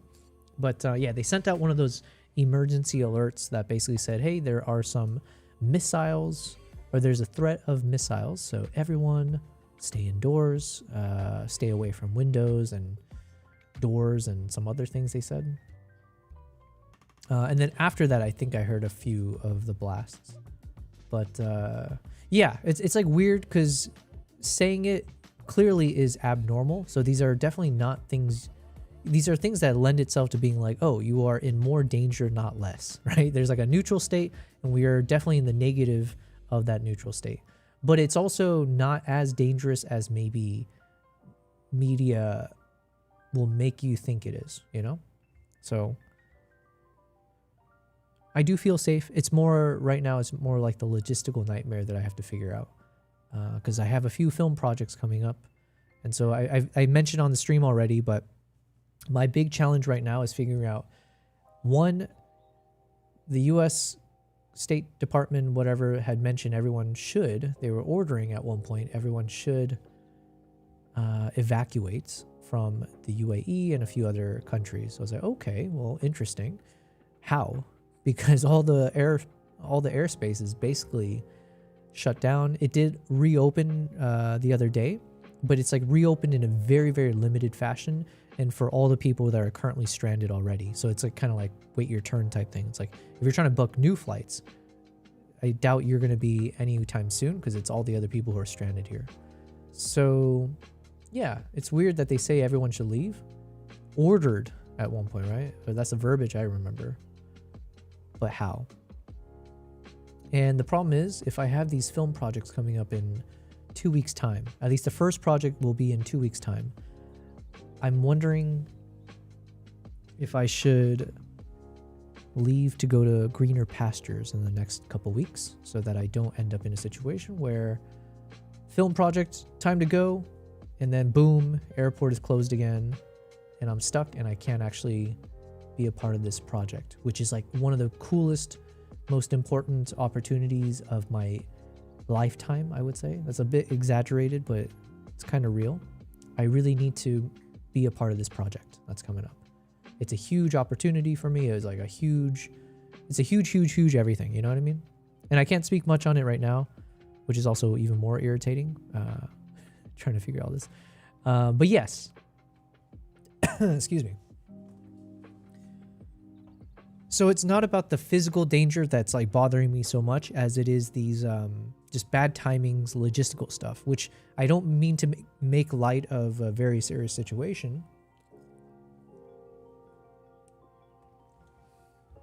But this is also how I mean, this is how I cope anyways with stress. I tend to downplay some of the more stressful things. Hey, Nala. Oh, you couldn't see. Sometimes Nala, when she wants to get my attention, she'll like put her paw up on me. Oh, there she is. Oh, yay. Nala, come say hi.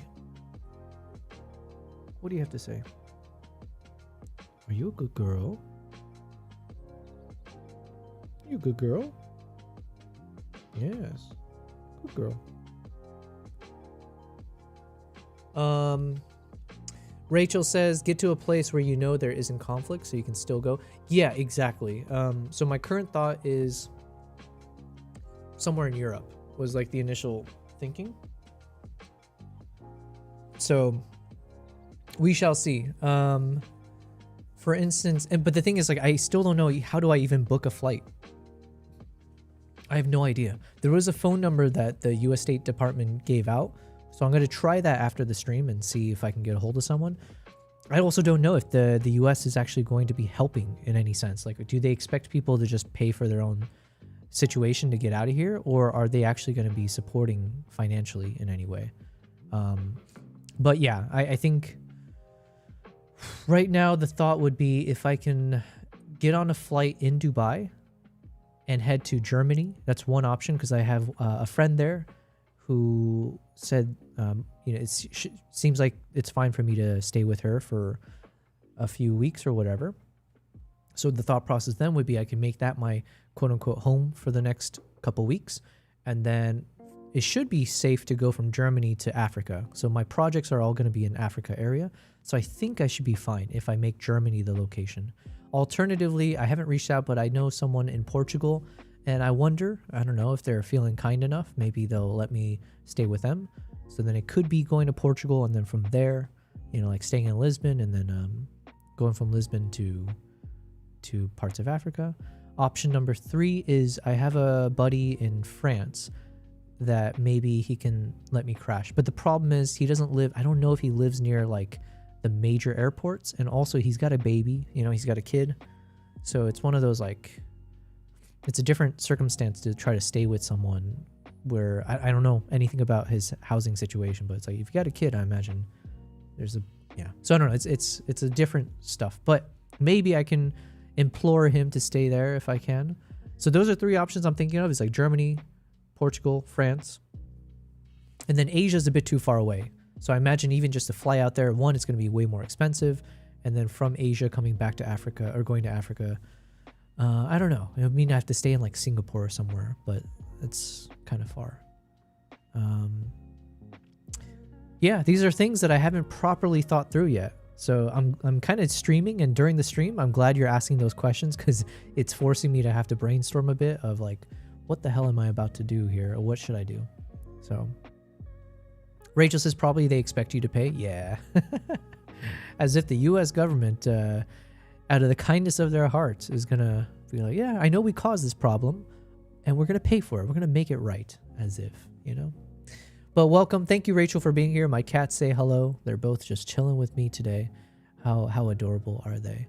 Oh, and then my cat situation, I was mentioning, because I have some friends, usually I would ask if they can help take care of my cats. There is a company out here that I've used in the past to also take care of my cats. But I don't know if things get worse, like if could they actually adequately take care of my cats if whatever. I don't know how far away they normally are, the person who takes care of them. However, just the other day, someone knocked on my door who lives in my building, and just what a coincidence, was like, hey, I have this service where I take care of pets, do hoteling, or I'll come to your place and, you know, do whatever you need. So I'm thinking that could be the right solution for me, because there's a chance I'll be gone for like 1.5 months or so. They can't even give us healthcare. Exactly. I'm laughing, but we shouldn't really be laughing, you know? It is what it is. Oh man, I miss back when I was working for my corporate job. They had the best healthcare. Okay, I could go to the doctor for anything and it's always covered. I'm so sad now that I'm working for myself. It's like, oh, I get denied for anything, you know. Look at Nala. Here, let me spawn my little cat thing again. There you are.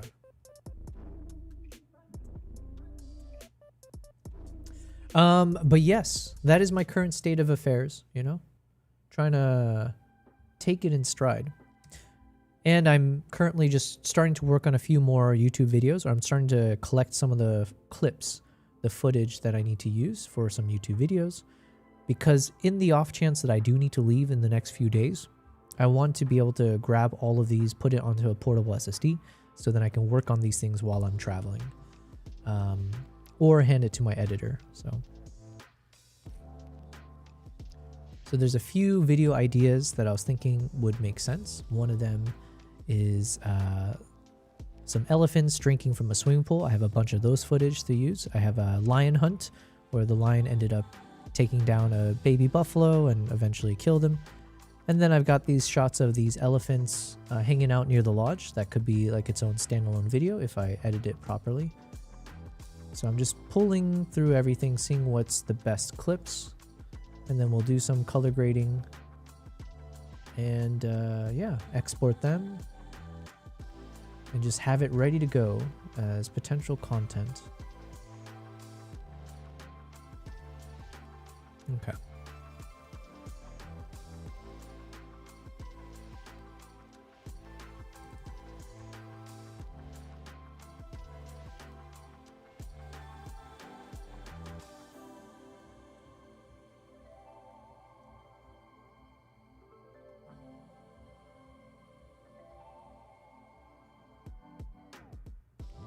Okay, so that day doesn't have anything.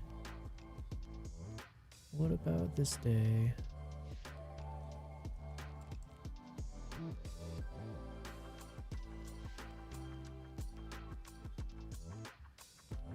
Oh yeah, this was such a, actually this could be its own video as well. Because we went on a safari walk. So this was our guide. And basically he just took us. Let me see if I can drop the playback maybe. Yeah, this morning is just Drop it. get out and just see what we can find. Ultimately, we're looking for lions. We're looking for bull elephants. So yeah, let's just see what unfolds. Yeah. Okay. Man, why is this so hard to watch?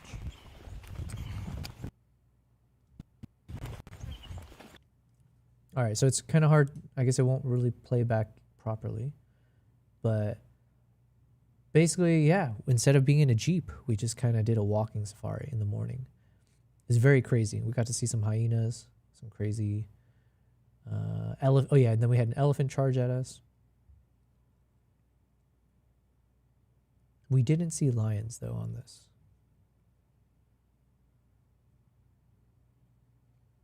So yeah, this could be its own video. Let's see. Does it play out nicely? Is there some key moments? We do the hike or the walk.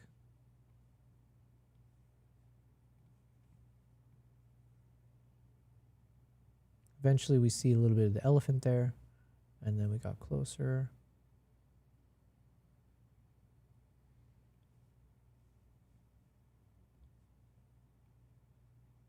I didn't get the elephant charging us on camera though. That would have been a crazy way to end the shot.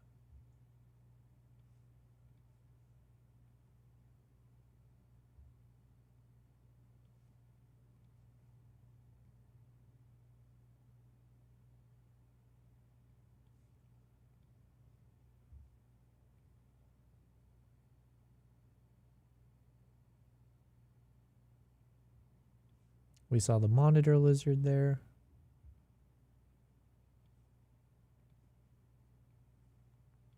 What else? What else? Oh yeah, and this is the elephant that eventually charged us.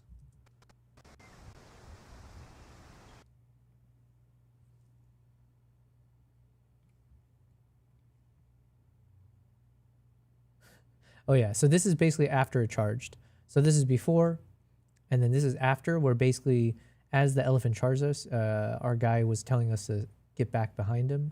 So then we were here, he had his rifle ready, and then thankfully the elephant stopped and then walked away.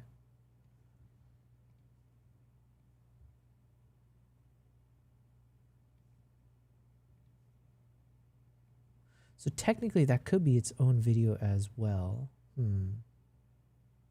gotta think about it.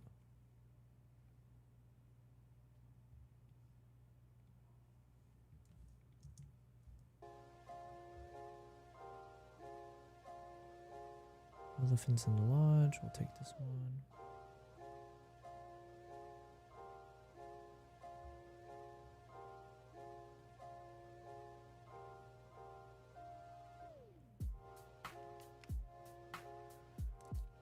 So in an ideal scenario, I should be making these at the same time as I make the vlog.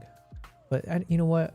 I need to stop trying to do like perfected everything or like perfect timing. I just need to create content and post it. You know what I mean? So even if we go out of order, we're working on the Mongolia stuff, but these ones, if it's ready to go, if I can send this to an editor to work on or wherever else, then I should just do it. So I overthink things way too much is my point.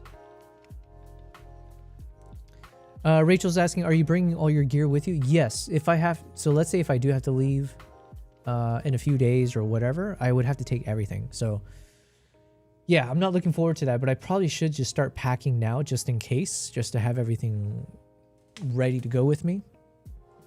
But yeah, it would mean I need to take all my lenses for potentially a few different trips, assuming I may not be able to come back to Dubai. So if there's a world where let's say if I travel to Germany next week and I stay there until I fly out to Africa for my first project. I'm done with the project, and maybe I can't go back to Dubai. There's a world where that's a possibility, in which case maybe I have to crash with my friend again in Germany, and that just becomes like my quote-unquote headquarters for a bit of time. And then, yeah, I would have to just keep traveling from Germany for all of my March and April trips. Which I'll be sad, then it means I won't be able to see my cats at all. But like, yeah, like these are, especially if the cat sitter is in the same building as me, then I feel a bit better about it. But then, yeah, that means like I'm not taking my Mac Studio. So my Mac Studio would stay here. And my hard drives are here. So I have to like just take all of my portable SSDs and just have some of them with like footage that I could work with to keep creating content while I'm traveling, and then a bunch of empty ones because I'll be using them to edit, or sorry, for my projects. But then if there's a world where I can't empty them because I'm not able to go back home, where I can then dump them into hard drives, I guess I would just need to buy more hard drives in those countries. Oh my God, it's just like there's like so many logistical things here to deal with, and again, what is it? There are worse problems to have. It's one of those like it's not even a first world problem. Obviously, this is a different type of situation, but it's still not fun to deal with. So it's a lot of just logistical stuff. Rachel's asking, do I have a NAS system? No, I don't. Someone just asked me that earlier on the stream. Like what, you know, because I have so many hard drives in front of me, right? So I have my Mac Studio, which has 16 terabytes built in. Then I've got two of these LaCie drives, HDDs,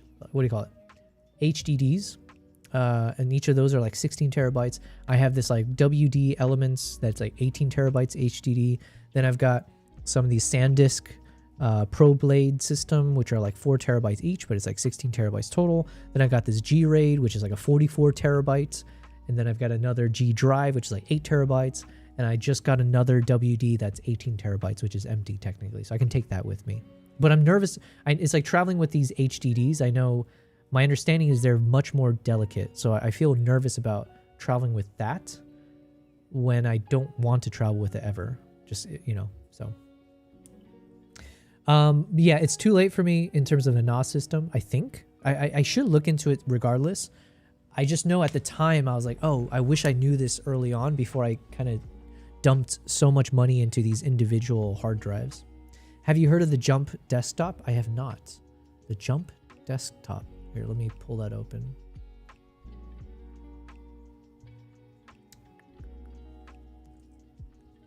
Jump Desktop. Fast and secure remote desktop.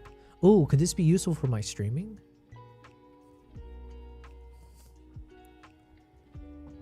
Jump Desktop. Fast, secure remote desktop.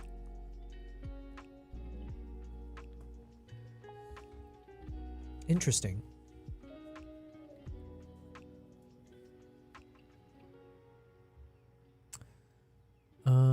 Connect from anywhere, anytime. So you're saying if I kept my Mac if I keep my Mac Studio open, I can use this Jump Desktop to remotely connect to it.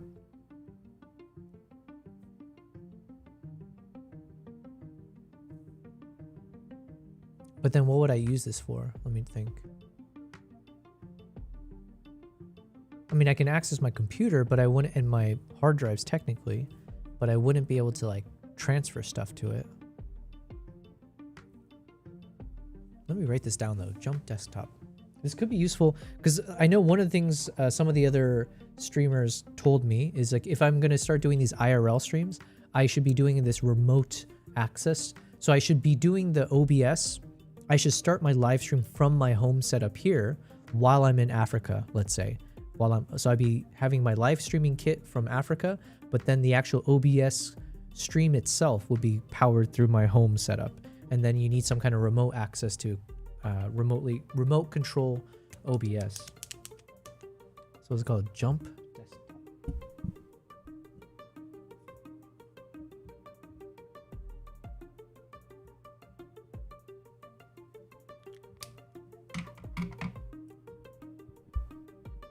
All right, give me a second.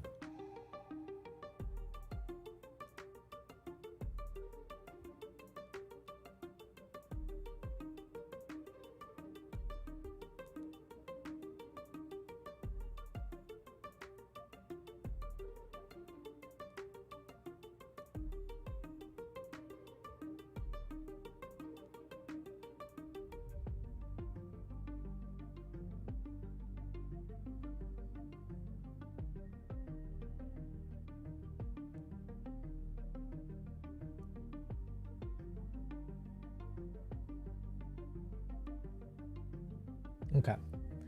Rachel says, your computer's on. Yeah, that's how I edit remotely. Oh, you're right. Sorry, I'm a bit dense. I see what you're saying. So it's like, so instead of taking all the footage with me, I just, okay. You make it sound so obvious, but I'm so, but I'm a little tired, okay? That makes a lot of sense. Okay, so then I can, let's say if I have my MacBook, I take my MacBook with me, I use this Jump desktop, hook up to my Mac Studio back home here in Dubai, that's powered on. It would mean all the hard drives have to be powered on as well, but okay. And then I just do everything I normally would do. Got it, got it. And then technically I can start a stream remotely as well. But then I need a, how do I connect the camera source? Can I connect a remote camera source? Oh yeah, I should be able to. Okay, these are good questions. Thank you very much, Rachel. I guess I do. Okay, let's see. It's how you edit remotely. It's only $36 USD and there isn't a monthly fee. I think it would be beneficial if you want to maybe work on stuff that you can't bring with you. This is a really good idea. Wait, Rachel, how do you know anything about like any of its competitors? Are there any other competing brands that you know of that does this? No, I guess I should double check now. What are the best competitor? How is Jump Desktop compared to its competitors? Jump Desktop is a high-performance, secure remote desktop tool known for its one-time purchase model, bridging RDP, VNC. I don't know what any of that means. It generally beats Microsoft Remote Desktop in reliability and ease of use and outperforms competitors like Parsec. I've heard this word before, Parsec, and Teradici in Mac to remote display scaling. This video compares 5 popular remote desktop tools. Okay, I might need to watch this right now. Key comparisons versus Microsoft Remote Desktop, which is free. Jump Desktop is considered more reliable, faster, and easier to configure. Good to know. Rachel says, alternatively, you can copy your work on a hard drive. I'm going to do that anyways, Rachel. So I'm thinking I'm just going to have to fill up a couple of my portable SSDs, possibly, with just a bunch of footage that I could keep working on. But then this gives me a lot more leeway because there's a lot of footage, right? And I'm working with the editor, so there might be things I need to remotely access to send over to him. So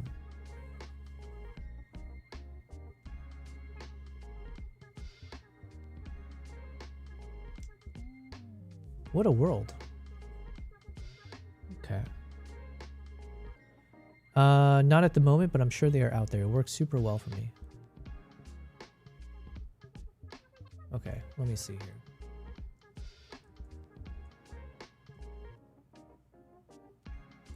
What was it called? Jump Desktop versus.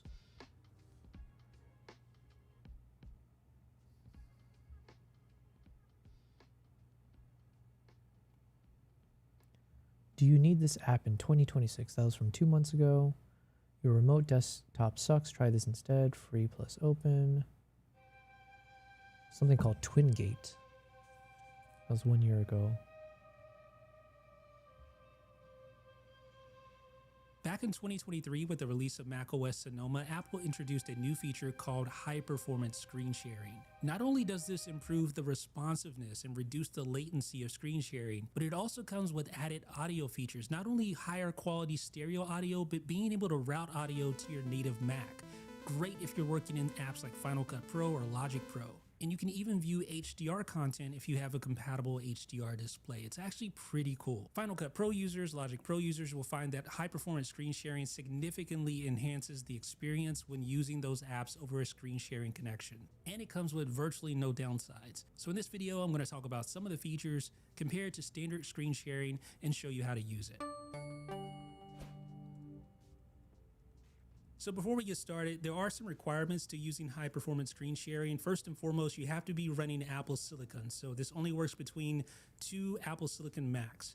It also requires macOS Sonoma or later, and you also will need a high bandwidth connection. Okay, I wasn't really paying attention. Mac Sonoma introduced a high-performance screen sharing feature.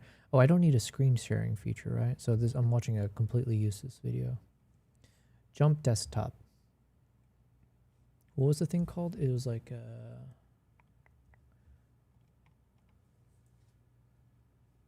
remote desktop tools. Okay. Remote desktop tools. Jump desktop.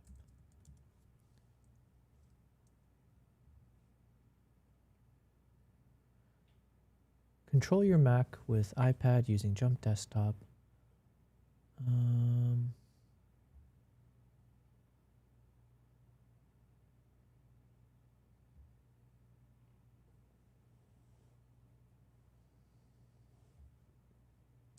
Oh, that's the one I've heard of. AnyDesk. So AnyDesk, and then what does this guy say?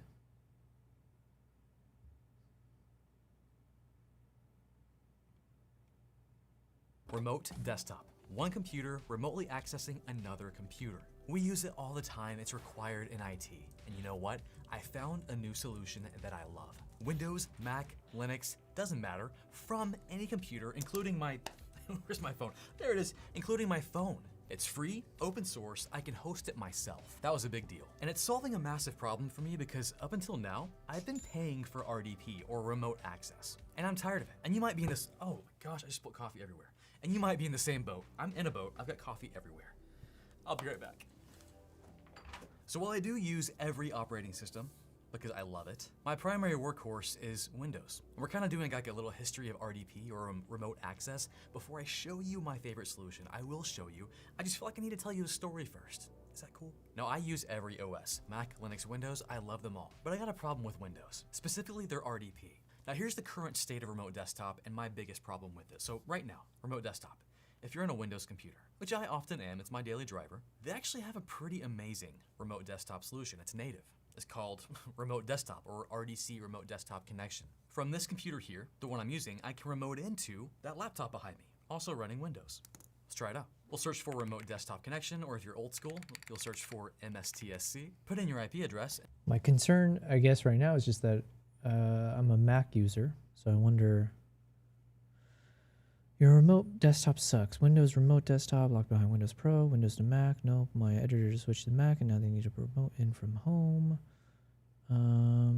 Works seamlessly on Mac, Linux, and blah, blah, blah. So he's talking about something called TwinGate. What is it? Jump desktop better than TwinGate. They're not directly comparable. They can be used together. Jump Desktop is a remote desktop client like TeamViewer or Parsec used to directly view and control a computer screen. TwinGate is a zero trust network access solution, a modern VPN replacement that secures access to network resources. Better depends on your goal. Choose Jump Desktop if you need a high performance one-time purchase to control a remote machine. I do need that. Many users combine them using TwinGate to secure the network connection and Jump Desktop to handle the remote screen viewing. TwinGate is superior for security. It acts as a zero-trust network, not exposing ports to the public internet. Jump Desktop is secure but relies on direct connections. Jump Desktop is known for high performance. TwinGate is designed for low latency, often better than traditional VPNs. Interesting. I do have a VPN though, but I don't know if it's that good. Jump Desktop is often a one-time purchase. Twin has a free tier for individual small teams and paid plans for enterprise. Okay. Man, Rachel, thank you very much. This is incredibly helpful. I think, yeah, this is incredibly helpful. I think I might actually have to get this thing.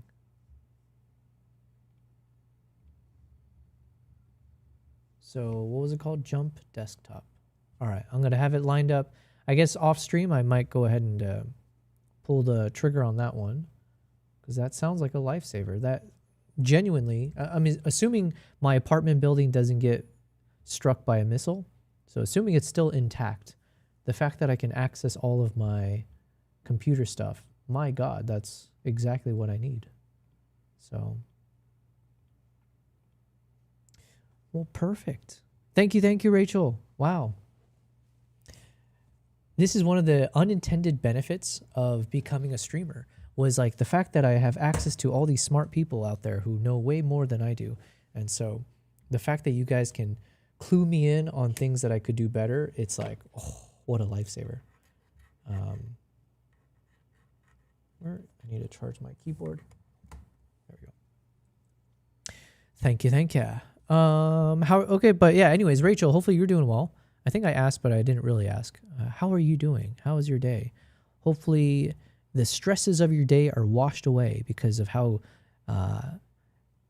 amazing of a person you are. Being so helpful without me asking, you know? Okay, so I think we got... Oh, no. I'm still looking for the chimpanzee. So this was the day... So I think the next day we did our chimpanzee trek. So it must be this day.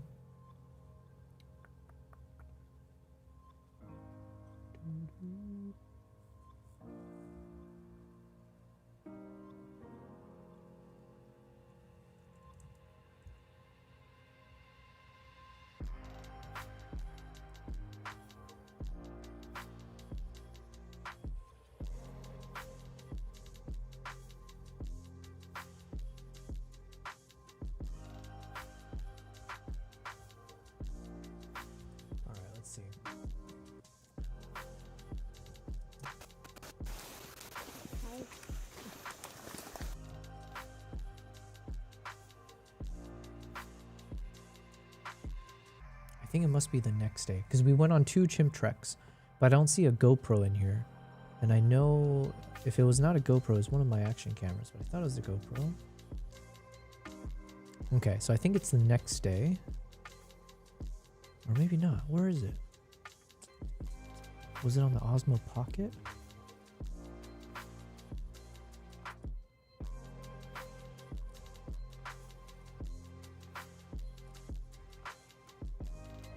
No, because my porter was wearing the... Yeah, he was wearing it.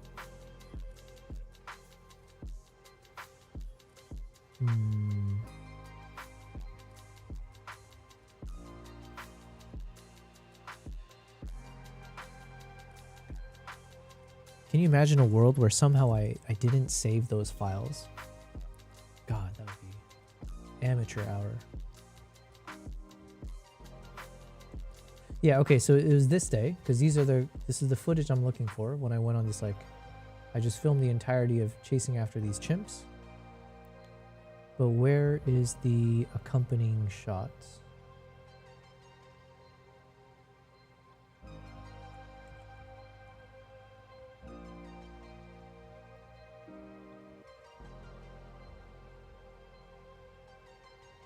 Is it this?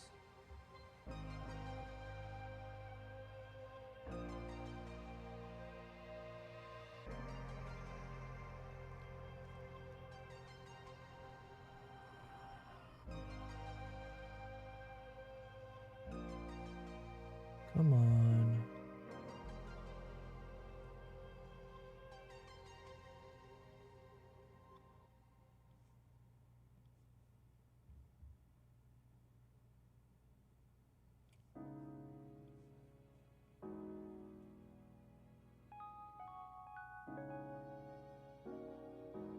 Maybe it's this?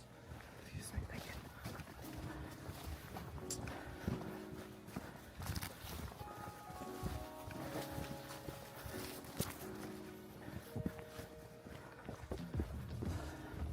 Man, I'm about to be so sad if I didn't save it somehow. But like, let me think about it. Sorry, I'm not showing. Rachel says, happy to help. I'm doing well, thanks. Just finished 2 videos for their first draft and got that sent to client, so it's been nice to relax. Nice, nice. It's always good when you're sending it over, right? Hopefully with no extra feedback or progress. It's funny because now I'm on the other end of it where I'm finally working with an editor. So now I'm just... you know, working with them where they come back with the drafts and then I've got like so much feedback, not so much, but you know, it's like I'm on the other end where it's like, oh, I want to make sure my feedback is good, but I'm not coming off overbearing or like micromanaging or random things like that, or changing my mind constantly. But yes, I am about to be sad because I don't see I don't see any GoPro footage here. And if it's not here, I'm pretty sure I must have wiped the memory card by now.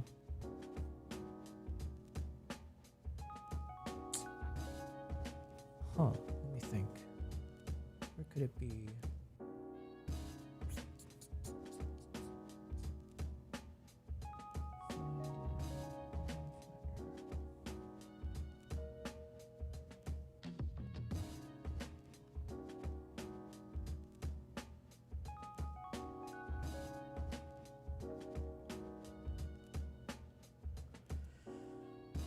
What to do? Because I showed you guys the clip is there, right?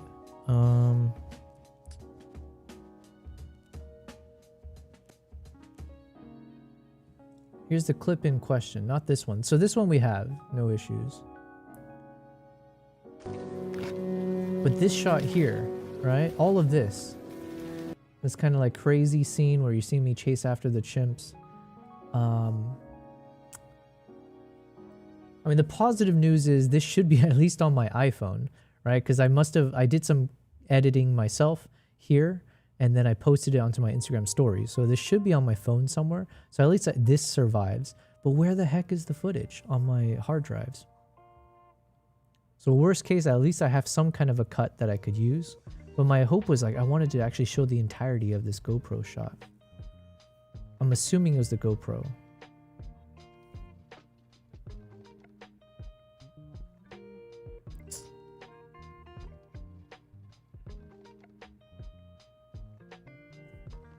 Oh man. Am I about to be super depressed for like accidentally deleting? I don't know if I deleted, but it's like I don't even have the...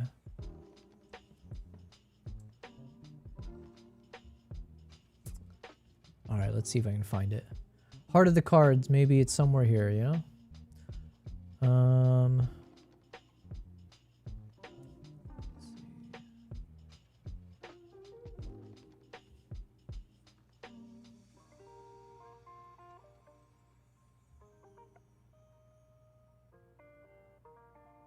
I do have a backup drive that has some other footage.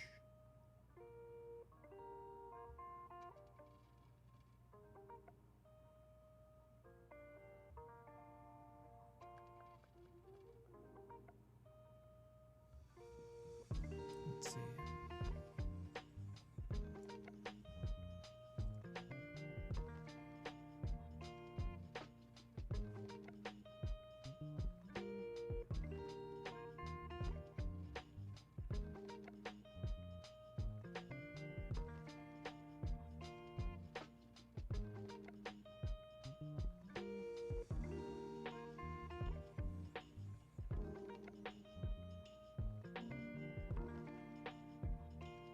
Could it be this, maybe?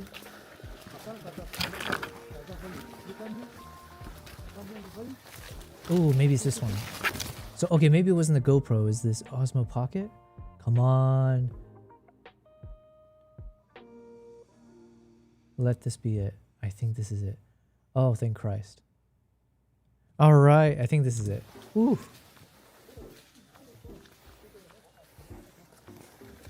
All right, yeah, so I used the Osmo Pocket 3 for this shot. So it's hooked up to my backpack's shoulder strap. And then I switched it over to the front point of view. And then I was filming at the same time. So like when I'm hoping for my future trip, because we do have some chimp and gorilla treks coming up, I want to do something similar. But now I have my DJI Osmo Nano, which I think I'll hook up to the front of my hat. So we'll get some 4K resolution or whatever from my kind of like an eye point of view. And I'll still use the Osmo Pocket. And I'll use my camera, of course, the ZR most likely. So we're going to film like 3 different perspectives. One that's like more chest level, one that's eye level, and then my camera here. Oh, thank God. We have the footage. I was getting so depressed because I didn't find it in the hard drives. What the heck? Because then this can be its own YouTube video, right? And I guess the question becomes, do I show both side by side? Do I show this first and then show the camera version? Because this version at least is like uninterrupted. Like it's just a single footage start to finish. Whereas my Oh, I guess I did it with this. Oh, never mind. So both of them are like a single, what do you call it? Uninterrupted one take footage. So then it's like I could show it simultaneously, but then you don't get the full screen point of view. Or I can show this first and then show the camera perspective.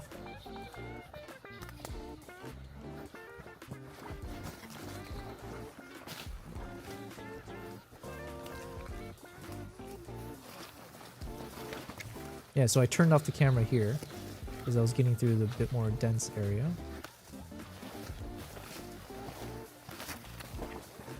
Here it was like so dense, I literally could not keep the camera up safely.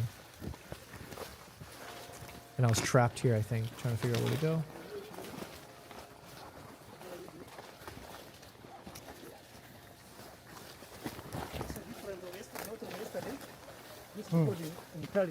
Entirely. Yeah, entirely means a lion. There are two. It's not like the baby.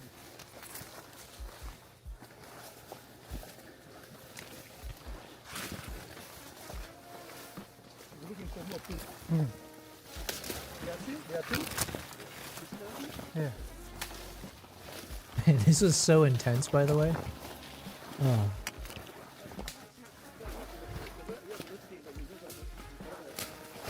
Yeah, I feel like this as a standalone video, hopefully people will find enjoyable because there is something that feels more unedited, I guess, or just like let it play without too many cuts. And if you can just show the full experience, like start to finish, of this is what a chimpanzee trek looks like, I do feel like there's a lot of... I would be interested in watching a video that just showed me the entire experience without any pauses. But then my question still remains of like, okay, how do I mix in the shots from my camera versus this action camera?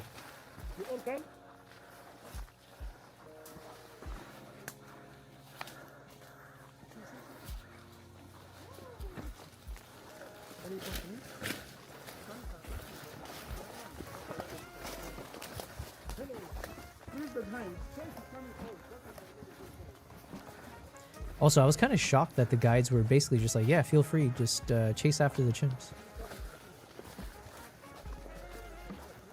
So now I think there's like 3 of them somewhere here. This is such a wild experience. This is one of my favorite things. Like, I'm very glad that this is something I do a lot of now in terms of like going to Uganda for the gorillas and the chimps. This type of experience, it dwarfs, it trumps like any of these Jeep safari experiences. To be out in the wild, trekking through this, like you and nature, like that's it. It's so crazy. I don't know.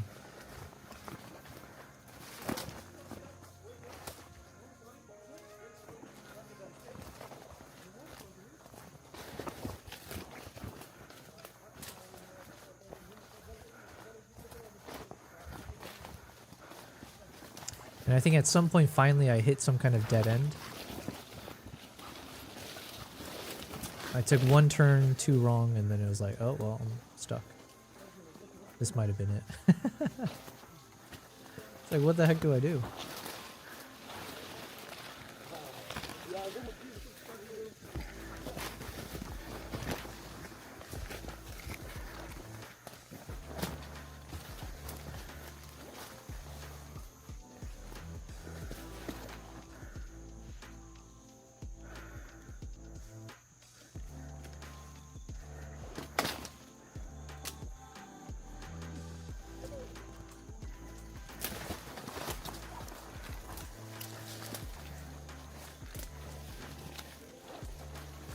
So that mistake there, or like me getting trapped there, it cost me some really cool shot here. Because I just got like the tail end of it, but it was too late. Because that chimp right there was drinking from the pool. So you had this like really cool experience of like seeing a chimp, like as if it was like an animal in a Jeep safari drinking from a watering hole. Although I guess you kind of saw it here through the action camera, but then on my actual camera I wasn't able to get the shot the right way.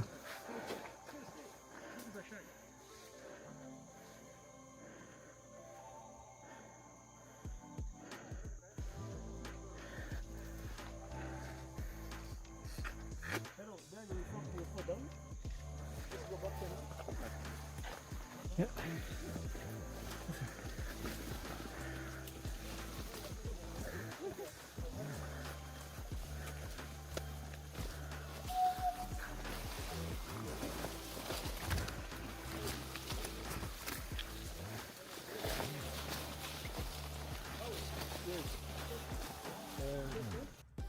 All right, so that one is the clip. Yes, hells yeah. I can't. I was like, man, I don't have the shot. I don't have it, but we're fine.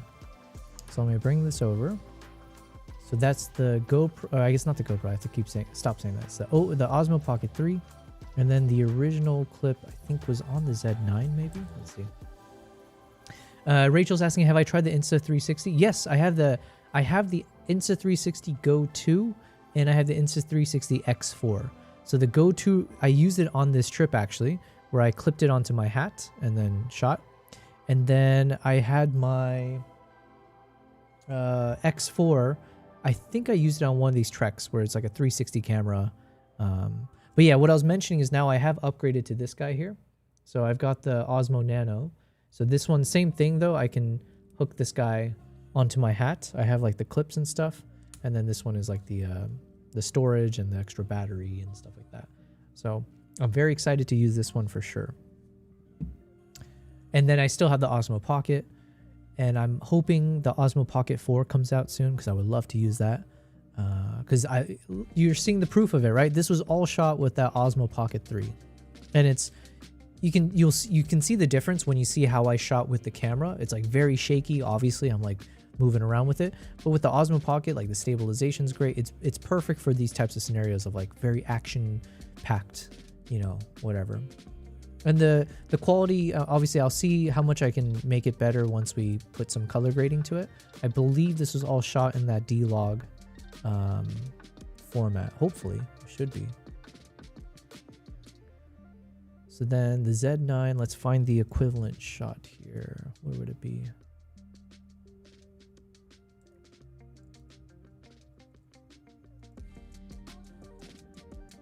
I thought I shot with the Z6 III, but I could have sworn in one of the clips there, it looked like I was holding the...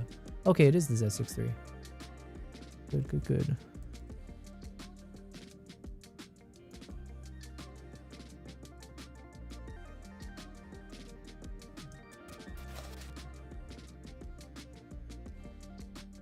Oh, talk about also a really cool moment. So this shot right here, I was so lucky. Because, okay, you can see here, all these some of the other the tourists, right? They were all standing over here because this chimp was up on this tree over there, right? And there's a little bit of a path. But I decided, I took an instinct and oh, sorry, I'm not showing my screen. Let me say again. Chimpanzee here, all the guests, tourists over there. Because the chimp, this is where the tree was. And so there's a little pathway and you can stand there. I took a little leap of faith, if you will, or I went with my gut instinct. And it doesn't always work in the wild, but this was just one of those moments where I thought to myself, hey, if everyone is standing over there, because that's where currently you have the best view of the chimp, perhaps when the chimp, if it decides to come down, it's going to want to go away from the crowd. So what if I decide to position myself completely in this way different opposite direction, in the hopes that if it comes down, maybe it comes towards me. It was just like a level of like, just hoping, gut feeling, whatever. And it worked exactly. So you can see here, I moved over here and then this is my, the other people with me. Chimp coming down, blah, blah, blah, blah. Through a little bit of an opening, drops down. And then what do you know? Right past me. How crazy is that? Chimp right there. It's very, I don't know what the right word is. It is kind of breathtaking to have these moments. Like these encounters are otherworldly, right? Just to be this close to some, you know, to this chimpanzee, to these apes. Very, very breathtaking. And then I've kept following it for a while, but yeah. Okay, so this is good, but this is not the actual moment.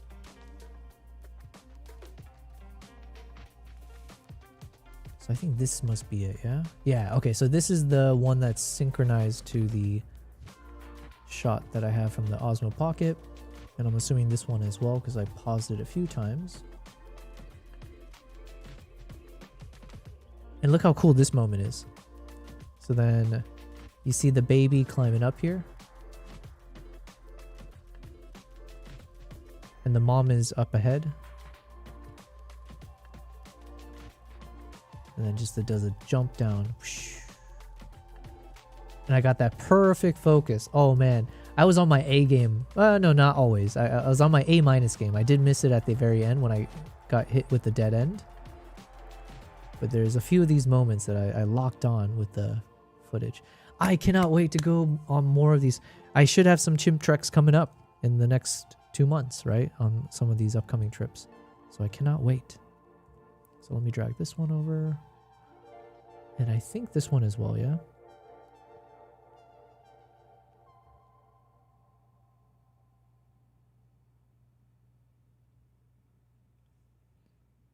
And then unfortunately I didn't capture anything too good at the end of that.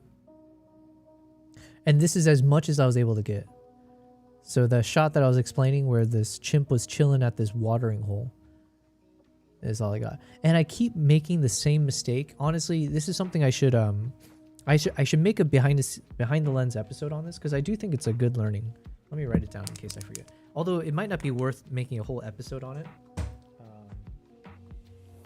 Stick to one photo or video.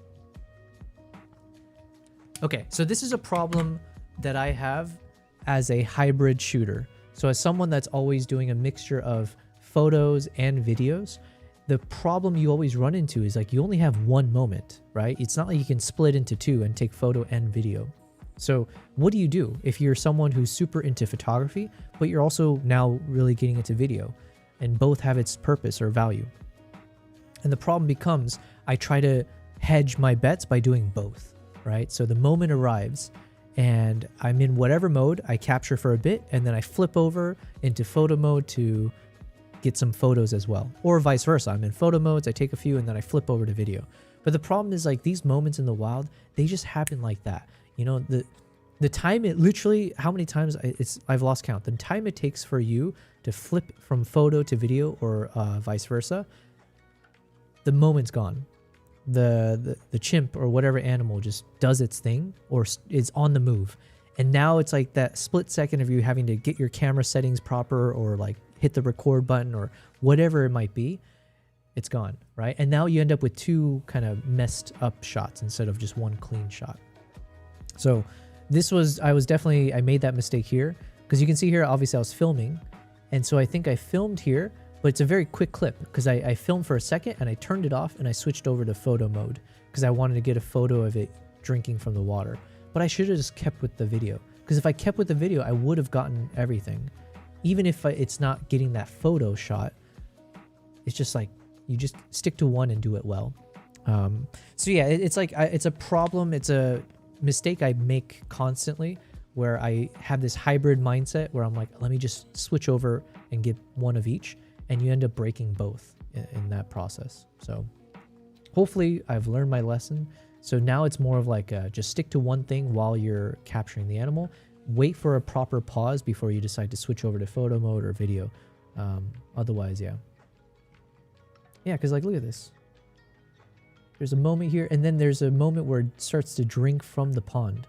And if only I had stuck to video, I could have just continued filming and got the whole thing. Now it's like, it's not even usable. Like this shot right here, it's like not even a second. And then when I switched to photo, I don't think I was able to switch properly, or the time it takes to make sure you have the proper focus and, you know, everything else is composed nicely. It's boom. So yeah, it is the beauty of wildlife captures is knowing that it's so quick, unpredictable. It's like, it's there and it's gone. But yeah, it was a good lesson for me.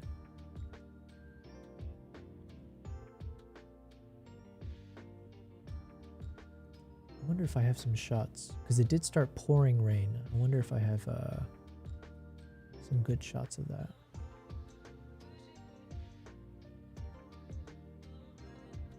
because I am trying to.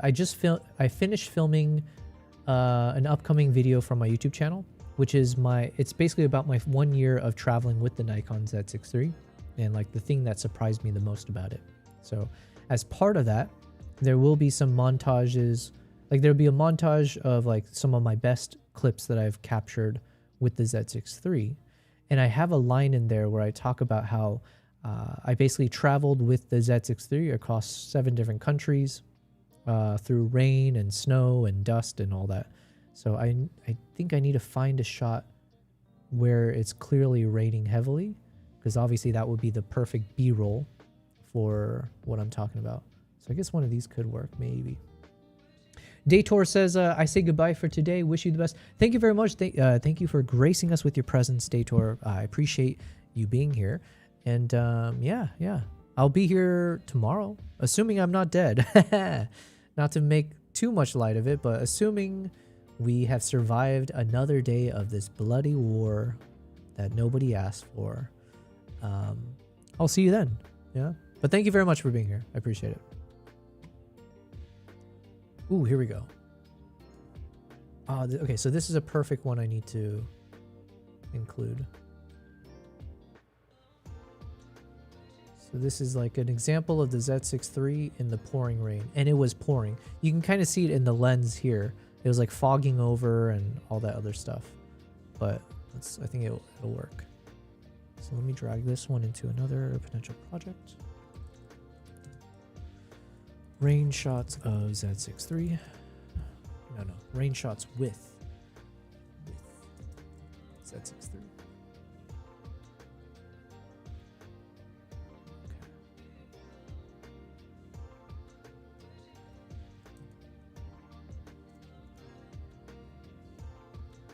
I think that should be it, right? This is enough projects that I need to start working on and like see what to do.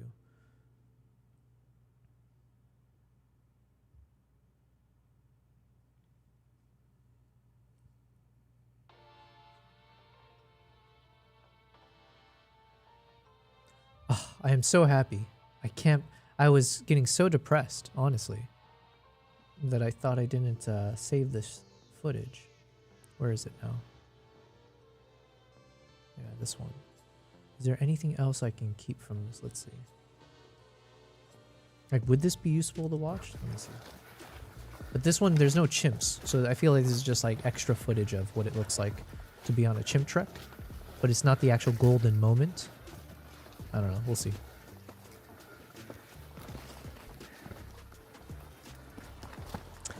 BC gambling it away, but you're still at the 6. Oh wow, you hit the magical 69, 690.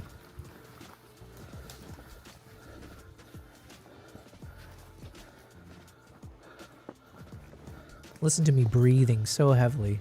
And the problem is, when I go on my chimp trek in the next month or so, or within this next month or two, I'm in worse shape now, so I'm going to be panting insanely loud.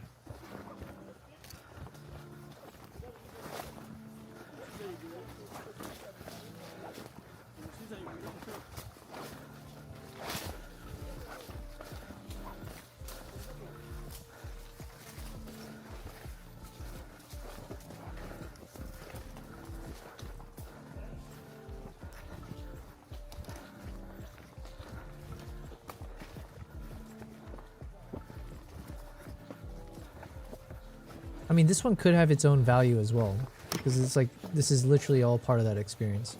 I wonder why we're going so fast. We must be going fast to catch up to the chimps. Because generally it's not this fast. We wouldn't be, this is definitely a faster pace than an average, like if you're starting off the trek and whatever. So if my memory serves, and just based on what I'm seeing here, I think they might have told us that there was some chimps spotted up ahead. So we were just trying to reach that group. That's my guess. I honestly don't fully remember what's happening here.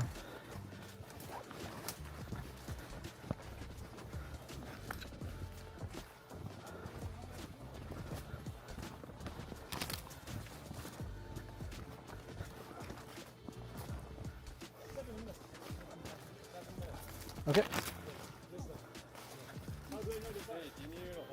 That's okay. No, it's fine. You know, it feels so. I'm so glad they were like, everyone's so kind. Everyone's like, oh, can I help you? Can we help? And I'm like, no, it's fine. It's fine. You know why? It's because if you were to see what the camera sees, if you could see what they were seeing, I'm like a walking Terminator. I don't know. I'm a half android, right? Because I've got camera on camera on camera. I'm carrying 2 cameras, 2 backpacks. I'm wearing Osmo Pocket. It's just like I have machinery everywhere. So everyone's always like, what are you doing? You're so ridiculous. But this is how you get the footage. You know?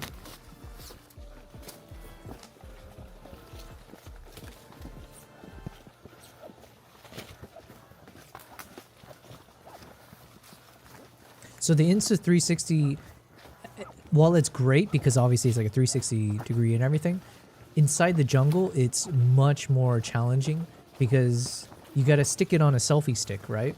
And it's got to protrude from your backpack. But the problem is there's so much foliage, there's so much dense like trees and bushes and brush and whatever. So it's always going to hit something, or you'll hit other people maybe, or it gets stuck, or you're going to scratch the lens pretty quickly. Because that happened to me. So I'm speaking from experience. But you do end up with some cool shots, right? You don't miss the moment because you basically are filming everything. But I just find that this Osmo Pocket is just much more versatile. Yeah, it's just way more versatile.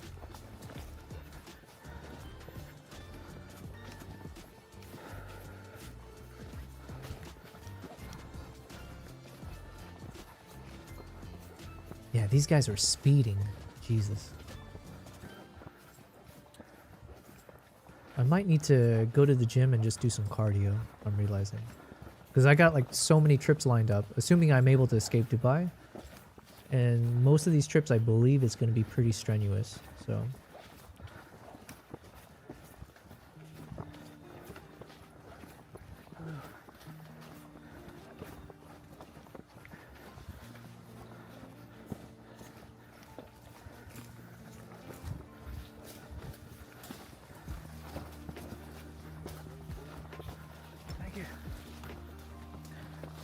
So I think a bunch of the groups started to conjoin. Is that a word? Yeah, so I think what happened is we had our own chimp experience. But then they were like, hey, we heard someone reported there's like another chimp somewhere nearby. Or like a chimp family, troop, or whatever it's called. So then we were like, okay, let's try to get there.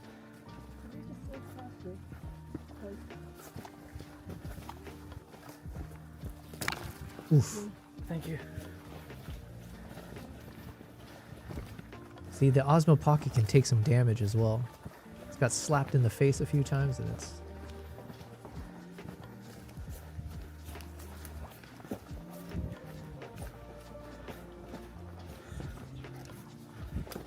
Okay, so this must be it.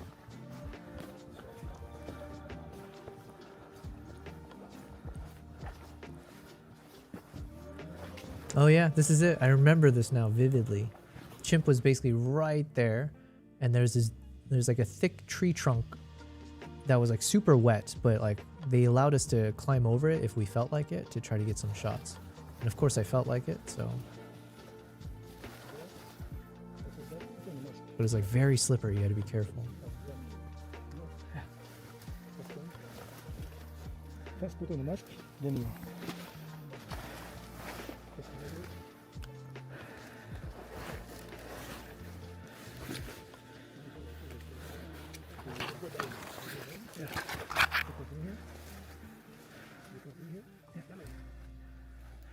Give them space. Oh, sorry.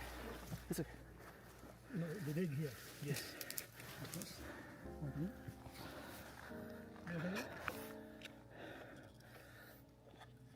Please avoid your stick. Hello. You get it around. Very close to you. Man, it's taking me back. I don't think I even remembered I had this Osmo Pocket running.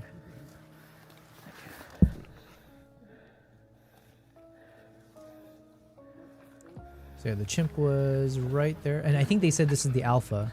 So this was the alpha male, I believe they were saying.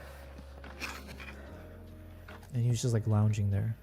I think you guys should be able to see it shortly, I'm assuming. Yeah. What was I shooting with? This is the Z9, I'm assuming?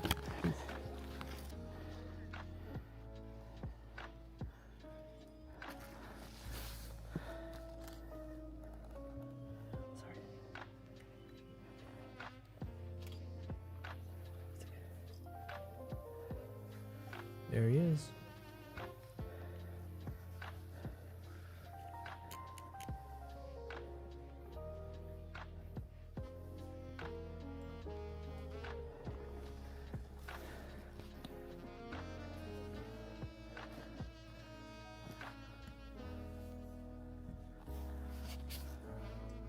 I seem to remember this like tree trunk here was like super slippery, if I remember.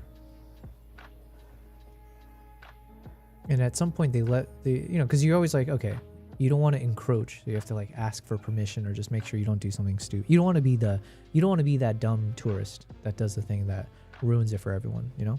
So I was very conscious of that, but yeah, basically they're like, yeah, you can get closer. So I think at some point, I'm pretty sure I got over this tree trunk, which is like so slippery. You can see all the moss and it rains and everything, right? But yeah, I ended up, I think I remember I eventually climbed over it and got a little bit closer to the Alpha. So the question, I guess right now I'm thinking as I'm watching this, but should I also work on this video clip and just treat it as its own standalone video? Because like here, the beauty of these like action cameras is you do get like an uninterrupted single take video, right? And that has its own appeal for people to see. Like, I want to know, what does an actual gorilla or a chimpanzee trek look like? Not just the fancy parts, but I just want to be immersed. I want to feel like I'm in the moment as you're like rushing over to see the thing, or as you see the thing. How long were you there? How were you capturing the shots? So part of me can see there's value of just like publishing this in its entirety as like its own single video. Yeah, I don't know. And I guess what I could do is I can mix in like maybe just popping in picture in picture here. So like here when I'm recording, I guess I could match it to some of the videos that I'm taking there. Or if I'm taking photos, I can share the photos at the same time.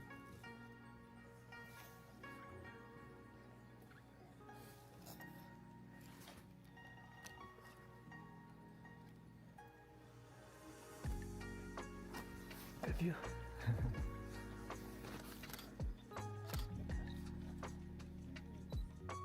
Oh yeah, I forgot. So I did have more cameras. So then here is the Insta360. So I think Rachel was asking earlier.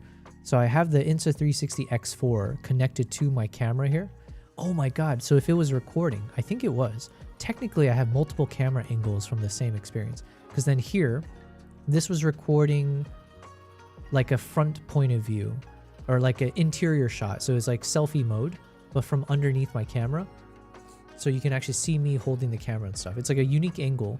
I had watched a YouTube video before this trip where someone recommended or suggested you could hook up this Insta X4 to the bottom of your camera, just like I'm doing it here.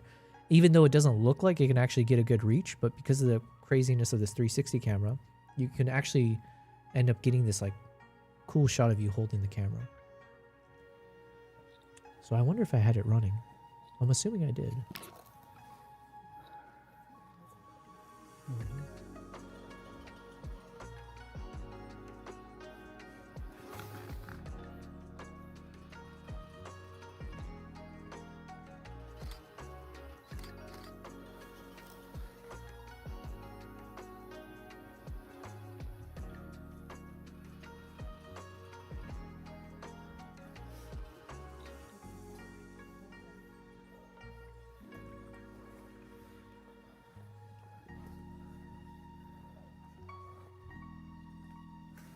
Ooh, there's an update from the U.S.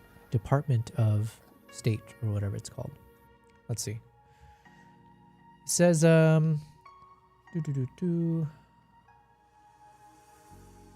where is it? Okay, so there's an update like 10 minutes ago from update for U.S. citizens abroad for Oman. Okay, so for Oman, the U.S. government is ready to help Americans leave the Middle East if you choose to take advantage of the options available. The department has opened a crisis intake form for U.S. citizens in Oman to pass information about consular assistance. At this time, we encourage Americans to consider departing Oman if they believe they can do so safely. And we note that some flights are now departing international airports in Oman. Please find the crisis intake form here. Okay. I mean, I guess that sounds more promising than nothing else, right? So there's a world where if I can go from Dubai to Oman and like if I can secure a flight out from Oman to one of these destinations I mentioned, let's say like Germany, okay, that's an option. Did they have something similar for Dubai? They had one for Lebanon, Israel, West Bank and Gaza, Iran,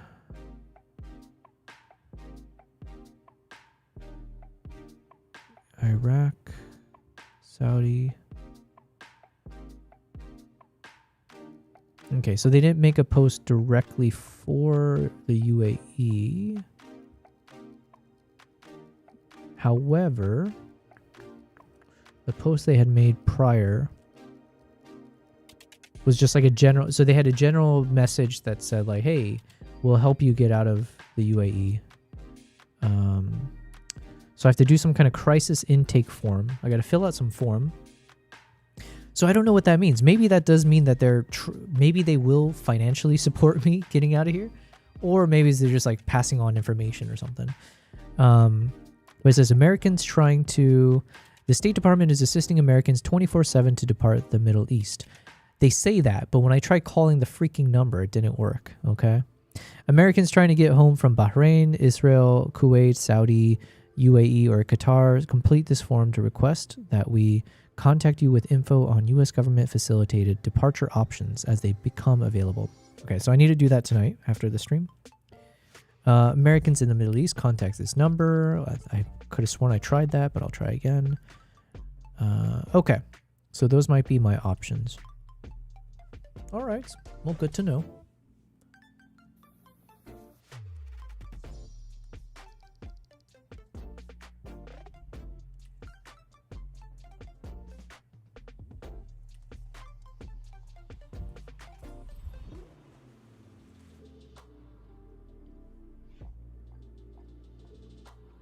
Okay, I don't know yet if I want to keep this one. Let's just drag it in anyways. This is the chasing chimps. Okay.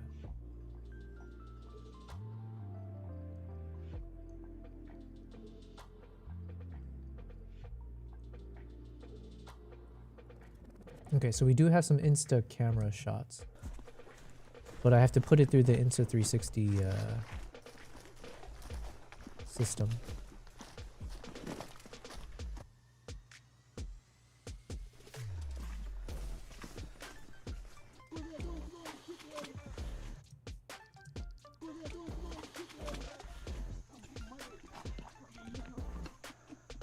Man, this tech is so crazy. So like this is how the file looks, and then you put it through the Insta software, and then they stitch it all together. When was this though? I wonder if this lines up with the Osmo Pocket shot.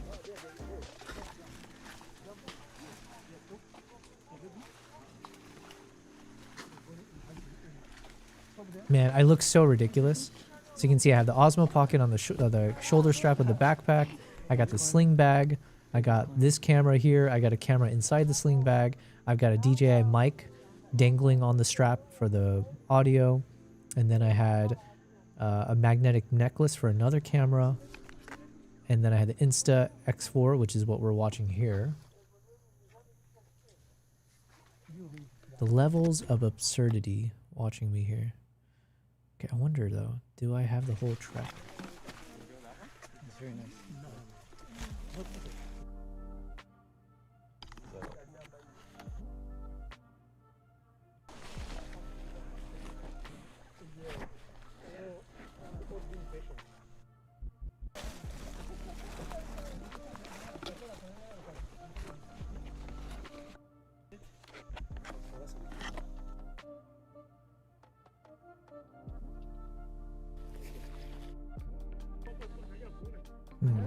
So this could be, I can't tell by the timing though. 17, 18, 19. So this might not be it then if it's after.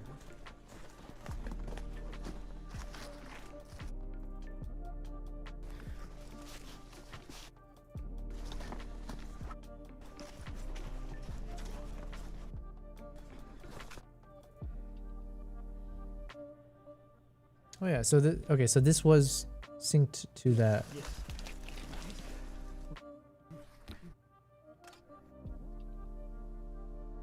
This kind of looks cool as a time lapse. I wonder.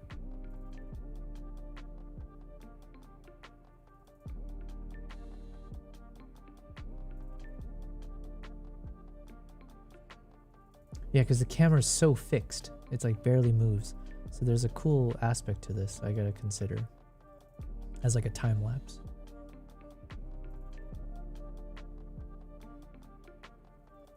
Okay, so I'll put this through the Insta Studio, whatever it's called, and see if I can synchronize it to this chasing shot. But yeah.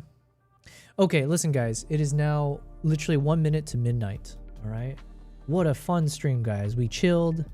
We didn't die, you know. Isn't that a positive? Which means I can live another day to stream another day. So tomorrow is what? Friday. So yeah, it should be. I should end up streaming. The only things that would get in the way is if there's some logistical stuff I need to take care of in between. So right now it seems like I need to figure out this crisis intake form. I need to look into potentially leaving as soon as possible, possibly.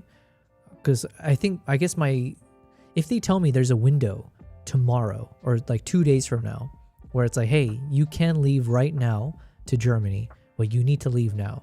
I have to be prepared for that, right? So I should probably in my free time start to pack up or like grab all the gear and stuff and just have it ready. But realistically, I don't know. I don't know if that's true or not, if that will happen. But it is now already March 6th. Okay, so today is Friday now. It's just turned midnight.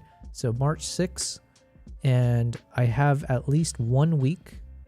I have 1.5 weeks remaining before my film project is supposed to start. So I have 1.5 weeks to figure out how to get out of Dubai, or hopefully 1.5 weeks for everything to calm down and hopefully, you know, get back to normal. So a lot of things I need to just kind of heads down, brainstorm, write things down, take care of logistical, boring stuff. I think I just need to do that, you know?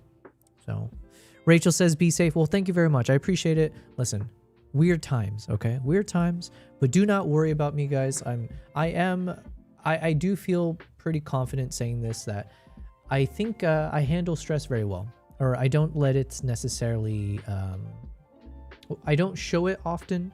I probably internalize it in a way where I'm probably going to have an aneurysm in a few years, but at least it's just one of those where it's like, just like you live life and you move on. So do not worry about me, guys, too much. It's just like a weird situation. Worry about all the other people I'm sure that are in crazy times right now. Worry about my cats. All right, hold on, let me fix the photos. Look at this guy.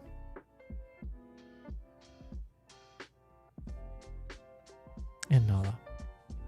So yes, no worries on me. I appreciate it though. We're just gonna stream through it, and yeah, one thing at a time. Let me just figure out how to get the hell out of here.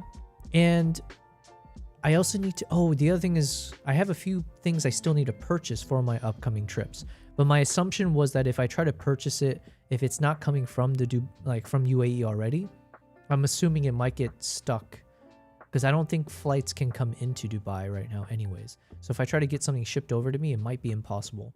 So that might be more reason that I should go to a country like Germany or somewhere else, order whatever I need to, and have it delivered there for my upcoming trips. So regardless, I might need to just like travel to Germany, even if it's a few days before my film project. I might need to do that just to have items delivered there for my trips. So many things. There's like the layers of logistical nightmares, and I hate logistics. Okay, this could be the ADHD thing, right? But like the moment you make me do simple tasks like filling out forms or, you know, stuff like that, my brain just shuts off. And this is no different. Like I know I need to sit down and think through every single logistical thing that's important right now, including like figuring out my bank stuff. Like, how much cash do I need to withdraw just in case, or like, how do I move money from here to there? What do I need to do about this thing? What are some of them? It's like a freaking laundry list, and I'm just, it's just hard for me to get my brain ready to do it. So pray for me. Rachel says, just buy everything from the Leica store. Wait, where's the Leica store? Yeah. Just kidding, you said. Yeah, what else can I share before I kind of sign off? Not much. Listen, time flies though. It's already Friday. Holy Christ, that is crazy, because that means almost a week has passed since the first missile strikes here. Because it happened on February 28th in the afternoon. It was a Saturday, and I guess I'm starting off Friday now. So, Jesus. Yeah, time flies. My goodness. Rachel says it's in Germany for sure. Yeah, I wouldn't mind just being in Germany for a while. It'll be a fun little trip to make out of it. So, thank you guys. I'll see you guys tomorrow. Keep posted. Oh, wait, sorry. Before. I think I have it already, but like I said, I do have my latest YouTube video on, just uploaded the other day. It's episode 3. It's called Embrace the Selfie. And it talks through the importance of kind of embracing the selfie, right? It's in the title, but how it's actually helped me level up my content creator skills by just being comfortable in front of the camera, especially with these cameras that have the flip screens. It's like learn actually to shoot with it and just get comfortable talking to the camera that way. So anyways, it's only like, I think, less than 2 minutes long. So hopefully you guys check it out. Let me know your thoughts. That is episode 3. I've filmed a few more.